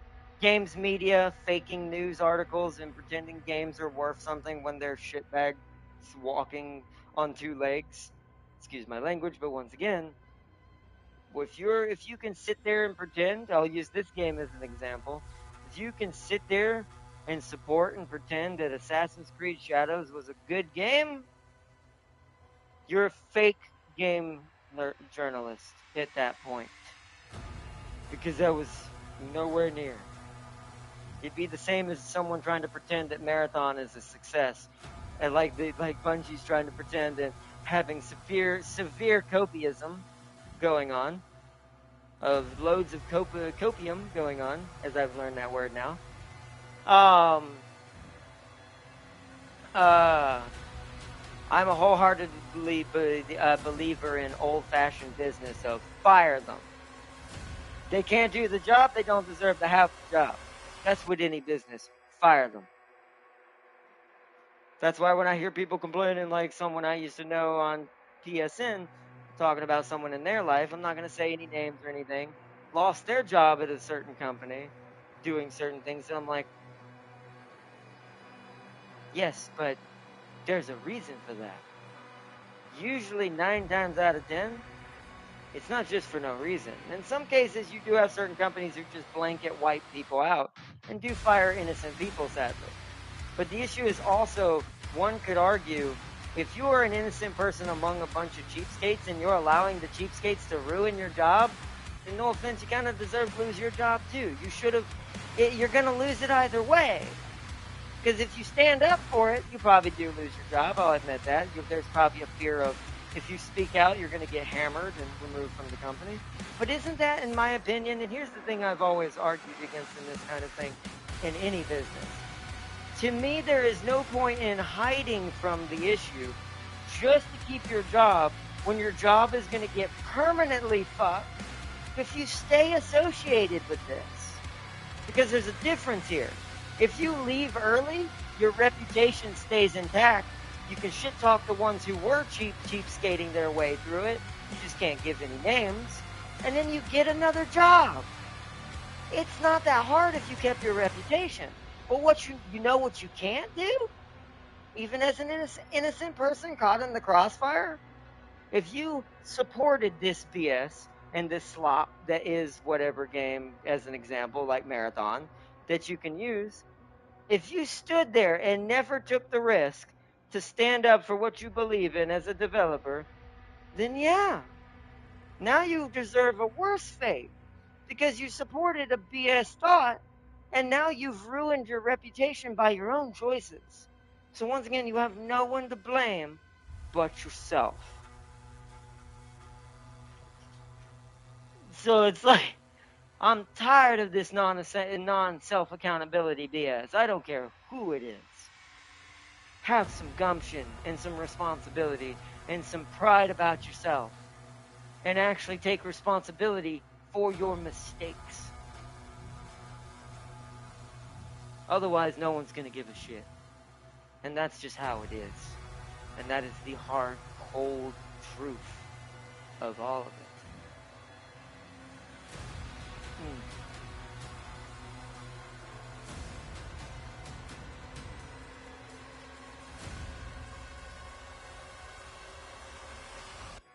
But either way, I wanted to touch on that a little bit just for the sake of getting the word out there. This is why I also shout out the channels that I get my information from, who right now are some of the few voices left in media of any type that isn't yanking someone else. Let's put it that way. I'm going to use a nice word. I could have said the other, but I've said a lot already in aggressive terms, so I'll dumb it down a little bit on that one. But, like, if you want true of any kind, just because they do it professionally and they have a good way of organizing their thoughts and the way they talk about it and the opinions they give, and they're not trying to force it on people, they're just giving what the 2 cents is and what the logical sense of what probably is happening here. Definitely check out Legendary Drops or Asmongold himself, aka Asmongold TV, or that's the specific one I watch for most of his announcement and news-based stuff, mostly political stuff that he kind of does most of the time for his stuff. Whereas Legendary Drops is games media, a proper games media person who used to be a part of it, along with some other people who are starting to go solo and freelance, who are, I'm learning their names now and trying to subscribe to them as well, to support them, because they're leaving these companies and being the smart ones to keep their reputation so they can just start up a better games media content channel on YouTube or somewhere else. So more power to those guys out there doing that. But yeah, definitely check out those two guys I just mentioned.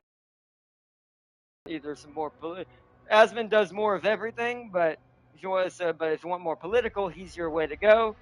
But if you want games media and the things going on in the games industry, talked at length by someone who clearly actually understands what's going on out there, Legendary Drops is the man himself. He's actually kind of reached a place in my heart as someone subscribed to different people. He's kind of the top of my tier list. I love Asmon, and I'll always love him, but I do have a little bit of certain things that even I, and there's nothing wrong with this, that even I slightly don't necessarily always agree with the big man Voldemort himself. But I will say with Legendary, me and him have very similar brains. So I am very much, he is now my top, as far as especially games media is concerned and news on video games, my top guy I'm going to go to from now on. So, as far as learning things and watching videos and gaining knowledge and certain insights from things I didn't know was going on from outside the box. Because I'm not a part of that, like I said. I'm not a games media channel. Well, at least not from reviewing. I technically am a games media channel, at least from the only one perspective of we kind of double as a let's play / almost walkthrough kind of video. I don't technically filter into the walkthrough side. The walkthrough is you're watching me do it, so if you go back, you'll get to see everything I did to get to these things. This is why I 100% things half the time and try to go for all the secrets if I can, because this also is the pseudo side of my channel where I like to kind of reveal secrets for other people who may not want to look forever on the map for them, because not everyone enjoys going around the map and exploring and getting everything like I do. So some people prefer to look it up. So that's also what I somewhat double as well, as far as any type of games media is concerned. But otherwise, I am technically not that, by definitional terms. So, but yeah, that's why I give a big shout out to him. He is definitely a good place to go to if you're looking for stuff like that. Let me read the rest of the chat before we wrap it up. Still stand by my statement. My statement's a harsh Forerunner hand. Would have made 40K Galaxy a great place. Good point. I mean, that's all just ironically kind of... You could almost argue we need that Forerunner hard state hand and everything now. Someone give me the Forerunners on the phone. Necron tier would never have encountered Satan. Yeah, the Necron would never have encountered the Satan. Satan would have never made them into the Necrons. And the whole war in heaven would have never happened because of the breaking the warp. Hey, Farseer, new science and tech news for you. Scientists have recently confirmed that mathematics and physics say that a black hole bomb... I heard about that. I kind of had an anticipation with the way we have physics that could probably be a thing, but that's great that we know this. I say this both sarcastically and also it's always good to know and have knowledge because knowledge is power. But it's also sometimes dangerous just to know you can because you might just do it. But yeah, my reasoning for this is the Forerunners would have never let them go after the first time. Again, the Necron tier declared war on them. I hate to say this, but they would have wiped them out into extinction. Probably. As far as the Forerunners, yeah, probably. I did hear about that though, camping. It's a scary thought. So it's always good to have knowledge, but that is, you can imagine, like, well, now we know we can do this. The dangerous step of it is what's to prevent some crazy loon from doing it. That's the only issue with knowledge. It's a double-edged sword, especially science. Science adheres to the double-edged sword rule way too closely. Just because how dangerous science can be, but also how good it can be, too. It can save lives, fix entire planets at some point when we get advanced enough. But it can also equally destroy the galaxy. So, and I mean that literally, if we were powerful enough to create a big enough hole and powerful enough black hole, we could literally destroy the Milky Way. Especially if we did it in the right spot. To trigger a cascade effect of some sort for all we know. It's a scary thought, but it's also kind of the crux of what science represents. That's why it's both important and dangerous. They could bring them back, but under their terms, and making them primitive species on a different planet under constant monitoring. That's essentially what the Council of Four did in Marathon. You know, the game that used to have a good story and actually be worth something. That's kind of what the Council of Four did. Also, I want to point out to show you how little these dum-dums who are running that Marathon game know about the Marathon universe. They think the Council of Four was only a gun. They think that the gun that comes from the Four that you get in the original Marathon is the only thing that is. Why do we hire these goons? Jesus. They clearly did no research, and most of them don't. I'm not getting paid enough to do research. Then you deserve to lose your job. Have fun.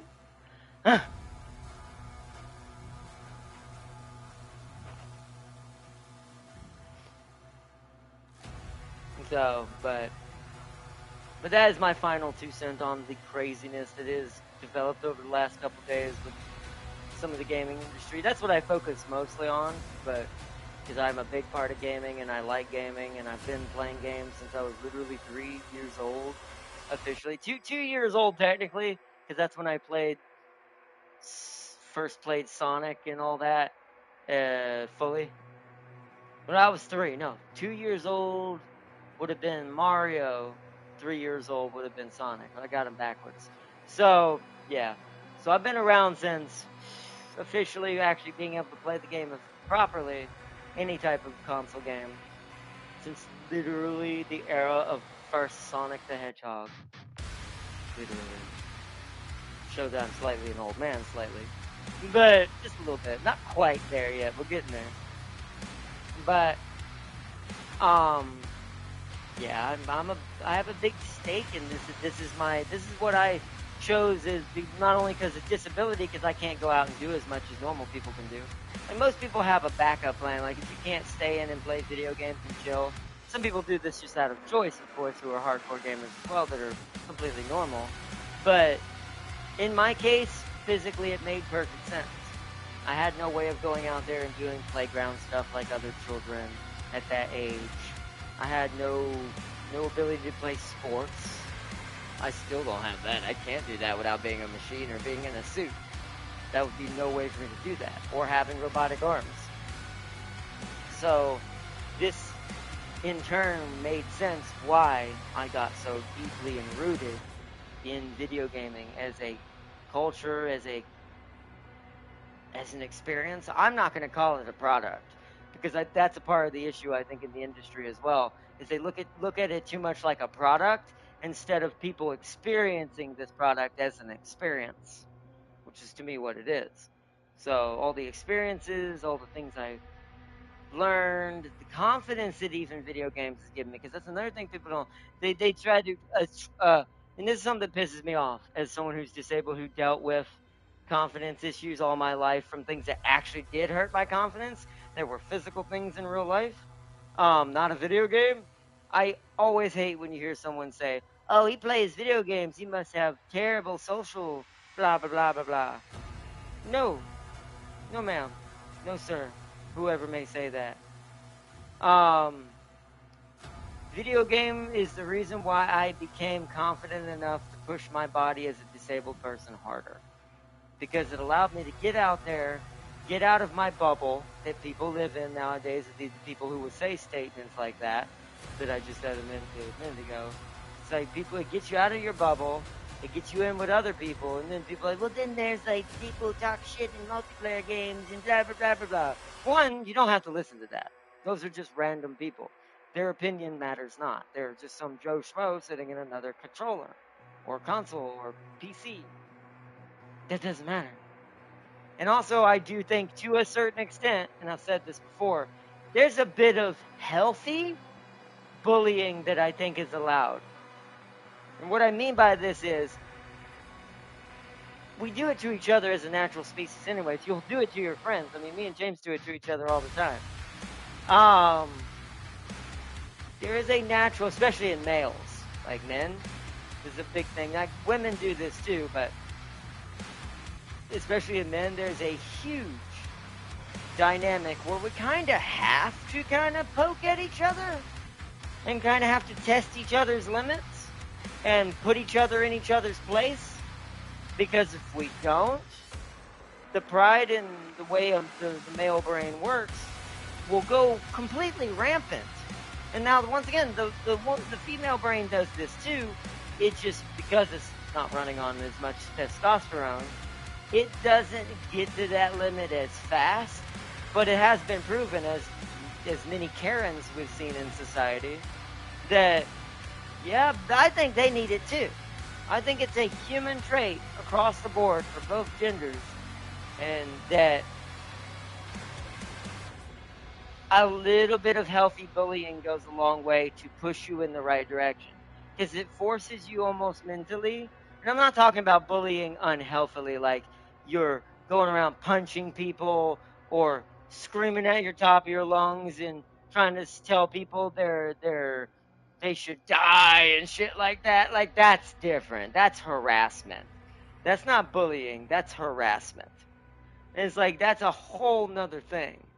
And it's like, and those people, ironically, that do that harassment are the ones that probably should have been bullied a little bit. Because if they had been, they would realize that's not okay. Because that's also where you get your checks and balances in the beginning, is when you do bully the wrong way and someone puts you in your place and you realize that was too much. So I do think getting rid of these types of mentalities has partially produced the generation and the people we're dealing with nowadays. Because at some point it became un-okay to basically discipline and talk shit to someone who is clearly being stupid. Because that's not okay. Bullshit, it's not okay. That's why human society has survived for literally generations before this asinine behavior. It's why so many things have recessed. So many things have reverted backwards, and we've almost de-evolved. Because we let all these brats do what they want. And we need to stop doing that.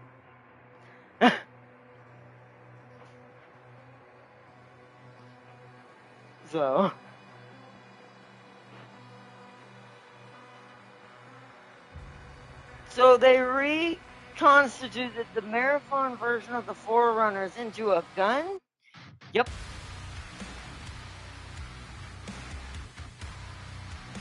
Let's see.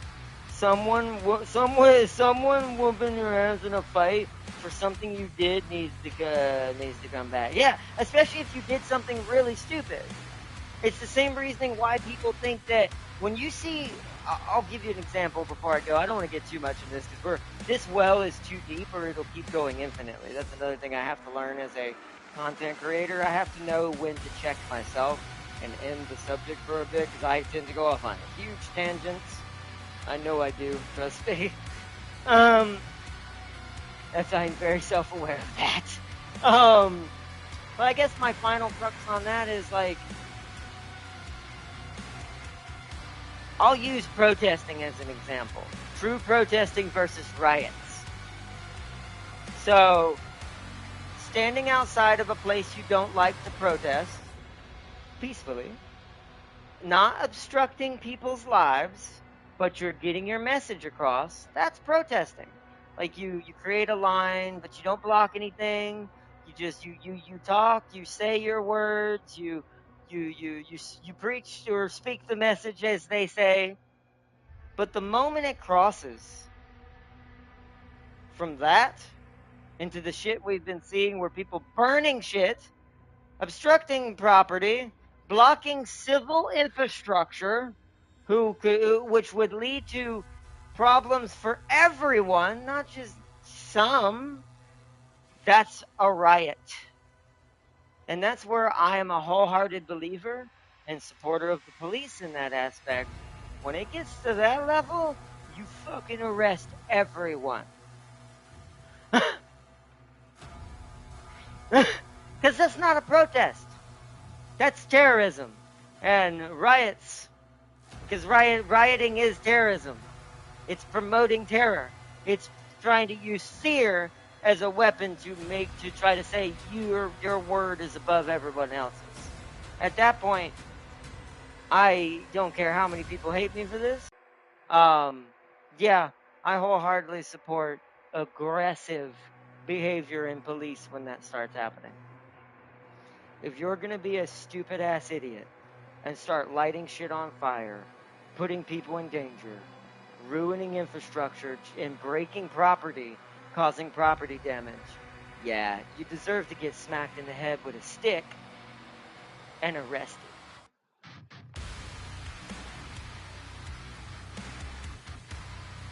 Like, that's where the sentinel in me comes out. I don't believe in that kind of unlawful behavior.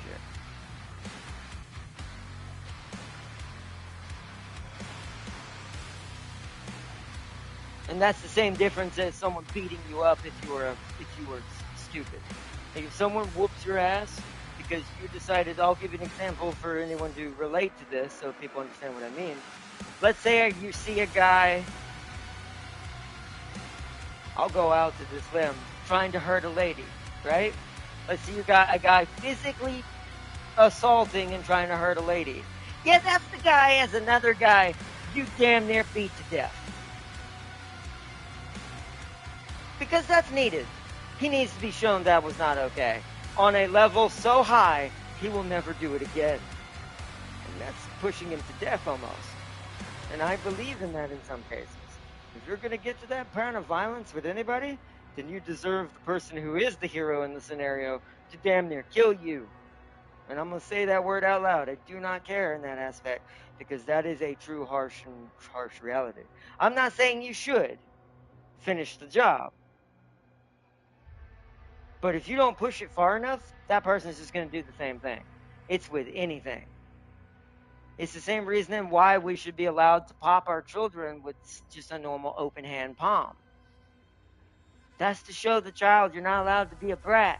When they're sitting there screaming, I can't tell you how many times I've been in a restaurant and I hear a child screaming bloody murder to the top of their lungs because they're not getting what they want. And the parents just yelling at them and not doing anything else. I'm like, which also shows that they don't yell. And the only reason why they're yelling at them, by the way, the parent, they're doing that because they're in the public eye. They're doing that so people don't find out how shitty of a parent that person is. Because if you were disciplining them at home, they wouldn't be doing that. That means they're allowed to scream to bloody murder until you give them what they want at the house, at your home. You know, you slap that kid. I don't care. I come from an older fashioned version of parenting. That's what my mom did to me. It taught me many things. Me and my mom may not agree on everything, but as far as a parent, my mom did everything right in that aspect. Because I'd have been a brat otherwise.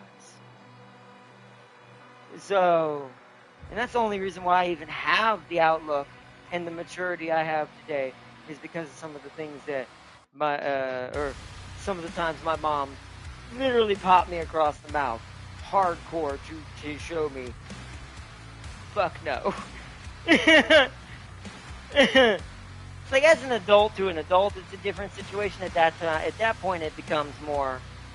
You just ignore them if they don't. In that case, or just let them go about their own business until they screw up too badly, and then they get taught a lesson in that way. So that's how that works too for an adult. But it's like, but as far as the kid is concerned, and parenting and where that all stems from, and it's like.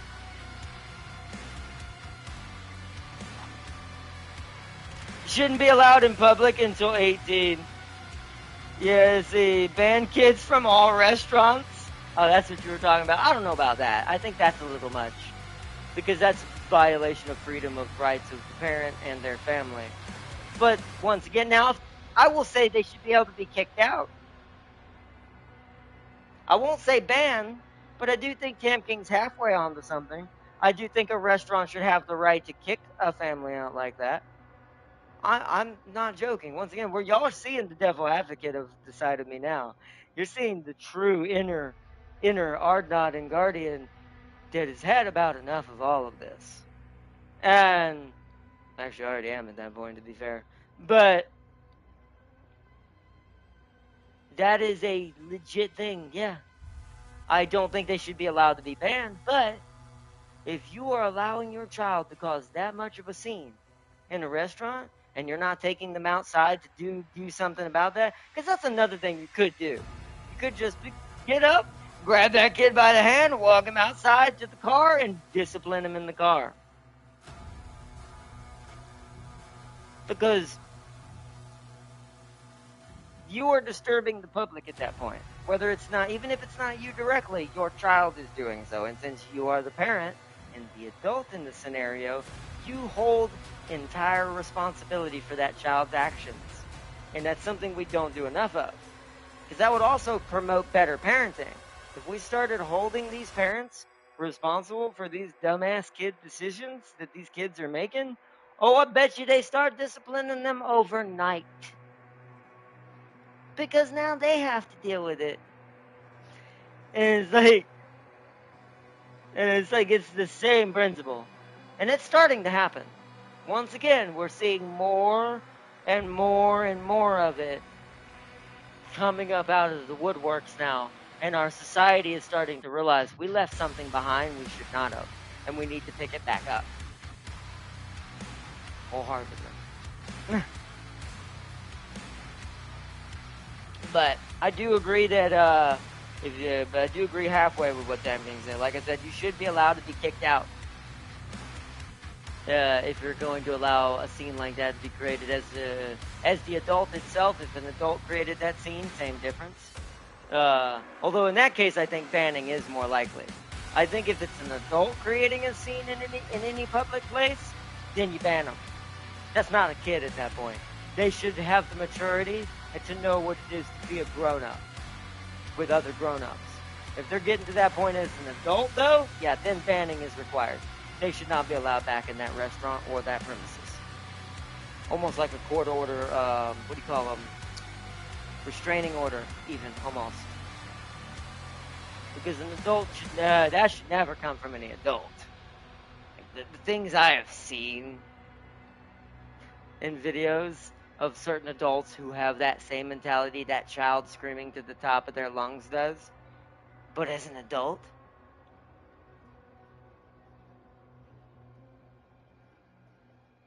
no. You need to learn the hard way. There's a video I saw of one lady who I hope they put her in prison. Like, I hope they jailed her ass for at least 10 years. Just because she, it was like a video, I don't know if it was at a college or where this was, or where this took place, that I don't know. I'm not going to vouch on that. I just know what I saw in the video.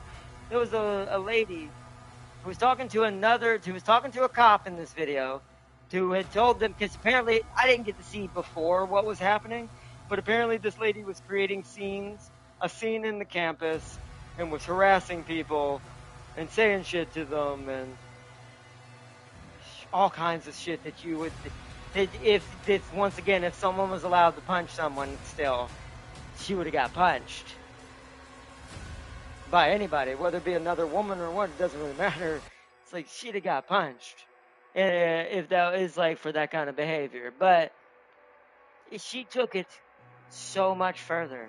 She could have, and here's the funny thing, the cop couldn't do anything technically, sadly, because the way our laws sadly work with these mooks that we've allowed to exist and needs to be slightly redone, in my opinion, is she couldn't technically do anything about the full harassment because it was only verbal harassment. It's not physical harassment.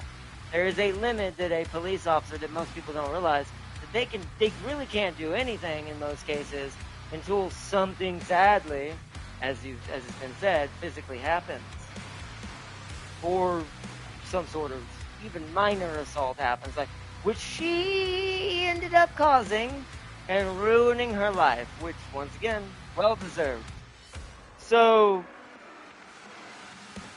the police officer, by the way, the police is also a lady. That shouldn't matter, but I want to give some context just in case some crazy people try to say, oh, she's another guy police trying to abuse some lady. And I'm like, no, please stop supporting these brats, because that is a very rare thing. That is a promotion of these Karens and these types of people who don't want to be held accountable. They'd rather people ignore them and pretend that they can be as bratty as they want to be. No. So it was for clarification, so people know that this was fair as the universe could have showed us on an example of stupidity, trying to teach us a lesson, because I do think the universe, I do believe, has some sort of play into. Sometimes it does try to give us hints. The cop tried to tell her to calm down and things like that. She literally put her laptop down because she got in an argument with the cop, but the cop was calm. She was not raising her voice. She was saying, ma'am, you need to stop, or I'm going to have to force you to leave, or I'm going to have to escort you off the premises, because she does have the right to do that. The cop does have the right, with her verbally assaulting people, to do this, at least in a peaceful manner. But this girl ruined that ability after what happens next. So, and this is why I support cops in some situations to be aggressive. You need to be. It's reached that point that frick it. Put your sentinel glove. Hey, and it's like, and what happened is the girl continues to argue with this lady cop. The lady cop is continuously trying to calm her down, telling her, ma'am, you cannot do this. I don't remember the whole argument, what it all started over, but basically she was trying to tell her, you cannot be aggressing people, you cannot be verbally assaulting people, just because you this, that, and this, that. And she basically answered the cop in some very disdained words that I will not repeat, that are used towards cops quite a lot. And many other, like, not even the P word, right? The animal word, or the animal we use to try to hate, is to point the finger at certain cops. Some cops, I will say, aren't innocent, but just to be fair, there are definitely bad ones out there too. But overall, people need to stop feeding into this, because I am now starting to realize how little of them are actually that bad. They just can't do shit. They're just not allowed to. So it's not really their fault, it's the system's fault that ties their hands so hard. But that being said, the girl did something that, one, was the best thing that she could have ever done, because from my perspective, this now gave the cop wholehearted permission to use proper force. So, essentially, after calling her some words, the cop tells her again This is your last warning.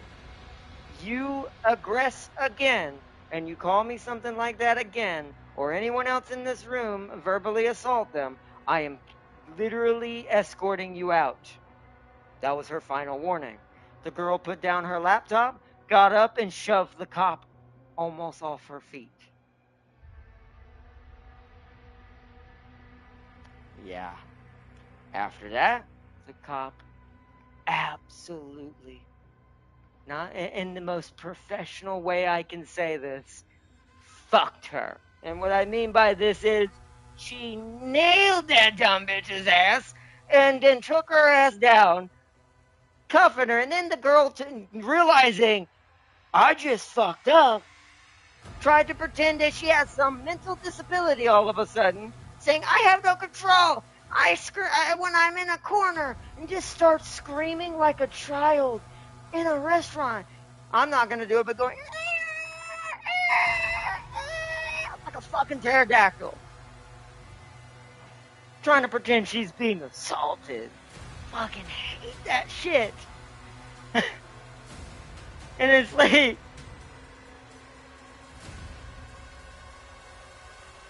I say, these people will not survive 30 years ago. No, they wouldn't. That girl would have had her ass beat by her parents. And I don't mean in the bad way, in a literal way, for discipline, if she acted like that back in the 90s. Hell, back in the 90s, if you shoved a cop like that, you were lucky not to get shot. And I mean that wholeheartedly. And people can look at that, well, that's bad. Okay, yes, I do agree that that's a bit extreme for getting shoved. But that's my point, is people try to hate on cops when they don't realize cops have actually become pretty tame, because they have no choice but to be somewhat tame, both for professionalism and for the fact their hands are so tied in most cases, they can't do anything anyways. So, these brats don't realize they'd better kiss the ground that these modern cops walk on, that if this was a cop in the 70s, the 80s, and the 90s, she'd have been dead.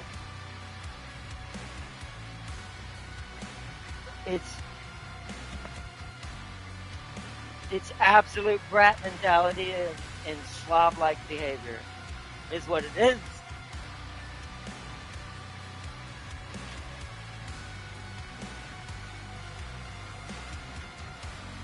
Hello. But we are gonna wrap it up here, though, chat.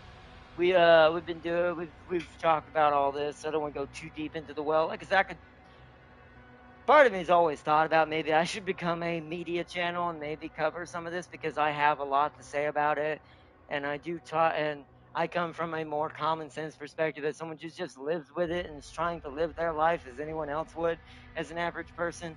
And this perspective is a very important perspective for most things. This is why a lot of this has gotten out of hand, is because the common sense perspective has died completely. So,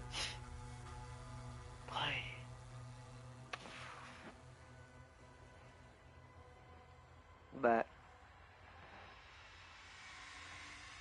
either way, but that's some of the videos I've seen towards that kind of breathe into this psychopathy that we've allowed to exist in certain generations. We should have definitely disciplined them harder. This is our fault for allowing this. So, I have a feeling the whole entire world's about to come to this realization, because it seems like it's happening across the board now. The UK is starting to kick in and realize it. The EU is starting to realize it. Hell, even certain Arabian princes are starting to realize it. And it's like, because here's the thing, that mentality, whether you're talking about brats versus even the most extreme of extreme, like basically terrorists and stuff like that, all of that mentality came from one place. And I don't mean a location, I mean in the mind. One place inside the human mind. And it was because we got way too soft on certain things and realized there is certain things you have to keep a heavy hand on. Otherwise, it'll get out of control. Because the human brain does not function like we're trying to turn it into. We essentially have been trying to turn for the last 8 years with a certain political party, before the current administration took over, thank goodness, we essentially have been trying to turn humans into machines. No front end. Like, literally, mentally, that's what it was felt like we were trying to be programmed as. They were literally trying to reprogram human society to be something other than a human. Because they knew they couldn't control truly what a human is. Because the people who wanted this don't know what it is to be human. They don't. They don't. They're too closed in, too ignorant, and too self-minded to even know what it is life truly exists outside their false little realities and bubbles. So, and that's for any country. That's for here, for Saudi Arabia, Russia, EU, UK as a whole, Asia. Human is human. And at the end of the day, no matter where we come from and what cultural differences we have, there are certain dynamics and parameters and almost foundations within the human organism and what we are as a people, as a society, as a species, that all of us answer to. Every single one. No matter where you come from. And that's something I think our species is finally starting to get. And why we're all of a sudden so aggressive with kicking out the other mentality. Because we realize that ain't human. That needs to be gotten rid of. Anyone who can speak and support things that resound around criminals and people who hurt each other and then try to pretend these things are okay, like people who defend riots and try to say they're protests. No, this mentality has to be erased. Wholeheartedly. I will say it where no one else will say it. Because this mentality is not human. A human does not think like that. Because we are grounded more in reality to what we are as an organism and realize nothing is perfect. There's no such thing. It's how you make it work is what makes us succeed as a species. Not forcing some narrative or agenda or program, you could even almost call it, the way it was being portrayed, the way we were being treated, and almost being like, it's basically a mental abuse type of reprogramming is what we were going through for the last 8 years. We weren't allowed to talk about certain things. We weren't allowed to talk back against the things we don't like. It was literally becoming a dictatorship. And then they wanted to pretend that they're Democrats. That's all I'll say until towards the end of this. And that is the final crux of that. Because you can't be a Democrat and then tell people they can't speak. That's not how that works. That ain't no Democrat. That is a dictator at its finest. And then people want to pretend that the Republicans are the dictators. When we're already allowed more freedom of speech since the change of hands than we had in 8 years. When we had a bibbly-bo bitch in charge. And other crazy bitches. And it's like,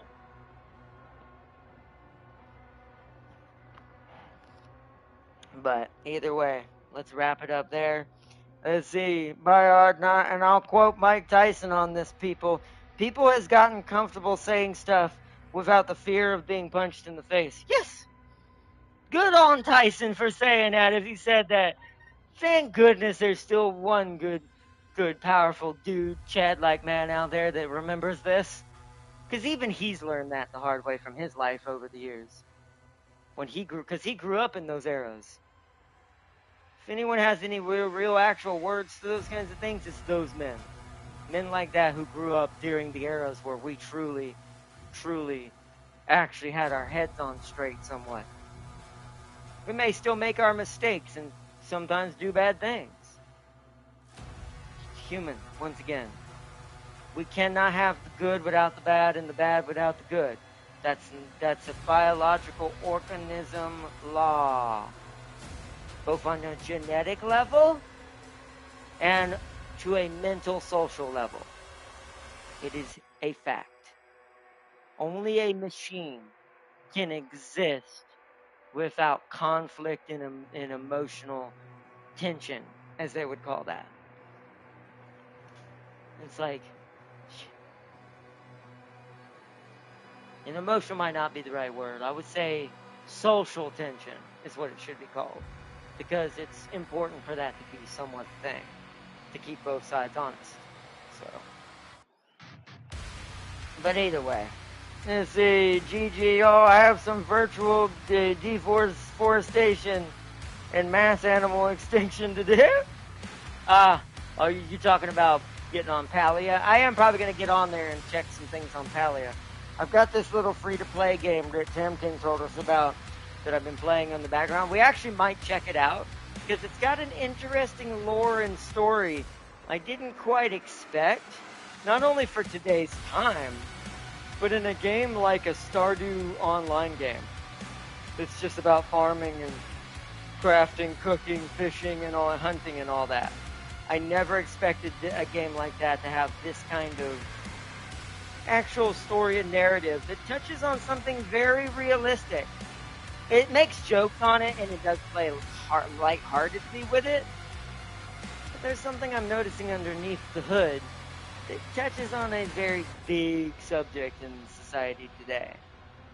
And it has to do with aliens that would come down the planet, or in this case, more realistically, people going over to someone else's region and pretending that that region is theirs and saying they should change it.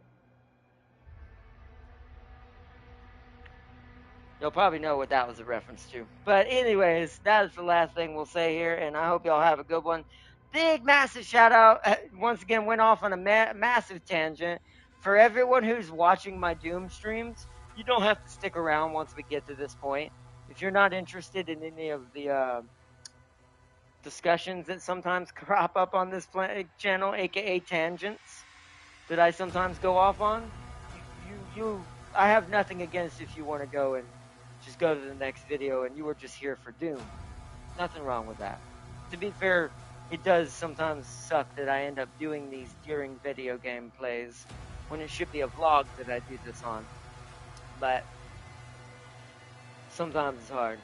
Sometimes it's hard to get a vlog going and actually truly get into it. And because YouTube's algorithm, and I have no way of truly mid-maxing it right now. Not yet.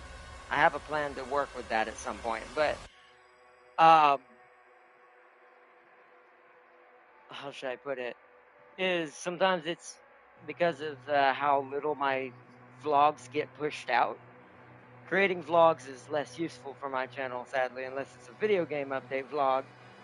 Because other than my hardcores like Tam King, Farseer, Sealy, James, Jim, and several others who regularly come around here and there, Libido, and stuff like that.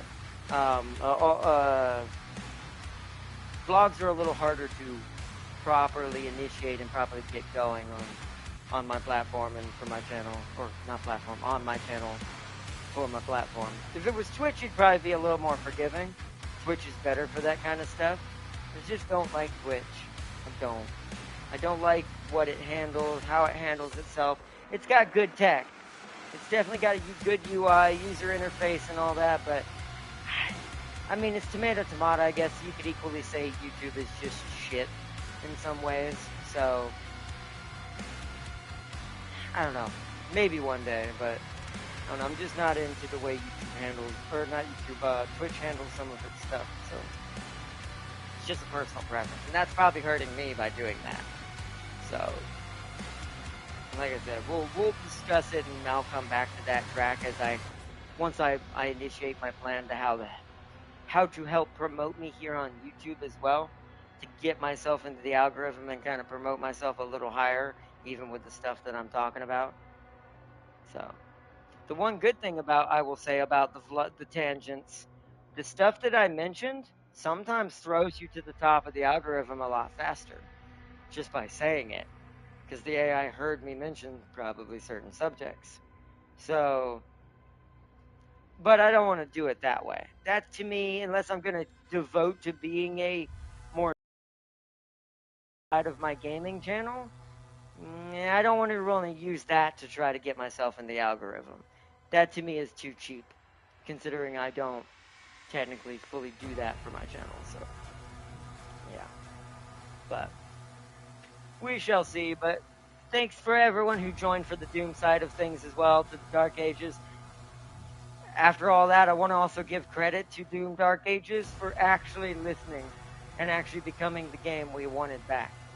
It has its issues here and there, I've seen people say, but I'm not gonna lie, like, with some of the things I've heard said about this game, even from the people I watch, I think that's judged from a pretty harsh place, especially if you never really were into the original Doom.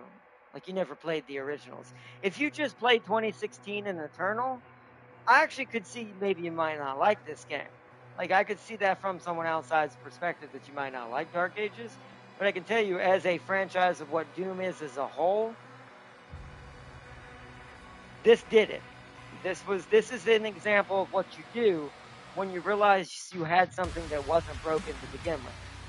You just make it better. So good on Dark Ages. I love this game. Absolutely love it. But still think it's a bit expensive. But I absolutely love this game. So let's see. Quick, say UFO Area 51 and 0. Quick, hold on, I'm gonna say this out loud. Quick, say UFO Area 51 and 0 point energy 9 times or 3 times. You will get to the top of the algorithm, probably. Especially for people who watch things about that. They definitely will see me if I say that enough. They will see that video. Oh, alright, well, I gotta go, chat. I will talk to you in a minute.